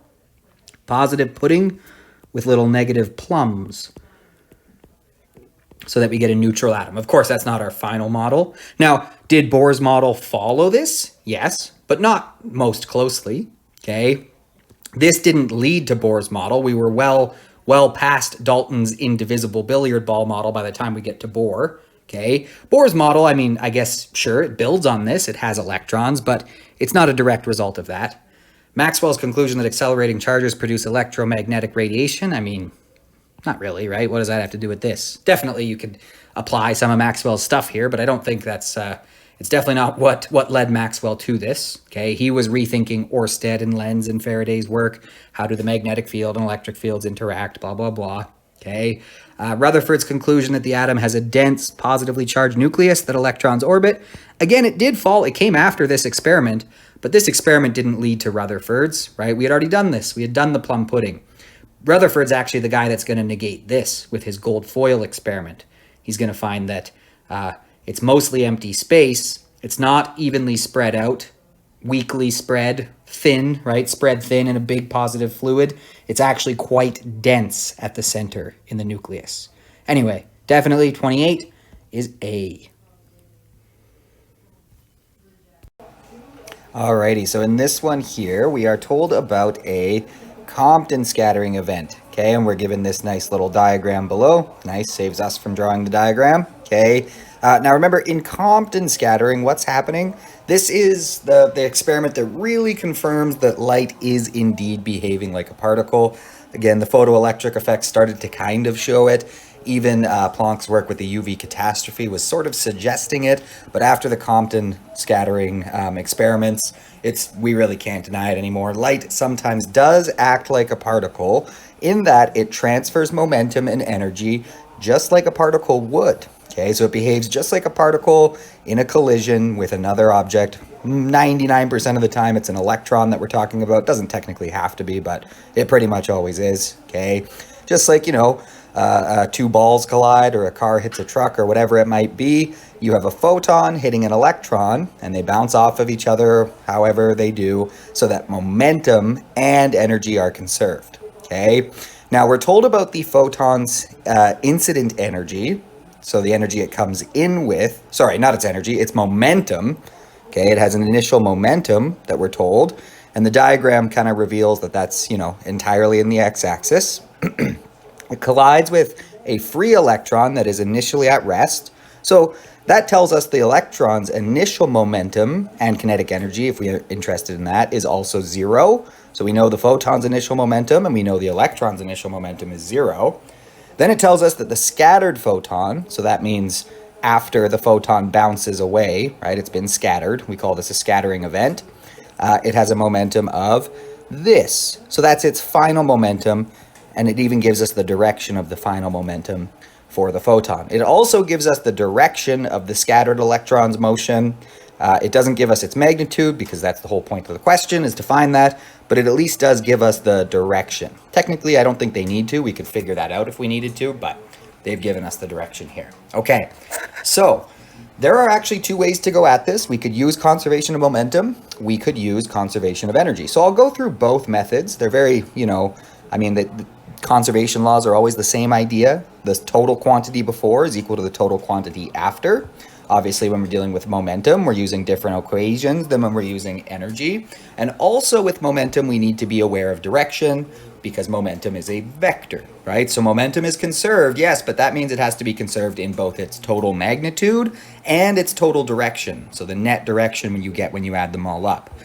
With energy, we don't have to worry about that, because energy is a scalar. Now, because they actually gave us lots of information, often if you can get away with conservation of energy, it's a little bit quicker and easier. For this question, I actually don't think it's that much quicker. It's about the same, I think, because here they just gave us so much about the momentum. Like, we don't even have to calculate the momenta. They're just telling us them. We don't have to put it into, P equals H over lambda or anything like that. They've given us our nice diagram already with all the directions and everything in. So I think they're pretty equally good methods here. I'm going to do it both ways. I'll show you number 4. I'll show you number 5 in this case. And by the way, the reason we can get away with number 5 is because we already know the direction, or we were just asked to find the magnitude. Okay. If we weren't given the direction and we were asked to find the momentum, right, that would include the direction. So we would have to use physics principle number 4, because otherwise we're never going to get the direction from energy, since energy is a scalar. So in this case, we have the option of using energy because we were A, given the direction, and B, even if we weren't, we were only asked to find the magnitude anyway, so we don't actually need the direction. But yeah, so we can definitely get away with using conservation of energy here, but we could also use momentum. So let's go ahead. Let's solve it both ways. I'm going to start with number 4, physics principle number 4, the law of conservation of momentum. I like to start these out with a quick vector addition diagram. It'll just give us an idea of what we're looking for here. Whoops, VAD, vector addition diagram. And for conservation, especially conservation of momentum, it's always nice to draw before and after, just so you can keep track of what's going on. So before the scattering, it's pretty straightforward. Right? What do we got? We got one thing with momentum, our electrons at rest. So the photon is the only thing with momentum, as the diagram kind of shows here. It's entirely in the x-axis. So I'm just going to say, here is our, total momentum initial. It's all in the x-axis. Now it is the momentum of the photon initial. I'm going to use pH for photon. That's the momentum of the photon initially, I for initial. Okay. Now, since that's the only thing with momentum, that is also our total momentum initial. Whoops, said initials, wrote final. Okay, so it's the only thing with momentum. So if we add up all the momenta, that's all we have to do is this one, right? So our total momentum initial is to the kind of right side of the page, entirely in the x-axis. Okay, now, but without even thinking about it, that will be our total momentum final. It has to be, otherwise momentum's not conserved, right? So I'm going to say, boom, right away. That is my total momentum final. It's just that now there's more going into it to create that final momentum, right? Because afterwards, after they collide, the photon is now going up like that. So its momentum is kind of up to the right, 85 degrees from the horizontal, okay? Whereas the electrons is 45 degrees below the horizontal. Now those two momenta are still going to add, they must, it's a law, right? They are going to add to give us the same total, and we know the total looks like this. So what does that mean? If I add them tip to tail, right, I'm kind of doing the VAD in reverse here. I drew the resultant first, and that's just because I knew what the resultant had to look like already, right? Now I'm just going to think about, okay, what would have to add to give me that? Well, something like this. There's the momentum of my photon final, and, you know, something like that, roughly. It's not perfect, but that's the idea. There's the momentum of the electron final, okay? So tip to tail, sure, we didn't have any y momentum initially. We have some y momentum after from the photon. Well, that just means the electron's momentum in the y-axis must be perfectly canceling this one's out, right? Their x's are going to add to give us this initial total. And since there was no y momentum initially, there better not be any total y momentum finally, right? Now, it's okay that this has some y momentum upwards because this must have the exact same y momentum, but downwards so that they cancel each other out. All right. So the fact that there was no y momentum initially, and you could start in the x-axis, but the fact that there was no y momentum initially makes me want to start looking in the y-axis. Maybe it won't work out, but whenever there's zero momentum initially or finally in one of the axes, it's a good place to start because it means one side of your conservation equation is zero. So I'm actually going to start there. I'm going to start with the fact that the total initial momentum in the y-axis is equal to the total final momentum in the y-axis, right? Again, when we're dealing with conservation of momentum, if two axes are going on, we have to treat the two axes separately. Because momentum's a vector, it has x and y components, and we can't just, it's not as simple. I mean, it's true that total initial momentum equals total final momentum, but you can't just add this vector to this vector. They've got completely different x and y components. So that's why we have to take a second and split it up into the x and the y.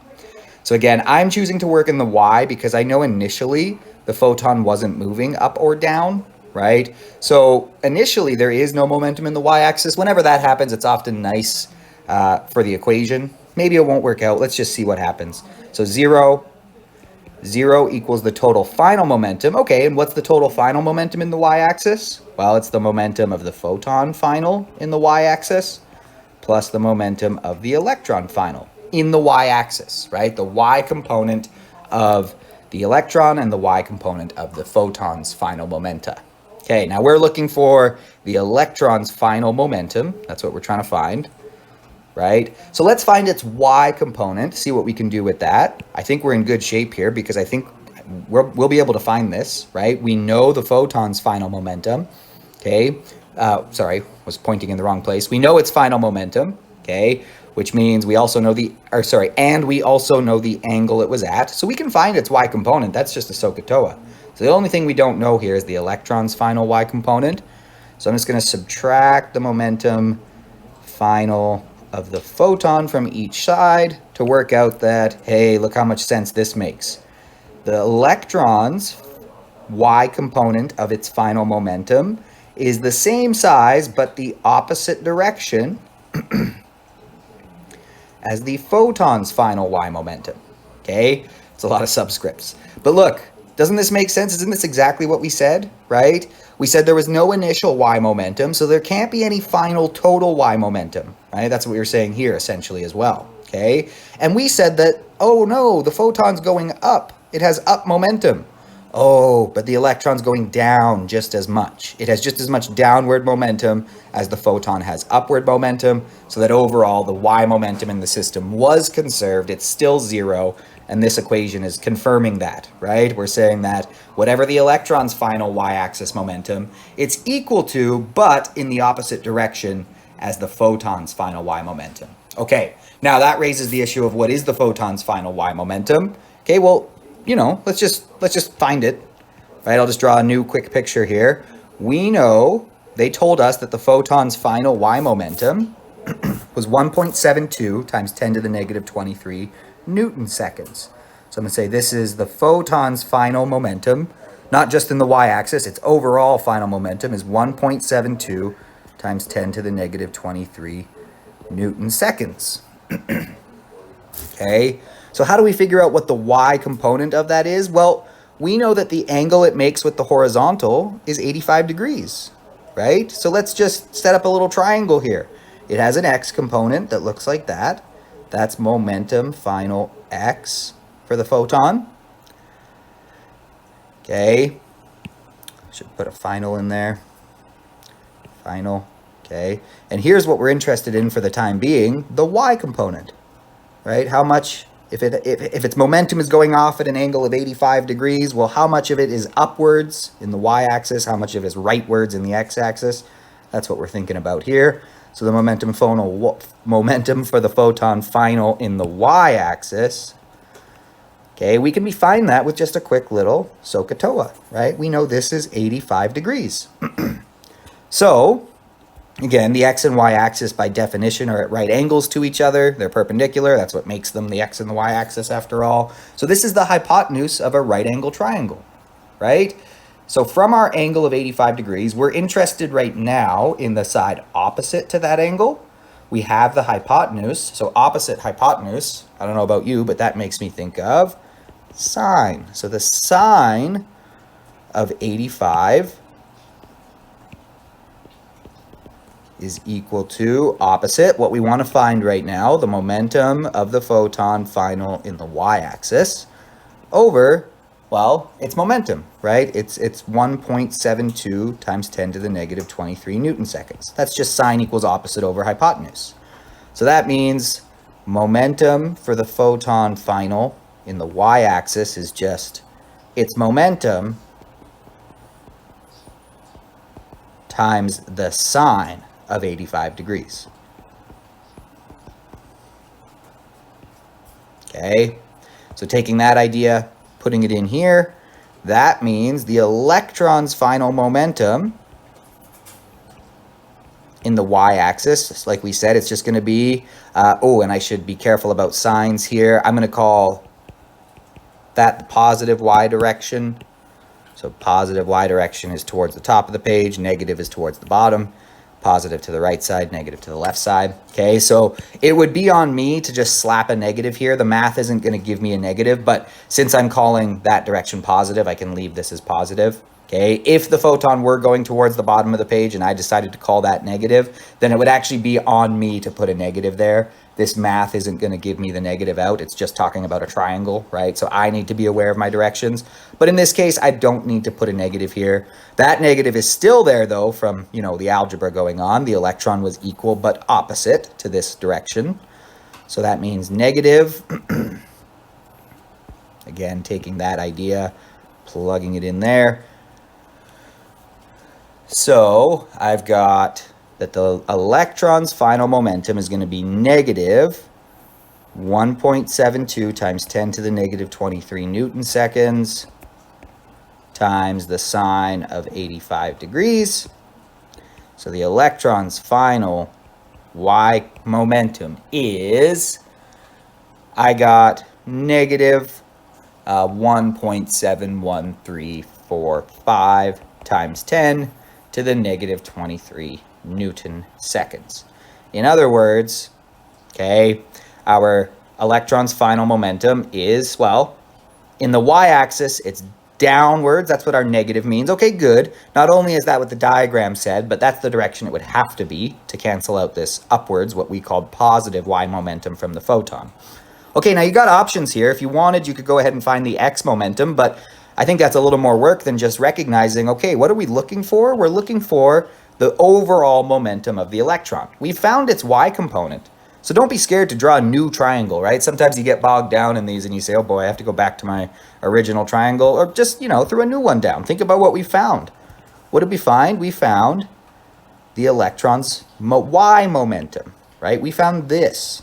So now we know that the electron's final y momentum is, I'm just going to put in the magnet. Oh, sure. It's negative 1.71. No, I'm actually not. I'm just going to put in I'll put in the magnitude for now because we're not going to use it in our SOHCAHTOA anyway. We know that, right? We're not going to use those negatives in SOHCAHTOA. So 1.71345 times 10 to the negative 23 Newton seconds. Okay, I'll say 270 degrees because that's the direction it's pointed, straight towards the bottom of the page. Okay, now there is its x component. We don't know that. We could find it, but I actually don't think we need to, do we? Because what are we looking for ultimately? We're looking for this. We're looking for the electron's final momentum overall. Right? That's the whole point of this question. Now, if we weren't given the angle, we would have to keep going, but we were given the angle. It's 45 degrees. So look, we want to know this, right? We've got the side opposite. We want to know the hypotenuse. Okay, well, want hypotenuse, have opposite. Once again, that makes me think of sine.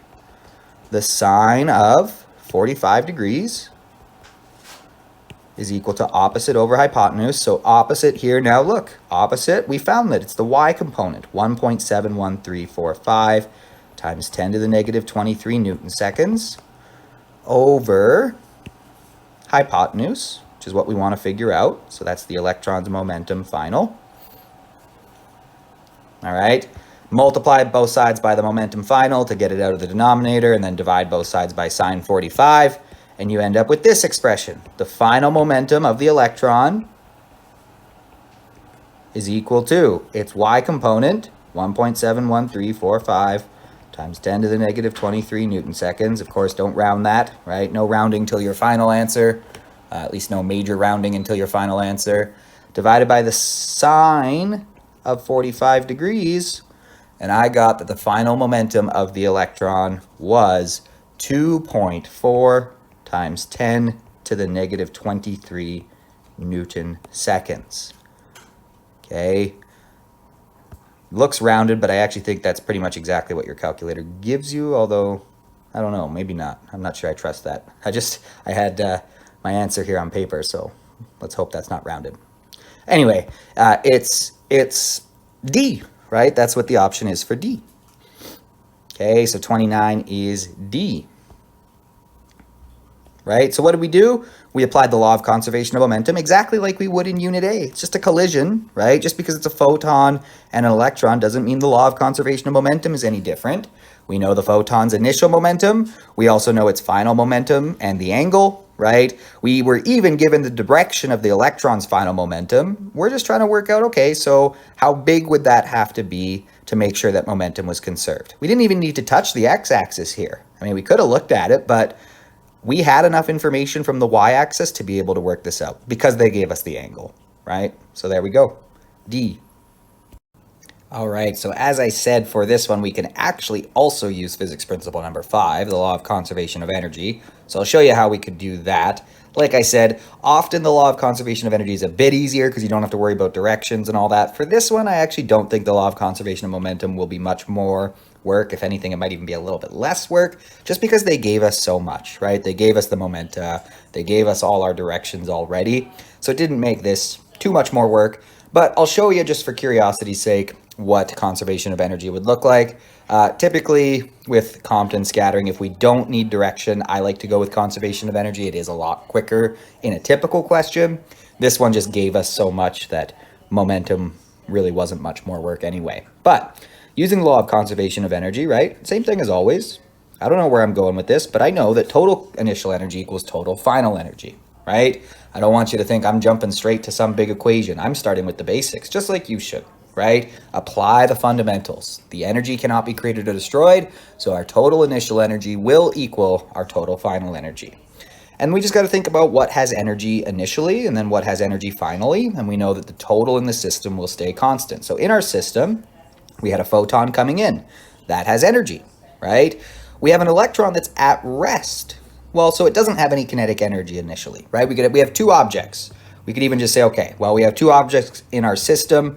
So the electron of the photon initially, plus the electron of, the energy of the electron initially will be equal to those two things finally, right? The energy of the photon final plus the, and I'm including kinetic energy because that's really the only type of energy we're dealing with here with the electron.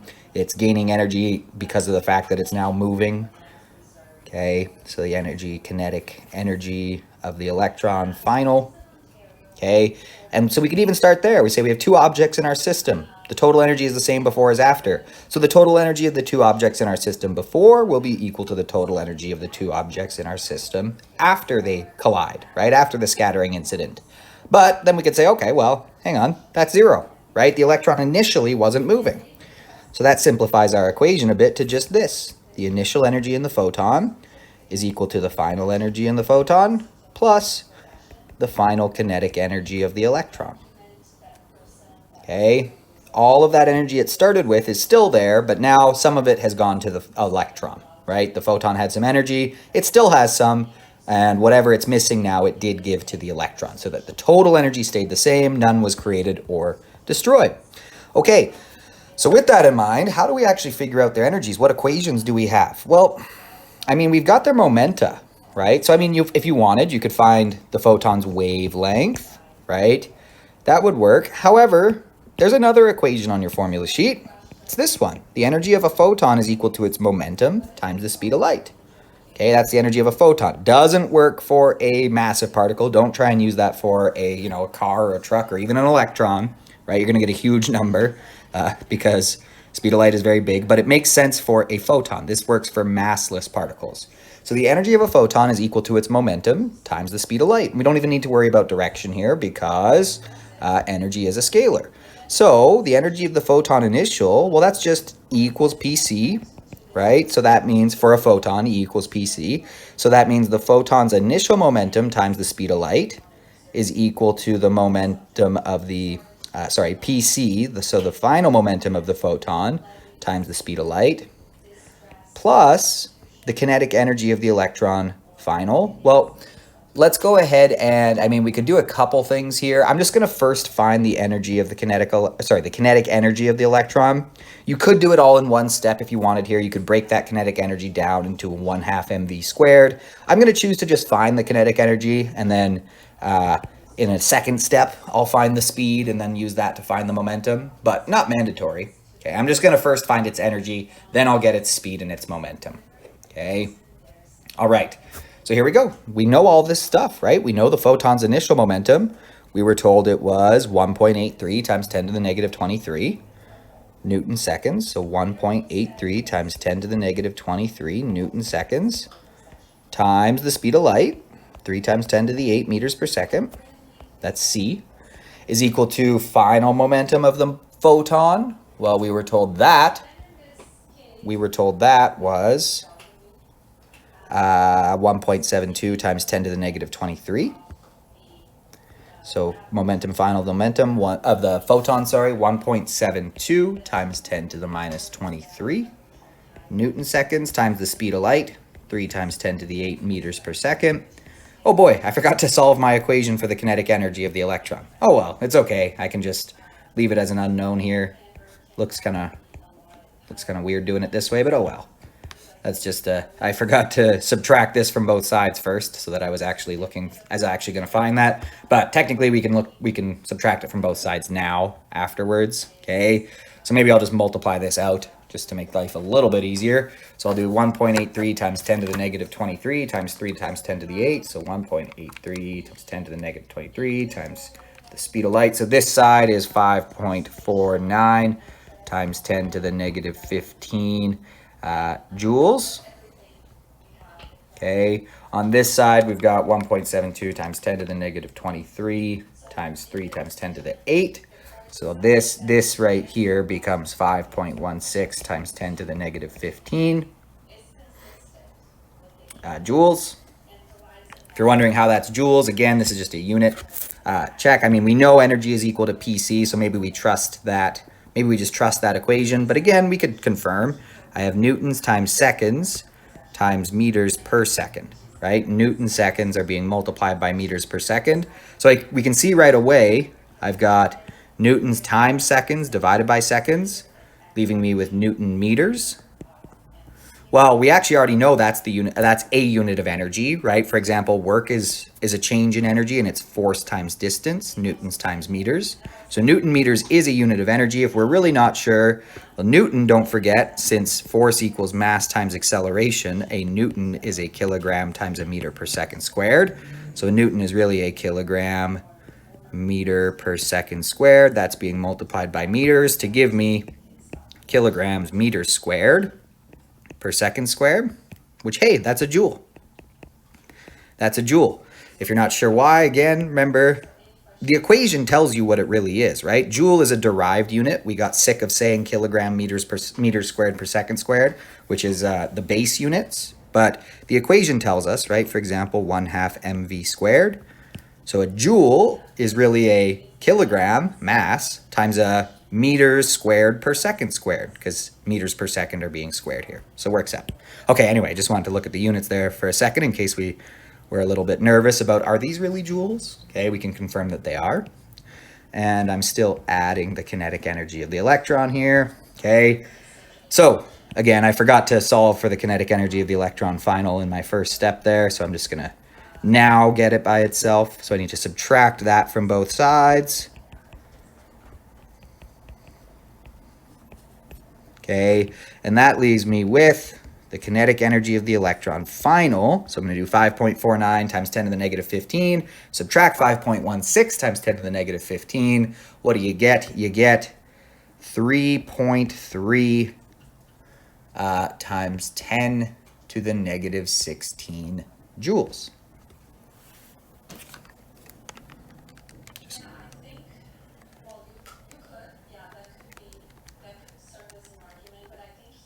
Yeah, okay, I was just double checking my calculation there. Looks rounded, but it's actually not. That really is what you get. Okay.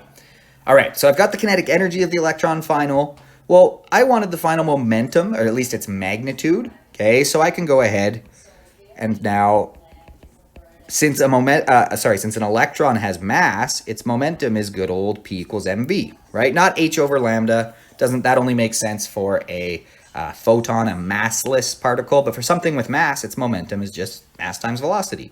So let's find its v so that we can find the magnitude of its momentum.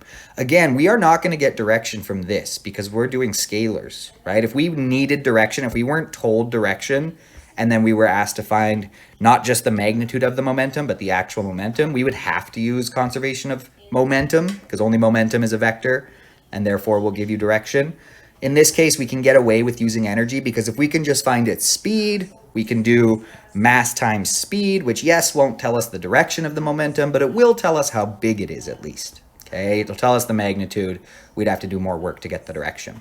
But let's find the speed. We now know that the kinetic energy of the electron after the collision is, as always, mv squared over 2, right?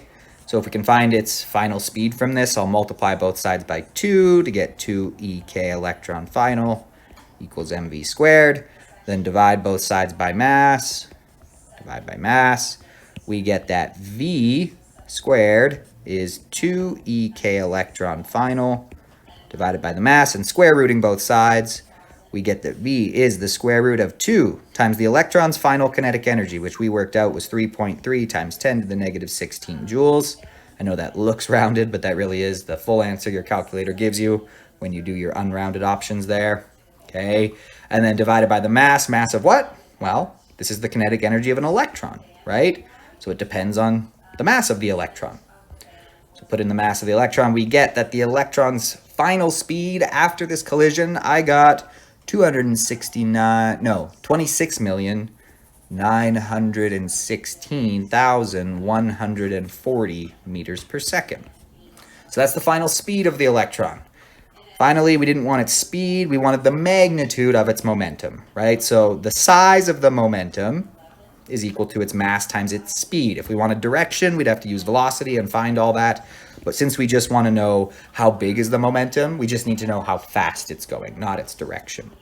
We do know its direction anyway, but that's not coming up here because we actually don't care about it in this question. We just need the magnitude. So 9.11 times 10 to the negative 31 kilograms times 26,916,140 meters per second. And here we go. Its momentum is Look at that. We should get the same thing, and we do. 2.4 times 10 to the negative 23 Newton seconds. Okay, that's not very responsible of me. I'm doing my unrounded answer. I'll show you what it is. If we don't round, it's times 26916,140. It's close enough to 2 sig digs. It's more like 2.44, blah, blah, blah, blah. Okay, so either way, we get the same result. We get D. 29 is D. So like we found with conservation of momentum, okay, with conservation of energy, we get the exact same result. So it works out either way.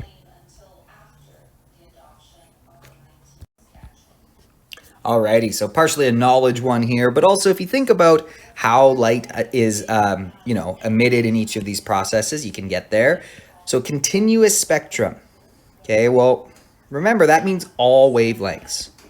All wavelengths represented.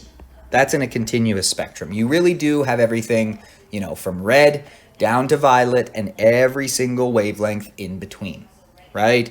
You've got like all wavelengths, like I said. So you've got red, like from, well, even beyond red technically, okay? Every single wavelength is represented. So we want to see all wavelengths, which therefore means all energies, right? There's no gaps in our spectrum. It's definitely not just certain bright lines, and there's not even little small spots missing. You've got, it's smooth, it's continuous. You got your red, then your orange without missing anything, then your yellow without missing anything, right? Then your greens without missing anything, then your blues without missing anything, and then your violets without missing anything. All wavelengths are represented. No colors missing. So that means all energies, right? Because again, the energy of a photon is hc over the wavelength. So think about what we would need to have for something to continually be emitting all of the wavelengths, many different energies, right? That's what we need. We need tons of different energies of photons being emitted. Okay, well, if we think about that, okay, we've got light emitted by a hot solid. That's actually a pretty good candidate. The reason a hot solid is going to produce a continuous spectrum, okay, is because, again, remember, why do these things emit why do these atoms emit photons? Why are they emitting light? Because you have excited electrons that are in one level, and, what goes up must come down. If it's excited, it will eventually come back down because of the nucleus attracting it back, and when it does that, it will emit a photon, okay?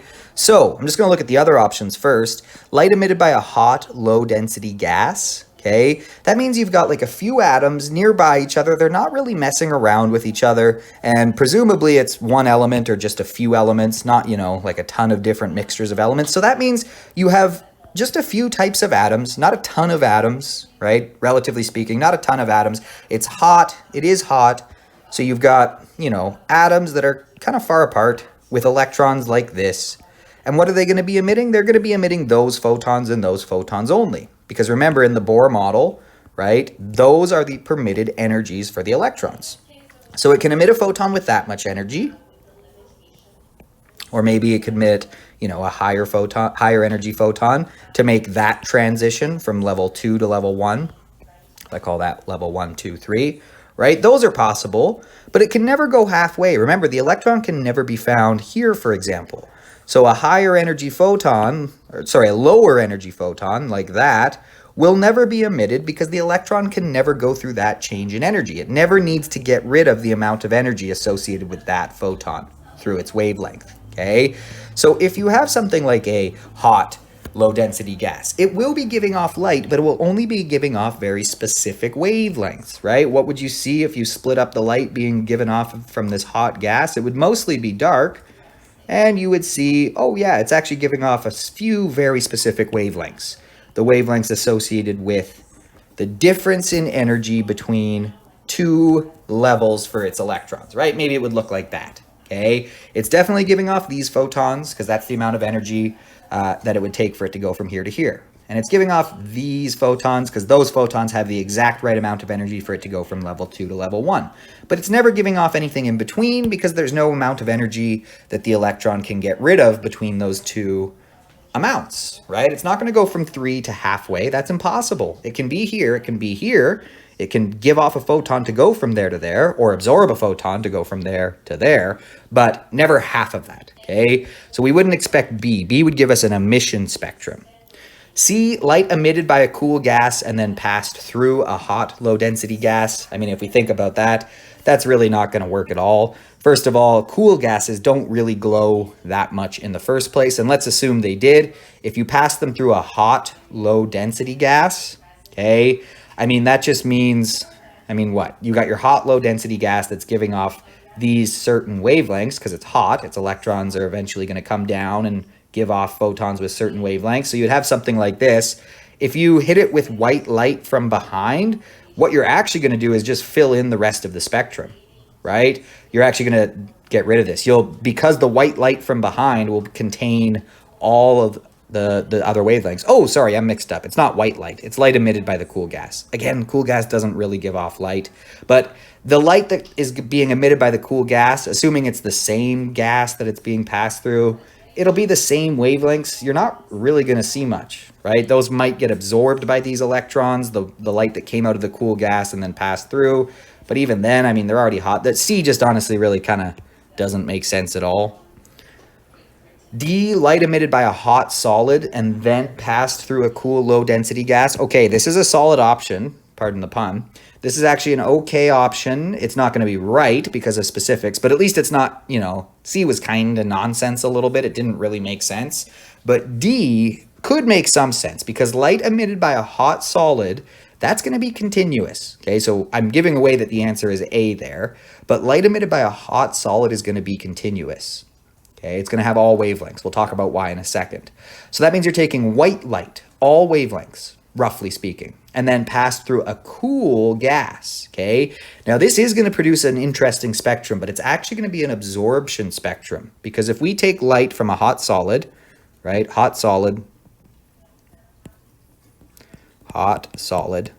I'm using a light bulb because the part of it that glows is a hot piece of metal, a hot solid, little tungsten filament, okay? So if light is coming out of that, it contains all wavelengths.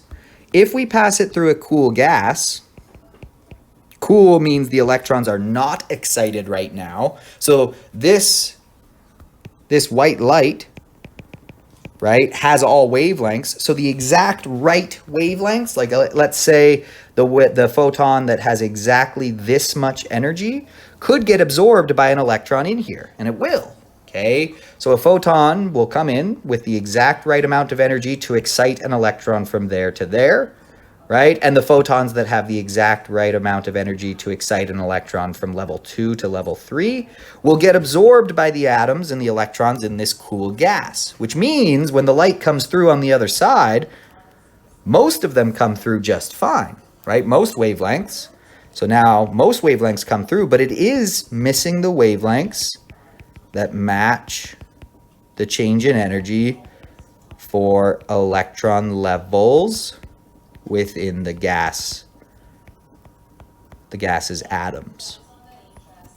Okay, and so then when we split it up, what do we see? I mean, we'd see something kind of like this, except guess what?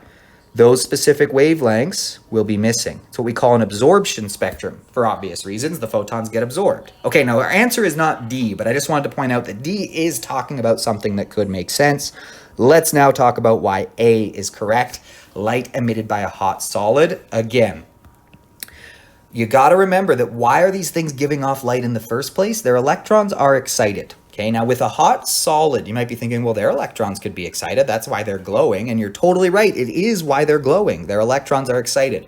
However, they're not glowing with very specific wavelengths.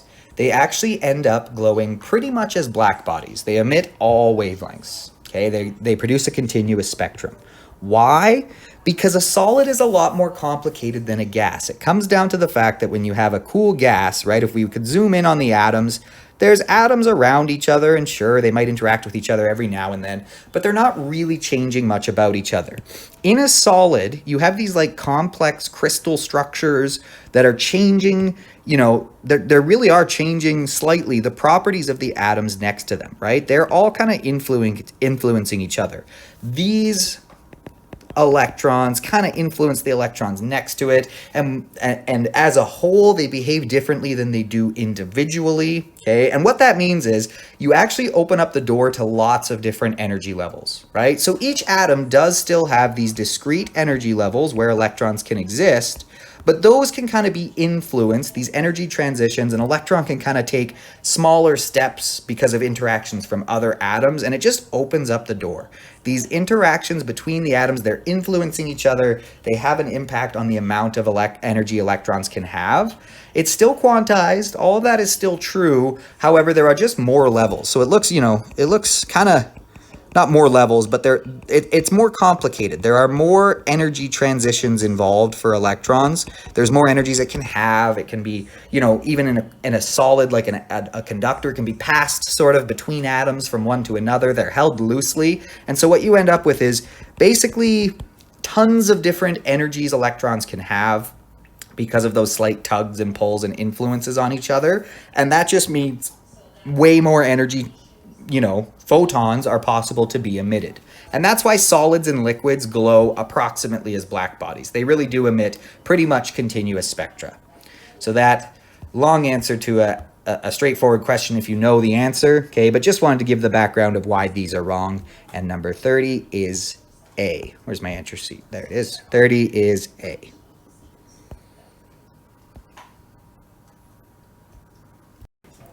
Alrighty. So here we're given some energy levels for hydrogen. So obviously we're dealing with some Bohr model type stuff, right? Probably electron transitions. Let's just read the question here and get our bearings. So a free electron that has a kinetic energy of 2 eV. Okay, pause right there. We have a free electron colliding with an excited hydrogen atom, in which the electron is in the n equals 2 energy level. Okay, so this is important. Remember, if it's a photon, if we have an electron in an energy level and a photon comes in, it must have the perfect energy to match change in energy for an electron transition, right? In other words, it must have exactly the right amount of energy to bring it to level 3 or to bring it to level 4 or 5 or another level, right? But it can't actually have too much. So like if it has, let's say it has this much energy. If that photon were to have that much energy to bring it to, level 3.5, then it won't be absorbed. It'll pass through. That's why we see those absorption spectra where only the perfect wavelengths are absorbed. You just get very specific black lines, okay? But this isn't a photon. It's a free electron. Photons are kind of all or nothing. They get absorbed in these interactions or they don't. Particles, massive particles like free electrons, they just have to have enough. It doesn't have to be perfect, okay? So that's what we're dealing with here. So that's an important distinction. It's a bit of a tricky one, but we got to be on our aware of that, on our toes for when that happens, okay? For a free electron, it doesn't have to have the perfect amount. It just has to have enough. So we're looking at the amount of energy that this free electron has. We're told it's 2 electron volts, okay? Now, it doesn't need to be perfect. That just needs to be enough to move it up a level. If it has a little bit more, that's okay because the electron can continue on with whatever's left over. So when we're dealing with an electron, let's say it did have that much. Let's say it had 3.5. I don't know if it does. We're going to do the math in a second. But let's say it had a little too much to get it from 2 to 3. That's actually okay because what the electron can do is it can come in, and if it has a little bit too much, that's okay because it just moves on. The free electron, by the way, this is not the electron in the atom. This is the free one that's coming and smashing into our electron that's bound to the atom, okay? This can now just carry on with leftover EK. So it comes in with an initial kinetic energy, okay? It gives, well, sorry, it doesn't give that much. It gives this much, energy to the bound electron. So it's not that the bound electron is actually going to jump to level 3.5. It will still only jump because that bound electron can only exist at, it can be at n equals 2, it can be at n equals 3, it can be at n equals 4, but it can never be in between the states, right? Kind of like we use the analogy of rungs on a ladder. You can be on one rung of the ladder, you can step up to the next one, but you can never really be standing in between the rungs of the ladder. Kind of same idea here for the electron. The energy levels are quantized. Okay, De Broglie showed us why later with his wave additions. Okay, but anyway, so the electron doesn't have the problem the photon has of having to have exactly this much, no more, no less. Okay, the electron can give some of its energy to bump it up, and because the electron is still going to be there afterwards, it can just carry on with whatever leftovers, right? It'll have this much less energy now. Or, if it had, let's say, this much energy. It's going to be kind of hard to draw, but let's say it was between level 4 and 5. Well, then it will give the electron enough energy, the bound electron, it will give it enough energy to move it to level 4, and then the free electron just carries on with whatever the difference is between what it started with and that much energy is. Okay, so because we're dealing with a free electron here, okay, we need to be aware that it is capable of giving some energy and not, even if it doesn't have the perfect amount. My eraser's slow here, I don't know why. Okay, so with that in mind, let's check. It has 2 electron volts. So we need to check how much energy is that for the electron that is sitting here in the n equals 2 level initially. Okay, so the free electron comes in. It's going to hit that electron in the atom, and it's going to excite it, potentially. Maybe not. Maybe it doesn't even have enough energy to move it up one level. Let's see. So its initial kinetic energy is 2 electron volts. So what do we need to do? We need to check, right? All right, how much energy would it need to have to go from 2 to 3? Well, in level 2, the ionization is 3.4 eV. Here it's 1.51 eV. So 3.40 eV minus 1.51 eV is 1.89 electron volts. Okay, so this bound atom would need to be given 1.89 electron volts of energy to get booped up to the 3rd level. Does the free electron have at least that much? Yeah, it does. It's got more than enough to boop it up, right? So it will at least move it to the 3rd level, and then it would move on with 2 minus 1.89, so 0.11 eV, right? Our free electron would continue on with the difference between them. It had 2, it's going to give this 1.89, so now it's left with 0.11, right? The total has stayed the same. By the way, what are we applying? Just conservation of energy, right? The incoming electron had some energy initially. It gave some to the electron. Any leftovers it still has, but the total stayed the same. Now, we're not actually done because we should be careful here. Maybe it actually had enough to boop it up to level 4. So let's check that. I'm going to check that. Does it have enough, right? Does it have enough to boop it up to level 4? Let's see. The change in energy, if it wanted to take the electron from level 2 to level 4, let's just see, it would be 3.40 electron volts minus 0.850 electron volts. And that's going to be 2.55 electron volts. Okay, so it does have this much energy. The incoming electron can bump it from 2 to 3. It does not have enough energy, as we just calculated, to bump it from 2 to 4, right? It only had 2.0 electron volts. That's not enough. It's not going to be capable of actually lifting our bound electron up 2 levels to n equals 4, but it does have enough to lift it up to n equals 3. Now again, if this were a photon, it actually wouldn't do anything because it doesn't have the perfect amount of energy to lift it from here to any of the other levels, right? If this were a 2.0 eV photon, it needs to be perfect because the photon is absorbed. So it can't carry on with some extra energy, right? It gets absorbed, okay? So there's no such thing as, oh yeah, the photon has the leftovers. There is no photon after this happens, right? I mean, there will be another one later when the electron comes back down. It will emit a photon, but photon gets absorbed. So all of that energy has to go into the electron, which is why it needs to be perfect. Otherwise, the law of conservation of energy is broken.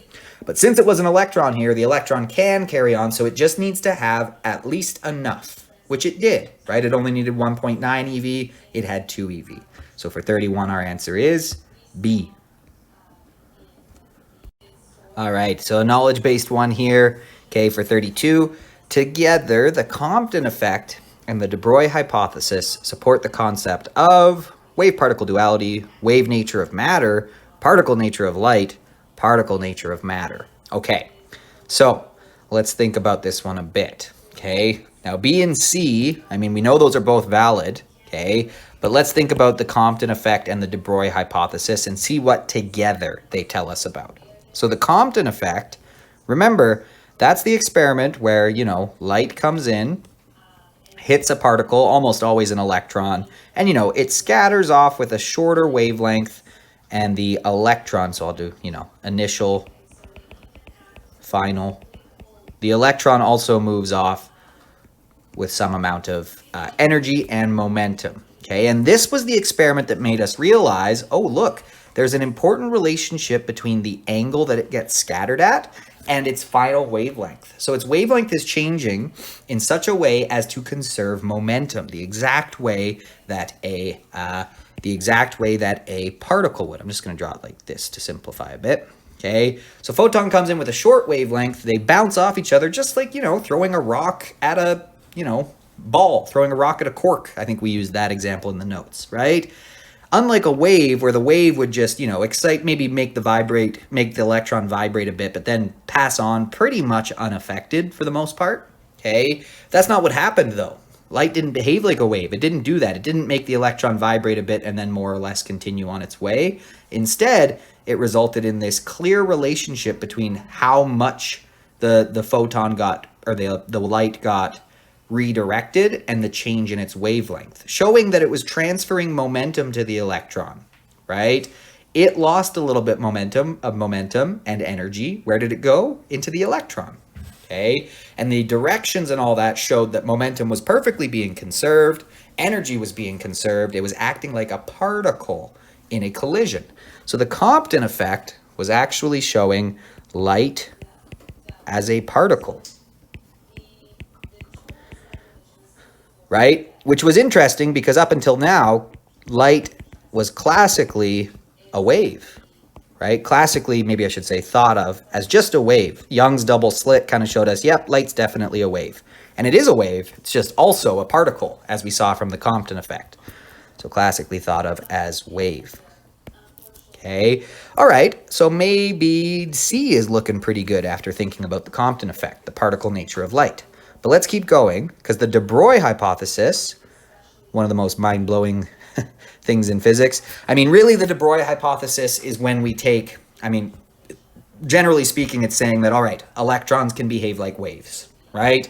And where you really start to get what we officially call the de Broglie hypothesis is when he says, yeah, they behave as waves, and they do that in their orbits within a nucleus. And this is what he uses to explain Bohr's quantized energy levels, right? So he says, yep, they can only exist at certain places. Bohr doesn't really give us a good reason why. De Broglie says it's because you can fit, you know, one wavelength,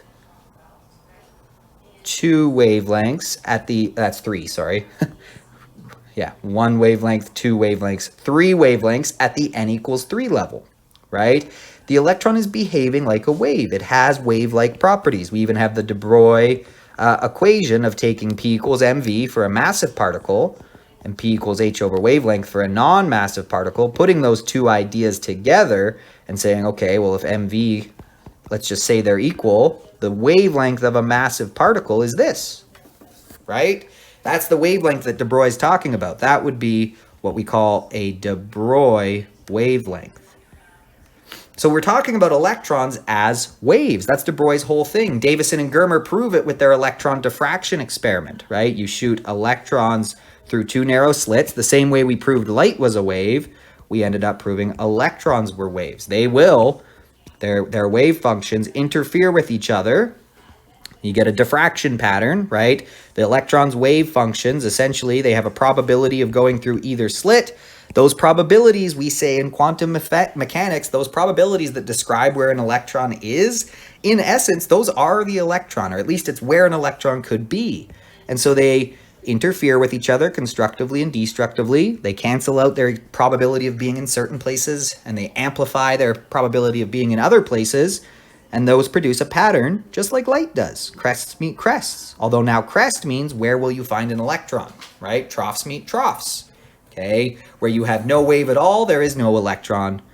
Okay, where you do have a wave, there is an electron, or there's very likely to be an electron, I should say. And then they collide with the screen, and now suddenly their wave function collapses, and they are in that place because they had to be there to have the interaction. But up until then, they're described by these probability waves. Okay, so all that to say that the de Broglie hypothesis treats matter as waves, matter like electrons. Right? Matter as waves, which were classically thought of course, as particles. Classically thought of as particles. So, well, that sounds like B then, right? The wave nature of matter. Together, when we think about both of these at the same time, what are we really talking about? We're talking about wave-particle duality. Right? The idea that wave is really a particle and particles are really waves, right? It's a two-way street, okay?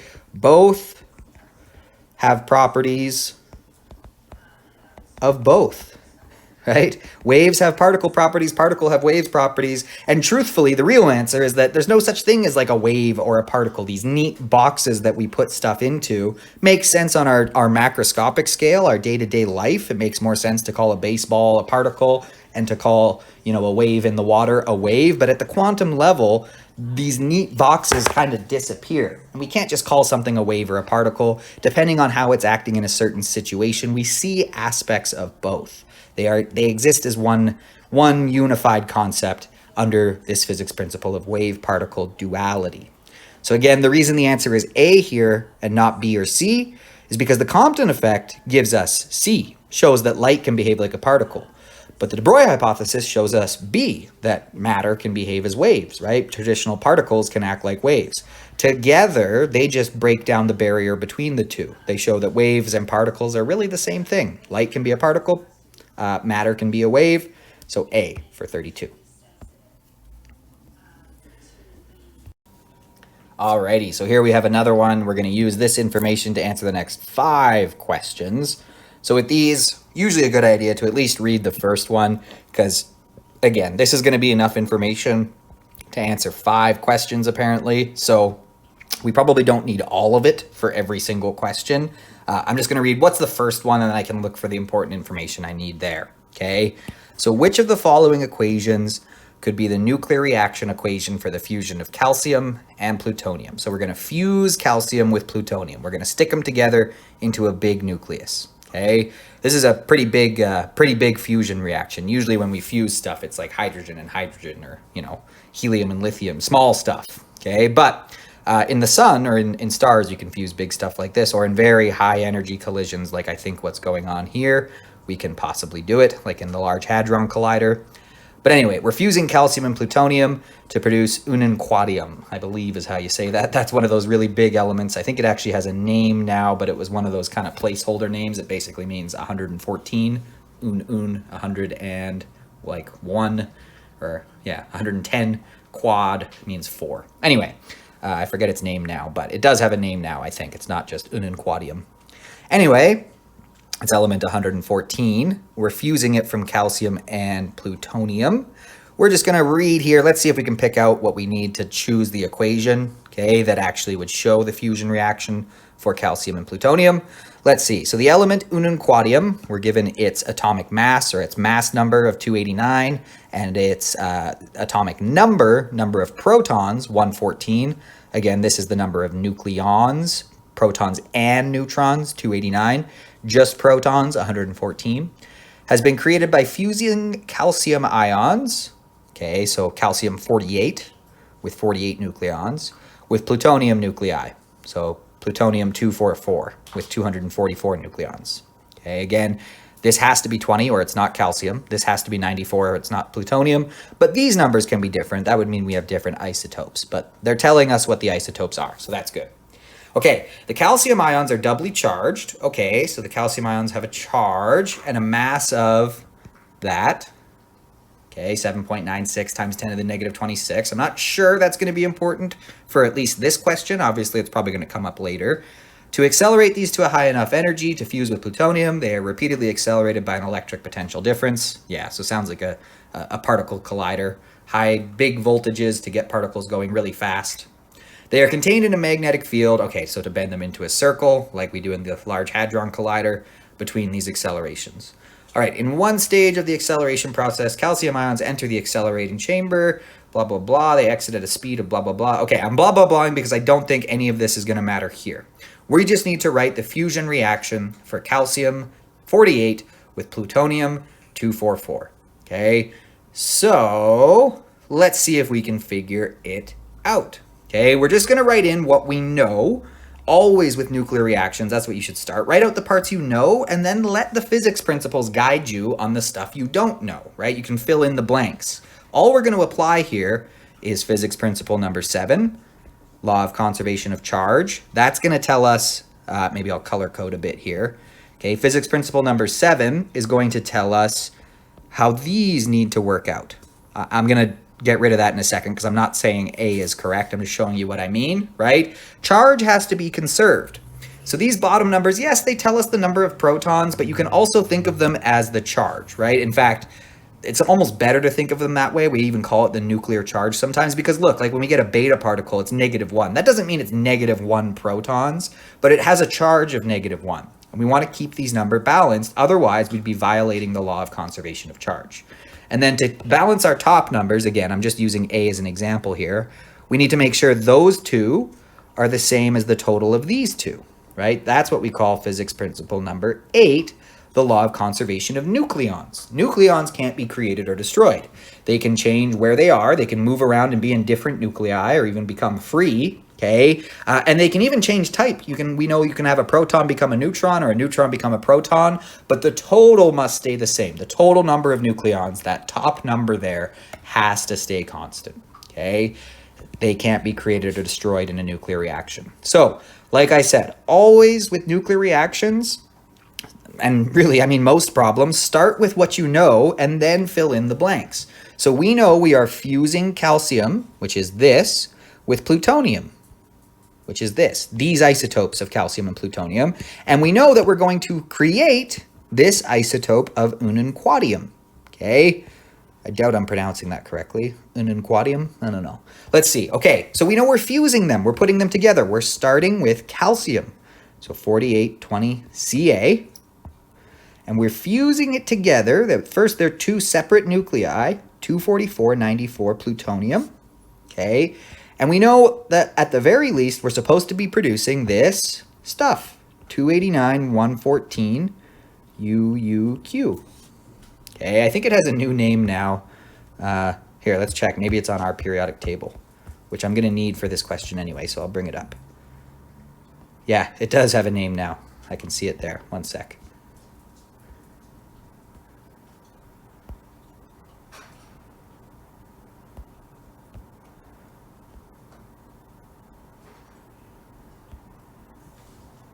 Okay, so you can see in the years since this diploma was given, which was 2009, we've given it a name. It's now flerovium. Okay, it's now flerovium, but at the time of this diploma's writing, it was ununquadium. Okay, anyway, let's keep going. So if we wanted to update this, we could say FL instead of UUQ, but I'm going to leave it as UUQ just so it matches the options given on this diploma. Okay, so that plus, well, that's what we're trying to figure out, right? What did we write so far? We just wrote what the question told us. We're fusing calcium-48 with plutonium-244. We're going to make ununquadium-289, okay? Now, to fill in the blanks, we just have to apply these two physics principles, okay? We need to make sure that these numbers, the total number of nucleons we started with, is the same as the total over here. Okay, so let's just see. What did we start with? initially our total, I'll call it total A, total atomic mass, that top number. So total A, okay, that comes from the 48 and the 244. Well, that's just going to be 292. We had 292 nucleons to begin with. How many do we have afterwards accounted for? So far, only 289. Okay, so that means we're missing 3. We're missing 3 nucleons afterwards. Okay, we'll chew on that for a sec. Let's first look at charge. Honestly, usually it's better to look at charge first because that tells you a little bit more about what's going on. If we get like a 0 here, we know, okay, it has to be something neutral. If we end up with, you know, more positive charge here than we could account for here, then we know, oh, we must have something negative here to cancel that out, right? Do you see what I mean? So our total Z, our total charge, I'll call it Z still, but hey, before it's 114. Okay, so let's look at after, right? It's 20 plus 94, which is 114. So Z is good. Z is accounted for, right? But right now, the problem is our atomic mass. The number of nucleons is 3 short. It's 3 short. So we need to think about, okay, what particle must be present to essentially, you know, fix this problem? Make sure that nucleons actually are conserved. Well, let's think about this. We need something that's going to give us 3 more nucleons, right? 292 minus 289, there's 3 nucleons missing here. But our charges are correct. We have the correct total charge. So we need, think about this, we need 3 nucleons, but those nucleons have to be neutral. Do you hear what I'm saying? I'm basically saying we need 3 neutrons, right? We need 3 things that are going to bump this up, right? Something that's going to bump this up by 3 so that it's the same as 292 without messing with the charge, because the charge is already good, right? So 3 neutral nucleons, I mean, that's just the definition of a neutron. It's a neutral nucleon. So we write it like this, not like this, careful. That's saying that 1 neutron has 3 nucleons. We say this, we say we need 3 neutrons. Okay, 3 neutrons. Sometimes you'll see a little 0 put in there for the charge, not in this diploma option here. So we need 3 neutrons. So that would be C. Okay, and we could always double check, right, that we did this correctly. 289 plus 3 times 1, right, plus 3 nucleons is going to be 292. So plus 3 gives me 292, and there we go. The nucleons are balanced. We have the same number of nucleons afterwards as we did before. That will always be true. And, you know, 0 charge, 0 times 3 is still 0. So our charge is still okay. It was okay to begin with. It's still okay. 114, 114. So for 33, definitely the answer is C. Alrighty, so still continuing on here, it told us we're going to use this for the next 5 questions. So now we're on to 34. The electric potential difference in the accelerating chamber is blank. All right, well, let's see. They're talking about the accelerating chamber here. Okay, this probably is also important, but let's just read. In one stage of the acceleration process, calcium ions enter the accelerating chamber at a speed of this, and they exit it at a speed of this. Okay, so the accelerating chamber, unsurprisingly, accelerates them. Okay, after that, they enter a magnetic field, but we're just interested in the acceleration chamber for now. So we're told the speed they enter with. In other words, we're told their initial speed, and we're told the speed they exit at. We're told their final speed. Okay, we're going to need a little bit more info, but that's a good start. Let's just go back and read up here. The calcium ions are doubly charged. Definitely important. We need to know their charge if we want to think about how a voltage will affect them, because remember, a voltage, right? 1 volt is 1 joule per coulomb, so it's really telling us how its energy will change for every coulomb of charge that it has. We know that it has plus 2 times the elementary charge of coulombs of charge, okay? And they have a mass of this. Okay, also important, because again, whenever we're thinking about voltages, really we're thinking about changes in energy for charges, right? I mean, the definition of voltage is the change in energy it will go through per coulomb of charge that it has, okay? That is what voltage means. So if it enters the accelerating chamber, and as it moves to the other side, its energy is going to change by this much for every coulomb of charge it has.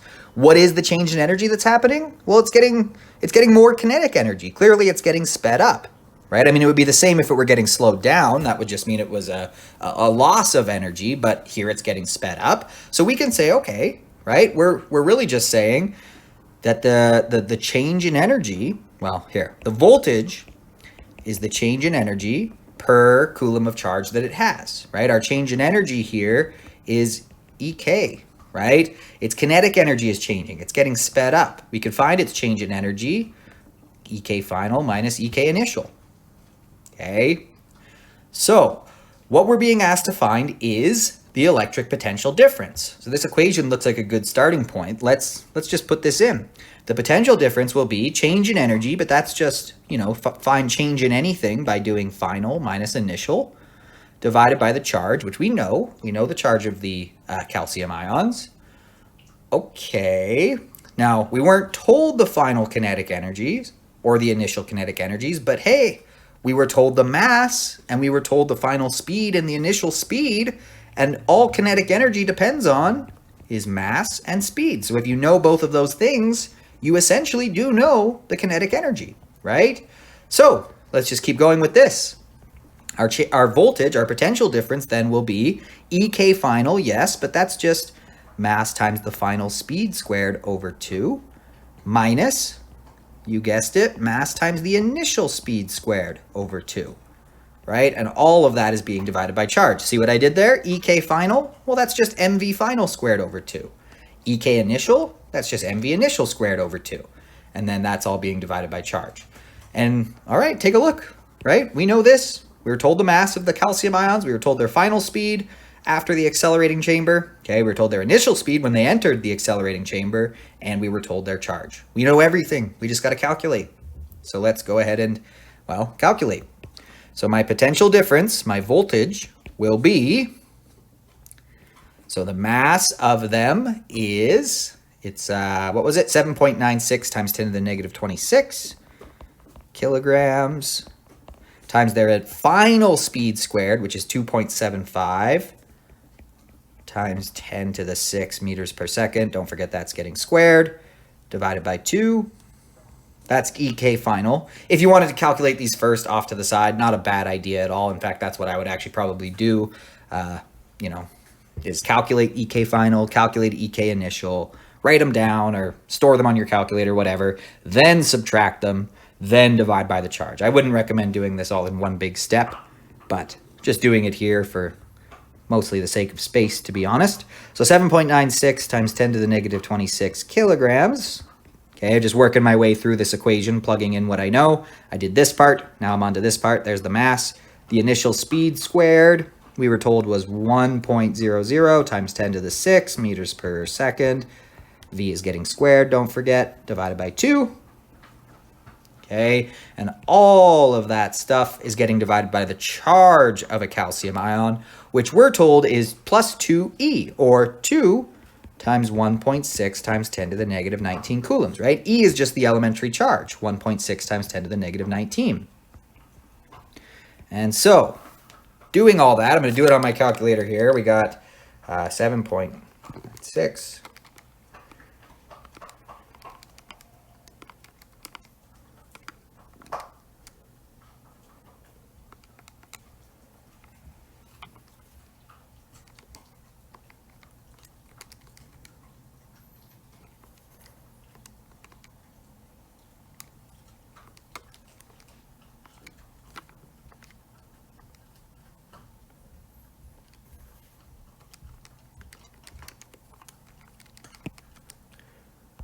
I'm getting 8.16210 times 10 to the power of 1, 2, 3, 4, 5 times 10 to the power of 5.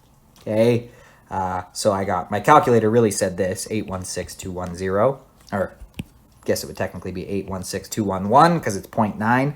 All right, but to 3 significant digits like we were given in the question and like all of our options are anyway, that would be moving the decimal 5 times, 8.1, and the 6 stays as a 6 because it's followed by a 2. So 8.16 times 10 to the 5 volts. Okay. All right, so C. Again, like I said, I wouldn't recommend doing kind of what I did there, which is punch it all into my calculator at once. It's just going to, you know, more likely to make a mistake, miss a bracket. Calculate this, right? Write it down. Calculate this, write it down, subtract them, and then divide the result of that by 2 times 1.6, okay? Just don't want to introduce opportunities for calculator mistakes. So 34C.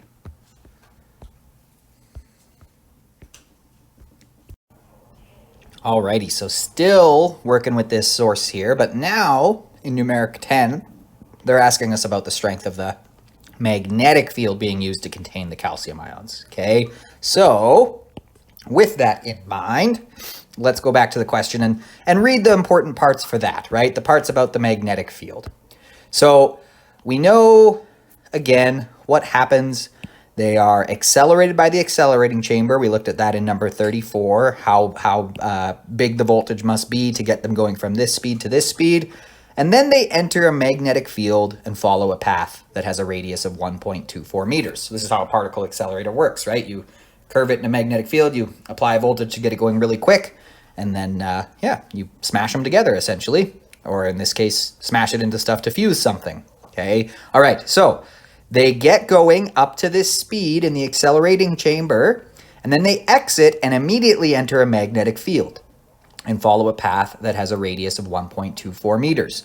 So again, right, why are they going in a circle? Well, if they're entering, I'm just going to draw the magnetic field into the page, let's say. If they're following like that, we have our calcium ions, Ca2+. Okay, those are positively charged. So I'm actually going to draw them down here because I know what's about to happen. Those are positively charged. So they come in, if we use our right-hand rule, okay, our right-hand rule, and the third-hand rule, again, why the third-hand rule? Because this is not the magnetic field being created by the particle, right? Charged particles do create magnetic fields. Hand rules 1 and 2 can tell us about what direction that magnetic field that it creates will be. This is not a magnetic field created by the particle. It's another magnetic field. It exists either way. This particle accelerator has a magnetic field. If you send charges into it, they will interact with that field. In fact, the interaction is that they will feel a force. And our third-hand rule tells us what the force will be when we have an external magnetic field, okay, and a charged particle moves through it. So take your right thumb, right because it's positive, point it towards the right side of the page with your hand straight, flat, like you're giving someone a high five with your thumb out, right, so that all 3 directions are perpendicular, as we know is the case with these scenarios, okay? So your right thumb should be pointed towards the right side of the page. The external magnetic field is into the page, how I drew it here. So your fingers should be pointing into the page. Your thumb should be pointing towards the right side of the page. And that should leave you with your palm pointing towards the top of the page, right? You essentially have your fingers going away from you, your right thumb going to the right side, and that should leave your palm pushing up towards the top of the page, which tells us the palm pushes in the direction of the magnetic force. So what's that going to do to a particle like this? Well, we know it's going to make it, veer like that. But that means we now have to do kind of a new hand rule because our direction has changed. I mean, same hand rule, but your thumb has to bend now this way. But you can't bend your thumb, right? You can't change the velocity without also changing the direction your palm is pointing. And that's why we get this circular motion like that, right? That's why we get this circular motion because the force changes the velocity, which changes the direction of the force, which changes the direction of the velocity, and it keeps it going in this circle. The force is always directed radially inward. Okay, so that's why they're going in a circle here. Okay, now anyway, all of that is just necessary to understand why there is a radius mentioned at all, right? And why we can apply to figure out what the strength of the magnetic field is, so B, right? Why we can just apply physics principle number 2. That's what's going on here. Uniform circular motion, right? There's a centripetal force causing this to go in a circle. So physics principle number 2 always starts the same way. There's some centripetal force, right? It's not a new type of force. It's the forces you know and love acting radially inward. In this case, what force is that? It's the magnetic force. Okay. All right. So FC, again, this is not on your formula sheet necessarily. mv squared over r. Wouldn't hurt to probably just remember that. But if you're saying, oh man, I wish they gave us that on their formula sheet, they kind of do, because they tell you that a force is equal to a mass times an acceleration. That's just Newton's second law, F equals ma. On your formula sheet, it's written as A equals F over m, but same idea, right? F equals ma. So a force is equal to the mass that it's acting on times the acceleration that it causes. And a centripetal force, of course, causes a centripetal acceleration. Okay, for Fm here, what do I know? It's either going to be ILB or QVB. Those are the two equations we have for the magnetic force. Well, in this case, we don't have a number of charges. We don't have the rate of flow, the current. We're not talking about the length of a wire or anything. In fact, it's not in a wire at all. It's a free moving charge. So that doesn't make sense. We're going to have to go with QVB. So MAC equals QVB. And then my point here was that, yes, nobody tells you on your formula sheet that FC is mv squared over r, but they do tell you that F equals ma, and then they tell you that a centripetal acceleration is v squared over r. So it is kind of on your formula sheet if you know how to put ideas together. mv squared over r equals QVB. Okay.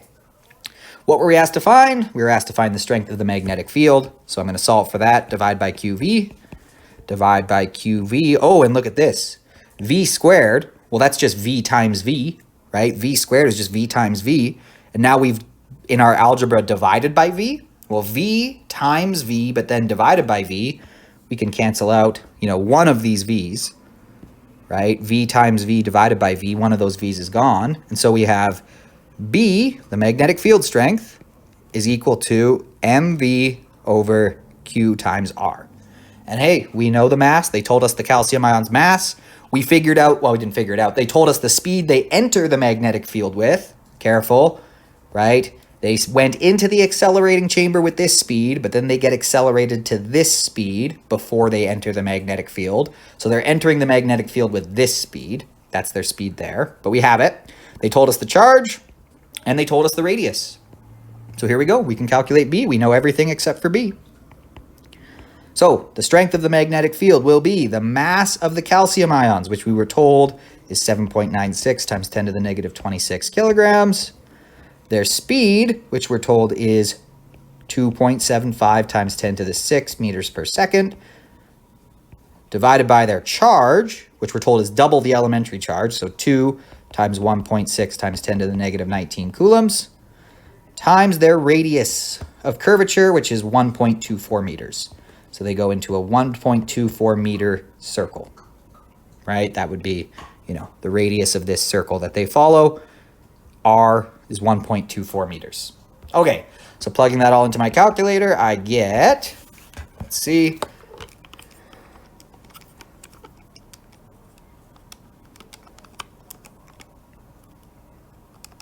careful with your brackets here as well, right? Make sure, if you're going to do it all at once, make sure you put brackets around what you're dividing by. Otherwise, what you're going to tell your calculator to do is divide this stuff by 2 and then multiply the answer of that by 1.6 times 10 to the negative 19, and then the answer of that by 1.24. So make sure if you want to divide by all of this, you need to put it in brackets, or your calculator is going to think you want to divide by the first thing and then multiply the result by everything else, which is obviously not what we want.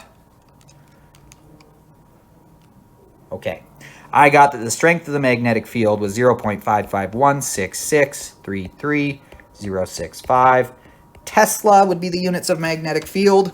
Okay, we can confirm here we do have, meters would cancel out, leaving us with kilograms per second being divided by coulombs, so kilograms per coulomb second, which is indeed the base unit of a Tesla.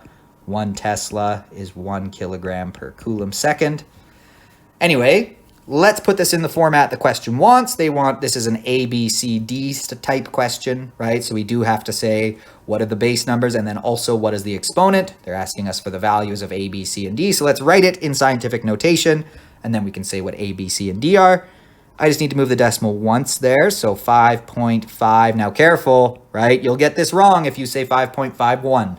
The diploma doesn't care, right? We got to round correctly. So 5.52, because the next number after the 1 is a 6, right? So it gets rounded up to a 2. So 5.52 times 10 to the negative 1, which again just means, right, 5.52, but divide it by 10 once, and it's equivalent to what we had before. Okay, all right, so what are A, B, C, and D? Well, A point B, C times 10 to the negative D, they said, right? So, I mean, you can't do it on your Scantron anyway, but don't try and put like -1 here. I don't know, you couldn't do it on your Scantron, but they put the negative in for us. They were already telling us. So that's a nice little hint. If we had gotten a big number here where this was positive, we'd know we made a math mistake somewhere, right? So this is kind of nice when they give us these, because now we can kind of see, oh, okay, I know I'm supposed to get a negative exponent here. I got a -1, so I'm feeling good, right? So A is 5, B is 5, C is 2, D is just 1, right? It was times 10 to the negative D, so -1 is what we got as our exponent. That means D is 1. So our answer is just 5521. Okay, notice this is different than the times 10 to the W ones where you're just saying this part, just this part, and you need the decimal. Okay, this is different. They're saying A, B, C, and D. So 552 and 1. So on our Scantron, we would bubble in. This is numeric response. Which one? 10. 5521. 5521. 5521. There we go. Alrighty, so this next one here, number 35, is still building on this original source, but they're giving us additional information, which usually means this is the most relevant to what we're about to do, but we'll keep in mind that it's in the context of that bigger question. Okay, so the decay chain of ununquadium 289 is shown below. Okay, yeah, definitely it's going to have a natural spontaneous decay. It's huge. It's definitely bigger than lead, not stable. Definitely not going to last long. It will spontaneously decay into smaller, more stable elements, okay, until eventually it reaches something stable like lead. But let's just see. Ununquadium 289 has a half-life of 30.4 seconds. Here we go. We've got it decays into ununbium, I think that is. Yeah, 112, 112. Okay, I think that has a name now as well. Let's see. 112. What is it? 112, yeah, it has a name now. It's Copernicum. Named for Copernicus, I'm assuming, but Copernicum. Anyway, okay, so it decays into UUB, what we used to call ununbium, okay, plus something, and then those, careful with the arrows here, right? Don't think this is one big reaction. It's actually two reactions, right? We got this becomes that, and then that becomes that, right? So careful, it's actually two reactions. This is a decay chain. So it's not just one nuclear reaction, it's actually showing us, reaction 1 and then reaction 2. All right, anyway, we want to figure out what X and Y have to be for number 35 here. Well, again, we're just going to apply physics principle number 8, conservation of nucleons. So the total number of nucleons before, that's this top number, has to be the same as the total number of nucleons after. It can change where they are. They can change from protons to neutrons even, but the total number of them can't change. That top number has to stay the same. And then looking at the bottom, this also has to stay the same, right? That is physics principle number 7, which is conservation of charge. It says the total charge has to be the same. Your charge can go from, coming from a proton to maybe coming from a beta positive particle, a positron. Okay, that's okay, but the total charge has to remain the same.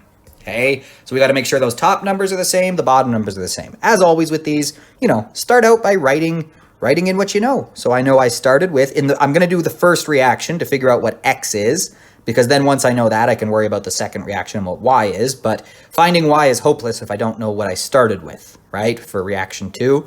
So the only way to figure that out is to start by looking at, all right, what must X be?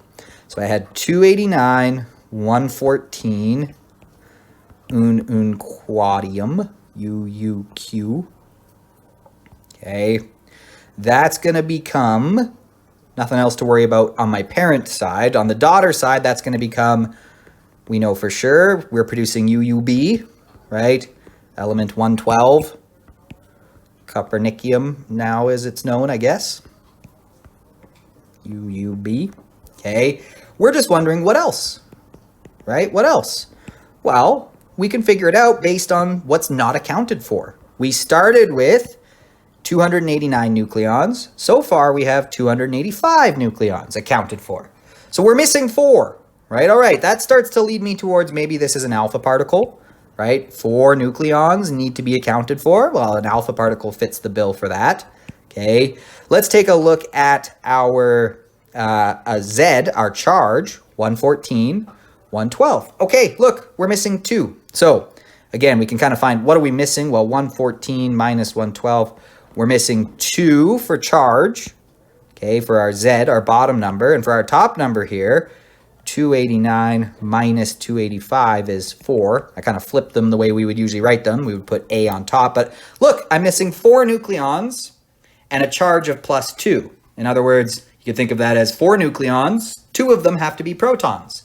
So we are missing something that has a number, an A, an atomic number, sorry, an atomic mass of 4, and a Z, an atomic number of 2. Well, what has 4 nucleons and a charge of plus 2, or 4 nucleons and 2 of them are protons? You're right, that is an alpha particle, right? Or a helium nucleus, but we usually call it an alpha particle in these decay contexts. So definitely an alpha particle. X is an alpha particle. So X is an alpha particle, right? We've got that, okay? Now, you know, always a good idea on test, eliminate as you go, okay? Maybe we can bring this down to a 50-50 or potentially even find our answer after knowing that X is an alpha particle. So particles X and Y are both alpha particles. Okay, maybe Y will be an alpha particle too. We'll have to find out. Both beta positive? No, we know X is an alpha particle. They're not both beta positive if X isn't.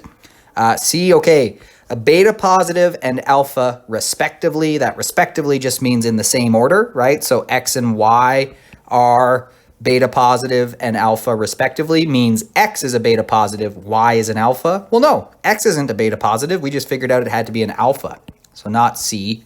Okay, D, alpha and beta respectively. So X, alpha, yeah, okay, we can't eliminate that because all we know is that X is an alpha. So it could be A, could be D. We got to check what Y is to figure out. Okay, now I kind of misspoke earlier. I said it was hopeless to figure out. Technically, we actually could figure out Y without having figured out X, because keep in mind that alpha particle now flies away, right? It's not part of the decay. It's not going to now go and decay. Really what we're looking for is what does this decay into, right? What does this nucleus decay into? So it becomes this, it gives off an alpha particle to become this, and then that's going to undergo a decay to become this stuff, okay?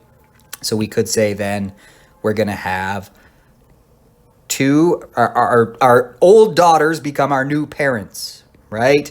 So this reaction now happens. We're going to take this and it's going to decay into this. What is that? 110. That is 110 is Darmstadtium, of course. Okay. So Darmstadtium, 285, 112. Sorry.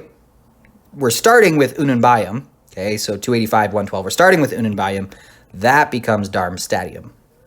Misspoke there. We're starting with this. This is our old daughter. It's now our new parent because it's not done decaying. This isn't stable yet. It's going to give off some other kind of radiation to produce this.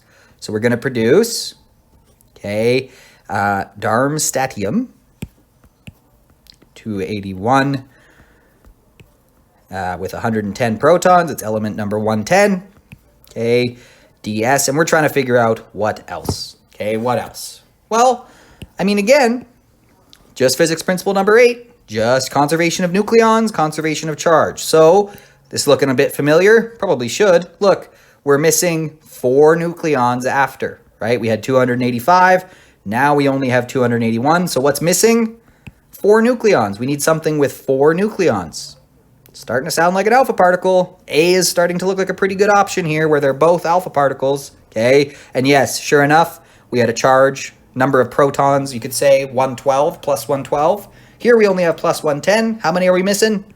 We're missing 2. So the other thing here must also be an alpha particle, okay? So that is A. They're both alpha particles. Y is also an alpha particle. If you're wondering, oh boy, what if I had included the X? Would I be in trouble? No, you wouldn't. Okay, you wouldn't. It's just, let me show you what happens if you include the X. So maybe slightly more confusing, but you'll still get the same result. If you include the X, if you say, okay, I'm just going to take this whole thing and show the reaction, here's what you'll get. 285 112 UUB. And then if you're going to include that alpha particle and see what it decays into, what are you going to get? I mean, you still know that you're producing that Darmstadium, right? DS, okay? And then if you do the math on what you're missing, 285 plus 4 is 289. We only have 281. Oh, we're missing 8, right? 289 compared to 281, we're missing 8. So we need something with 8 nucleons. I'll say missing 8 nucleons for our A value. Okay, and then charge, okay, 114, 112 plus 2 is 114. Oh boy, we only have 110. We're missing 4.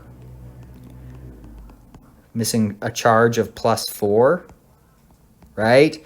And then you realize, oh, so I need stuff here that has 8 nucleons and 4 protons, charge of plus 4. You'd realize, oh, that's just 2 alpha particles, right? 2 alpha particles. Now, we wouldn't usually write it this way, but I'm just showing you this actually makes a lot of sense because this alpha particle didn't do anything. It doesn't decay like we said, right? So that's why we would normally just go here, right? That works just fine. That's what you should do. I'm just showing you that if you had said, okay, let me include this alpha particle, it actually still works out because this alpha particle basically stays unchanged. A new alpha particle is emitted by this in order to become that, right? It gives off an alpha particle, okay? So that's why there's 2 now. There's the one that you started with, right? Nothing's happened to it.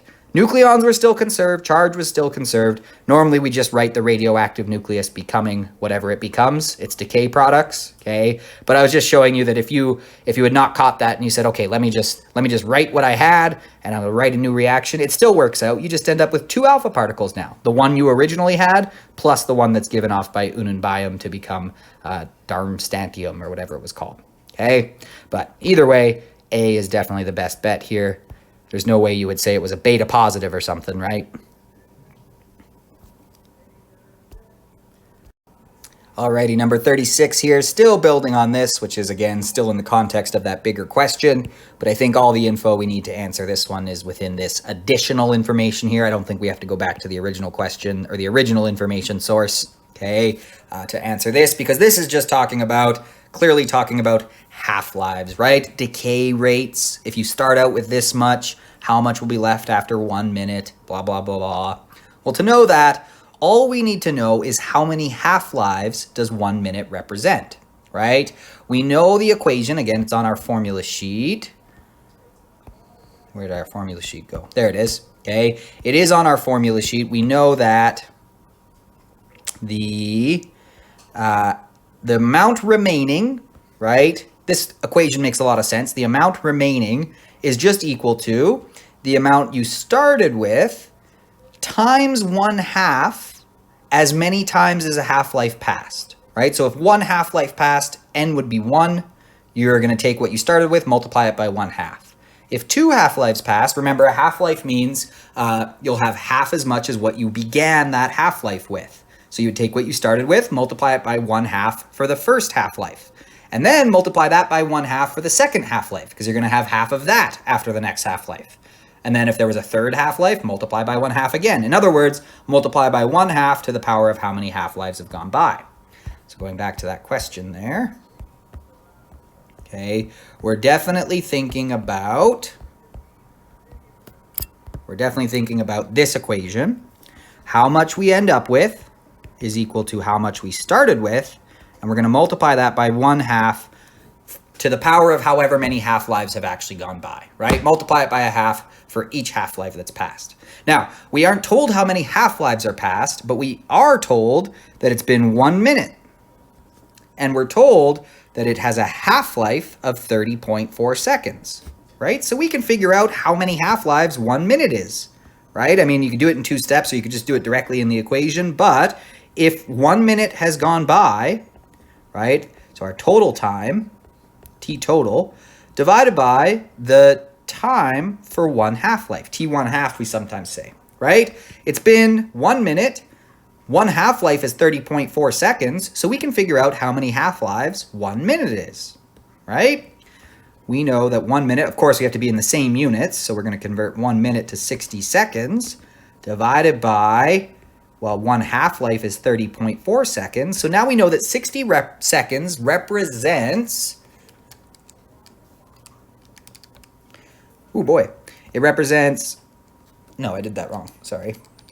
It represents 17.64705.822 half-lives. Just going to get rid of this. It's getting in the way.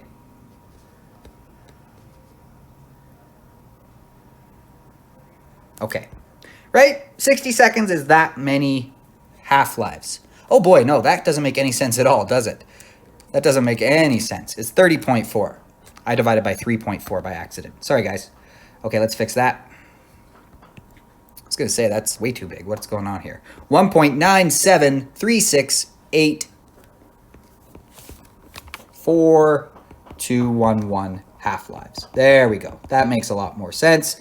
Roughly 2, right? Which makes sense because, you know, 60 seconds is roughly double 30.4. So not quite 2 half-lives. That checks out. All right, definitely 17 did not make sense. Okay, so that's how many half-lives have passed, about 1.97 half-lives. Again, you could have just done this. You could have put it all in the equation and not had to do it in 2 separate steps. You'd have to be careful with brackets on your calculator. But n is just the total time that's passed divided by the length of a half-life, right? Either way, what are we going to get? We want to find n. We know that we began with this much. Ununquadium 289, right? That's our initial amount. So 1 microgram. Micro meaning times 10 to the negative 6. Okay, but I don't think we even need to worry about that because we can just get our final answer in micrograms as well. So we don't even need to convert units. We started with 1 microgram. Every time a half-life goes by, we're going to multiply it by 1/2. Right? And so we just need to figure out how many half-lives went by. Well, 1.973684211 half-lives went by. So we're going to multiply 1 by 1/2 that many times in order to get, I got to 3 sig digs 0.255 micrograms. Or A. 36 is A. Alrighty, definitely a knowledge-based one here with number 37, okay? But if we can remember what alpha beta particles are, right, then we're in pretty good shape because we can logic our way through this a bit, even if we don't actually remember just based on, you know, the ordering of them in terms of penetrating matter. But the product of radioactive decay that penetrates matter the least, okay? So we're looking for the one that has the least penetration, right? Is the blank particle. Our options are alpha versus beta negative, okay? Because of its relatively blank mass and charge. So does it have a relatively small or a relatively large mass and charge, okay? Well, I mean, one thing we can kind of take advantage of here is why do they have different penetrating power? It actually comes down to their mass and charge, right? Alpha particles, if we remember, an alpha particle, what is it really? An alpha particle is actually just a helium nucleus, right? It's 4 nucleons, 2 of them are protons, okay? It's just a helium nucleus, but it's this. It's relatively speaking, it's pretty big. It's got 4 nucleons. Nucleons aren't, you know, the smallest thing in the world. They're decently big. A proton, for example, is 1,800 times more mass. So is a neutron, 1,800 times more mass than an electron. That's decently big. You got 4 of those things. In the scale of, you know, subatomic particles, that's actually pretty huge, okay? Whereas a beta negative, what is that? Beta negative. Remember, that's just an electron. That's just an electron, okay? Now, it won't be drawn to scale here, but an electron is tiny, right? Has about 1,800 times less mass than 1 nucleon, let alone 4 nucleons, right? It has 4 times less mass than that. I mean, we can even look up the mass of an alpha particle, 6.65 times 10 to the negative 27 kilograms versus 9.11 times 10 to the negative 31 kilograms, right? 10 to the negative 27 and 10 to the negative 31, that's 10,000 times smaller just right there, okay? So we're dealing with something that is much smaller when we're talking about a beta negative particle. In fact, that would allow us right away, just based on logic, without even knowing anything about, you know, penetration power, beta negatives do not have a large mass. Alpha particles do not have a relatively small mass. Okay, so that makes sense right away off the bat. Okay, that alpha particles have a big mass compared to beta negative, and definitely compared to gamma. Gamma have no mass at all, and no mass, no charge. They're just photons, right? They're actually EMR. They're gamma photons. Okay, so no mass, no charge. All right, but we weren't even asked about gamma. We were asked to compare alpha and beta. Well, okay, this is why, right, from most to least penetrating, I should say least to most, least penetrating, most penetrating, right? It's not a mystery why. It's because gamma, they have no mass, they have no charge, which means they're pretty free to pass through stuff. It's really easy for them to pass through stuff, right? You need like thick lead shielding to protect yourself from gamma radiation because they're just photons. They have no mass, they have no charge. It's really easy for them to slip through matter. Alpha particles are big, right? I mean, imagine the matter as like goalies, right? You can stop a huge beach ball a lot easier than you can stop a tiny, I don't know, paintball, right? If you're playing goalie in net, it's harder to stop a smaller ball than a bigger ball. Okay, these have big mass, lots of mass, lots of charge, double the charge of an electron, right? Because it has 2 protons instead of just 1 electron. Okay, so that is why they're so easy to stop. Alpha particles are really easy to stop. In fact, you could basically hold an alpha emitter in your hand and you'd be pretty safe. It's not a good idea, but even just the top layer of your skin will block an alpha particle, right? And the top layer of your skin is pretty much dead skin anyway.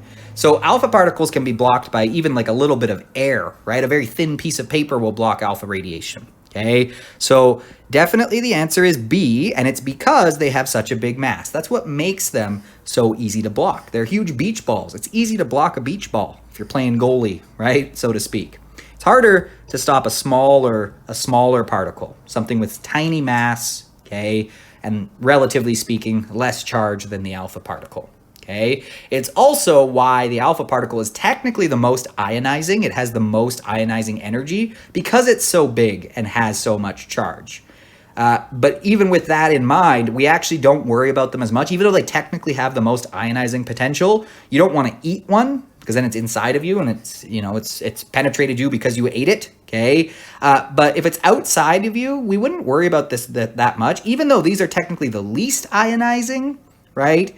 Because they're the most penetrating, those are actually the ones that cause us the most problems, okay? And then beta are kind of in the middle on both. They're medium penetration, medium ionizing power, so those can be a source of concern as well. But 37, definitely B. Alrighty, another one here, definitely knowledge-based, number 38, okay? But which of the following statements provide a reason for the use of fusion rather than nuclear fission? Okay, now fusion would be great if we could get it going, but remember it's kind of hard to get it going. Fission just kind of naturally happens if we can shoot some neutrons and make the nucleus unstable. Fusion requires us to overcome that very strong electromagnetic force, right? There's a reason the only place it really happens naturally is inside the cores of stars, because there's huge amounts of energy and pressure that can actually force hydrogen nuclei to fuse together. They don't want to do that. They're both positive, right? You have to overcome that electromagnetic repulsion to get them close enough to each other where the strong nuclear force takes over and fuses them. And that releases a huge amount of energy per kilogram of fuel because of the mass defect, right? The mass of the helium nucleus will be slightly smaller than the mass of the 2 hydrogens that went into it. Where'd that mass go? Released as energy, okay? All right, but anyway, we're comparing the processes in a practical sense of fission versus fusion. So what is the difference? Fusion reactions can be produced in magnetic field containment devices. True, I mean, you could do that, whereas fission reactions require nuclear reactors. All right, I mean, also true, but is that a reason to use nuclear fusion over nuclear fission? Not really. I mean, I don't see anything too false here. This could technically be true. Although, honestly, when we do fusion reactions, we're not really, I mean, magnetic fields are definitely involved, but I don't know. A doesn't really seem like a good argument for why we should use fusion instead of fission, right? I mean, so what? We have to use nuclear reactors, right? What's the difference between that and using a magnetic field containment device? That's not inherent to the fission or the fusion. I don't know about A. Let's look at B. Maybe there's a better option here. Fusion energy is in the form of heat. Okay, yeah, largely it is going to be giving off lots of heat, whereas fission energy is in the form of gamma radiation. Well, no, fission gives off a lot of heat as well. I mean, there definitely will be gamma radiation produced. That's unavoidable, but that's actually unavoidable in both forms. And fission energy also has heat, so I don't see why this would be an advantage of fusion over fission. So I don't think B really makes much sense. Let's look at C. Fusion products are relatively harmless. Okay, true. That is true, because think about what we're doing in fusion, right? What are we doing? Basically, the most basic form of fusion, you can technically fuse anything, but the easiest would be two hydrogens into helium, essentially, right? What are we making? Helium? We're making helium? That's our byproduct of this fusion reaction? Think about helium. You literally, it's a thing you breathe into your lungs at birthday parties and you have a funny voice and everyone laughs, right? I mean, that's actually not super safe just because you can kind of deprive your brain of oxygen if you do that too much, but it's relatively safe. Try doing that with fission products. Try breathing in, plutonium into your lungs. Don't do that. Don't try that. That's a very bad idea, right? Very unsafe. Helium, relatively fine, right? I mean, in fact, there's actually a global shortage of helium, so producing some in fusion reactions would, that'd be a bonus effect. We could replenish some of our helium supplies, okay? This is fine. Helium's totally harmless, right? Or at least relatively harmless. There's not too much concern with producing helium, okay? Whereas fission products are extremely hazardous. Definitely true, right? I mean, it is possible there are cleaner versions of fission where we make stuff that both isn't as radioactive and also decays quicker to safe levels. Like, for example, a thorium reactor would produce less radioactive materials that also decay to safe products a lot quicker than our current uranium reactors, which produce, byproducts that last for thousands of years, literally, and we have to store them very carefully and very safely until they decay into more safe stuff. So I like C a lot. C is sounding pretty good, okay? That is definitely true. That's one of the biggest advantages of fusion over fission. If we can get fusion working, bye-bye nuclear waste storage facilities, right? We don't have to worry about that with fusion. We're making helium. It's fine, right? Okay, now D, fusion reactions are economically feasible, whereas fission reactions are not. That's actually reversed, right? Why don't we use fusion if it's so great and it solves so many of the problems with fission? We can't do it yet. That's not true. We have actually done net positive fusion, which is huge news. One of those things that's will we live to see it? And we did, so lucky us, okay? We're getting there anyway. It's still not feasible to do it on a grand scale, okay? But fusion reactions are economically feasible. No, they're really not right now, right? Certainly not on a grand scale, and we're barely even to the point where we can even hope to get more energy out than we put in. Because again, you have to overcome that electromagnetic force, which is strong. It's really pushing them apart. You have to get these two hydrogen nuclei, which are essentially two protons, together. Like charges repel, and they repel strongly. Okay, so it is not economically feasible. We have to put in a ton of energy to force them together. We put in more energy than we get out. So obviously you can't power a city if you're spending more energy than you're actually getting out to get your energy source going. Fission reactions, relatively speaking, pretty cheap, pretty easy to run. Okay, that's why we use fission now. We know how to do it. It's easy. We just have to shoot neutrons at stuff and they release energy as they go fissile, as they break apart. So D has it backwards. Fusion is actually the one that is not currently economically feasible or practical, and fission reactions are the ones that actually currently are economically feasible and practical. So 38, definitely C.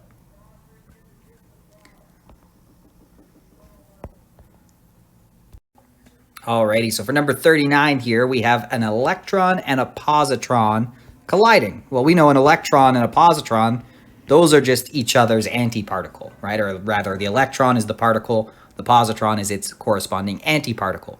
Identical in every way except that the positron, is positive. Sometimes we even call it an anti-electron to avoid confusion. Okay, careful though, not a proton. This is a positron, different than a proton.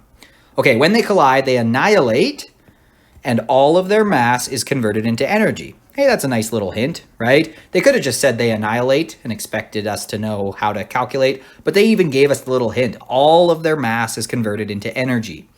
What is the energy released by the annihilation? Okay, so honestly, they're kind of telling us how to do this one, right? As long as we know that whenever we're talking about mass becoming energy, energy becoming mass, right? That's mass energy equivalence. We're applying physics principle number 6, conservation of mass energy, okay? Now again, this physics principle only pops up when you have mass literally being converted to energy. Not something's energy changing, right? That's just conservation of energy, okay? But when we literally are thinking about the idea, we're having to think about the idea that mass can become energy. Energy can become mass, right? Really what's going on is there are always two aspects of the same thing, one quantity called mass energy.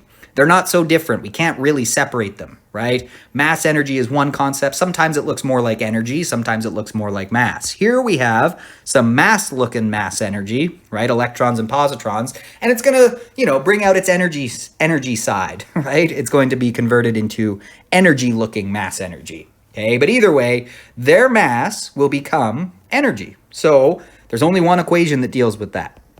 A famous equation in physics, E equals mc squared. So this is saying if you turn this much mass into pure energy, right, here's how to calculate how much energy you'll get out, right? The energy released will be equal to the mass that was converted into energy times the speed of light squared. That's why we get so much energy out of this stuff, right? Especially matter-antimatter annihilation. That's where we get tons of energy out because literally all of the mass becomes energy. Usually you're dealing with like a tiny percentage of the total mass has become energy, like in binding energy or fusion or fission reactions. Here it really is all of the electrons' mass and all of the positrons' mass, okay? So we just need to figure out how much mass has become energy. Well, what mass has disappeared here? The mass of an electron and the mass of a proton, right? So how much mass is that? Well,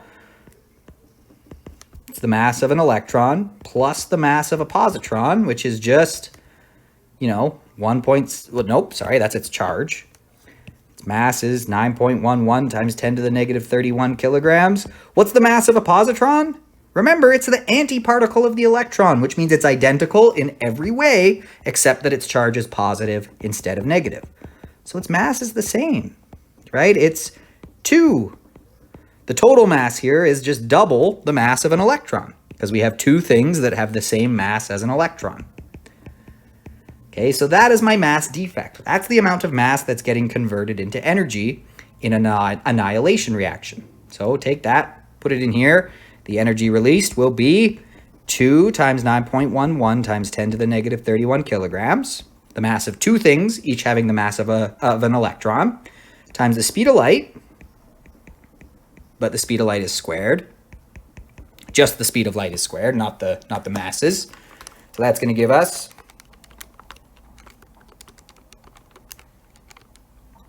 1.6398 times 10 to the negative 13 joules of energy, right? We know joules because we worked in standard units the whole time, kilograms, meters, seconds. So we'll get standard units of energy out.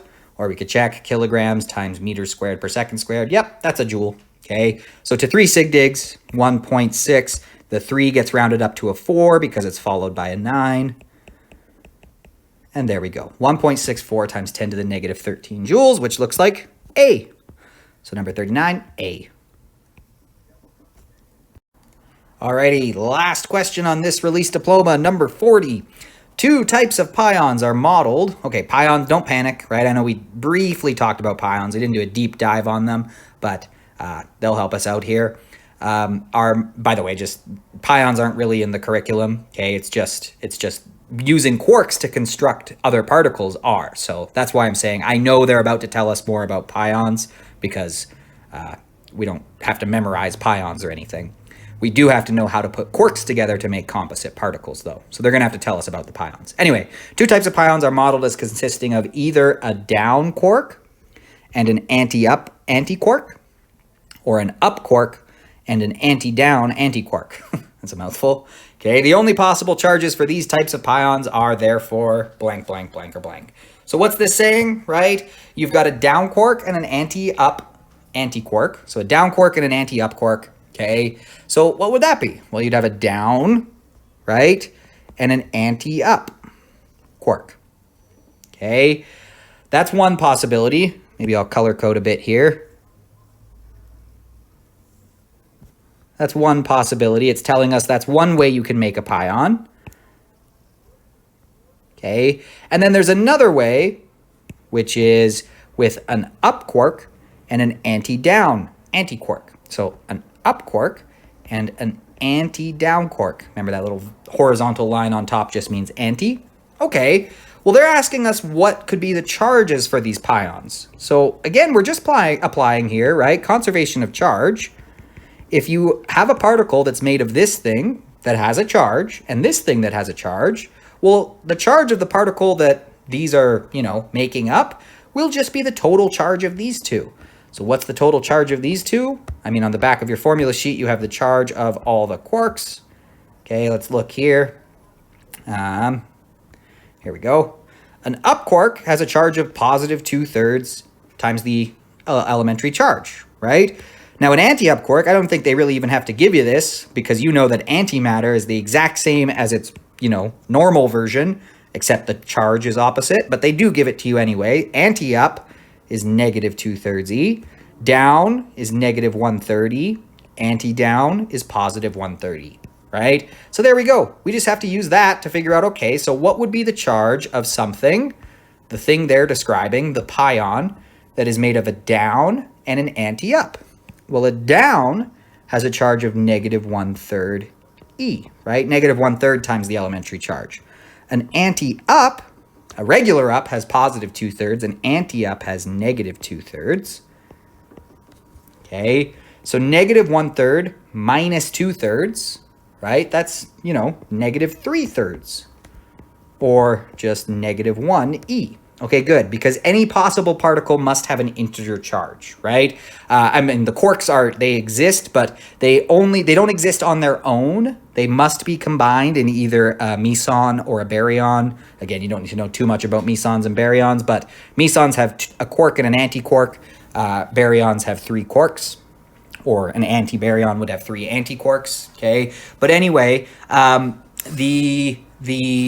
the thing is, quarks don't exist on their own. They can only combine to form composite particles. Okay, they do exist, but you'll never find a free quark just flying around. It will always be part of a composite particle that it's making up. And the rules of that are that they have to combine in such a way that a integer charge is formed. So no big composite particle that actually, exists and flies through space on its own, like a meson or a baryon, or in this case, a pion, which is a type of meson, okay, will ever have a fractional charge. So it's good that we got an integer number. Negative 1 E makes sense. All right, let's do the other one. Up, we know, has positive 2/3 E. Again, that's on the back of your formula sheet if you're not sure. And an anti-down, okay, well, a down has negative 1/3, so an anti-down, which is given on the back of your formula sheet anyway, is positive 1/3. So positive 2/3 plus positive 1/3, 2/3 plus 1/3, that's positive 3/3, or plus 1 E. So the only possible charges for these we got were negative 1 and positive 1 times the elementary charge, or C. So number 40 is C.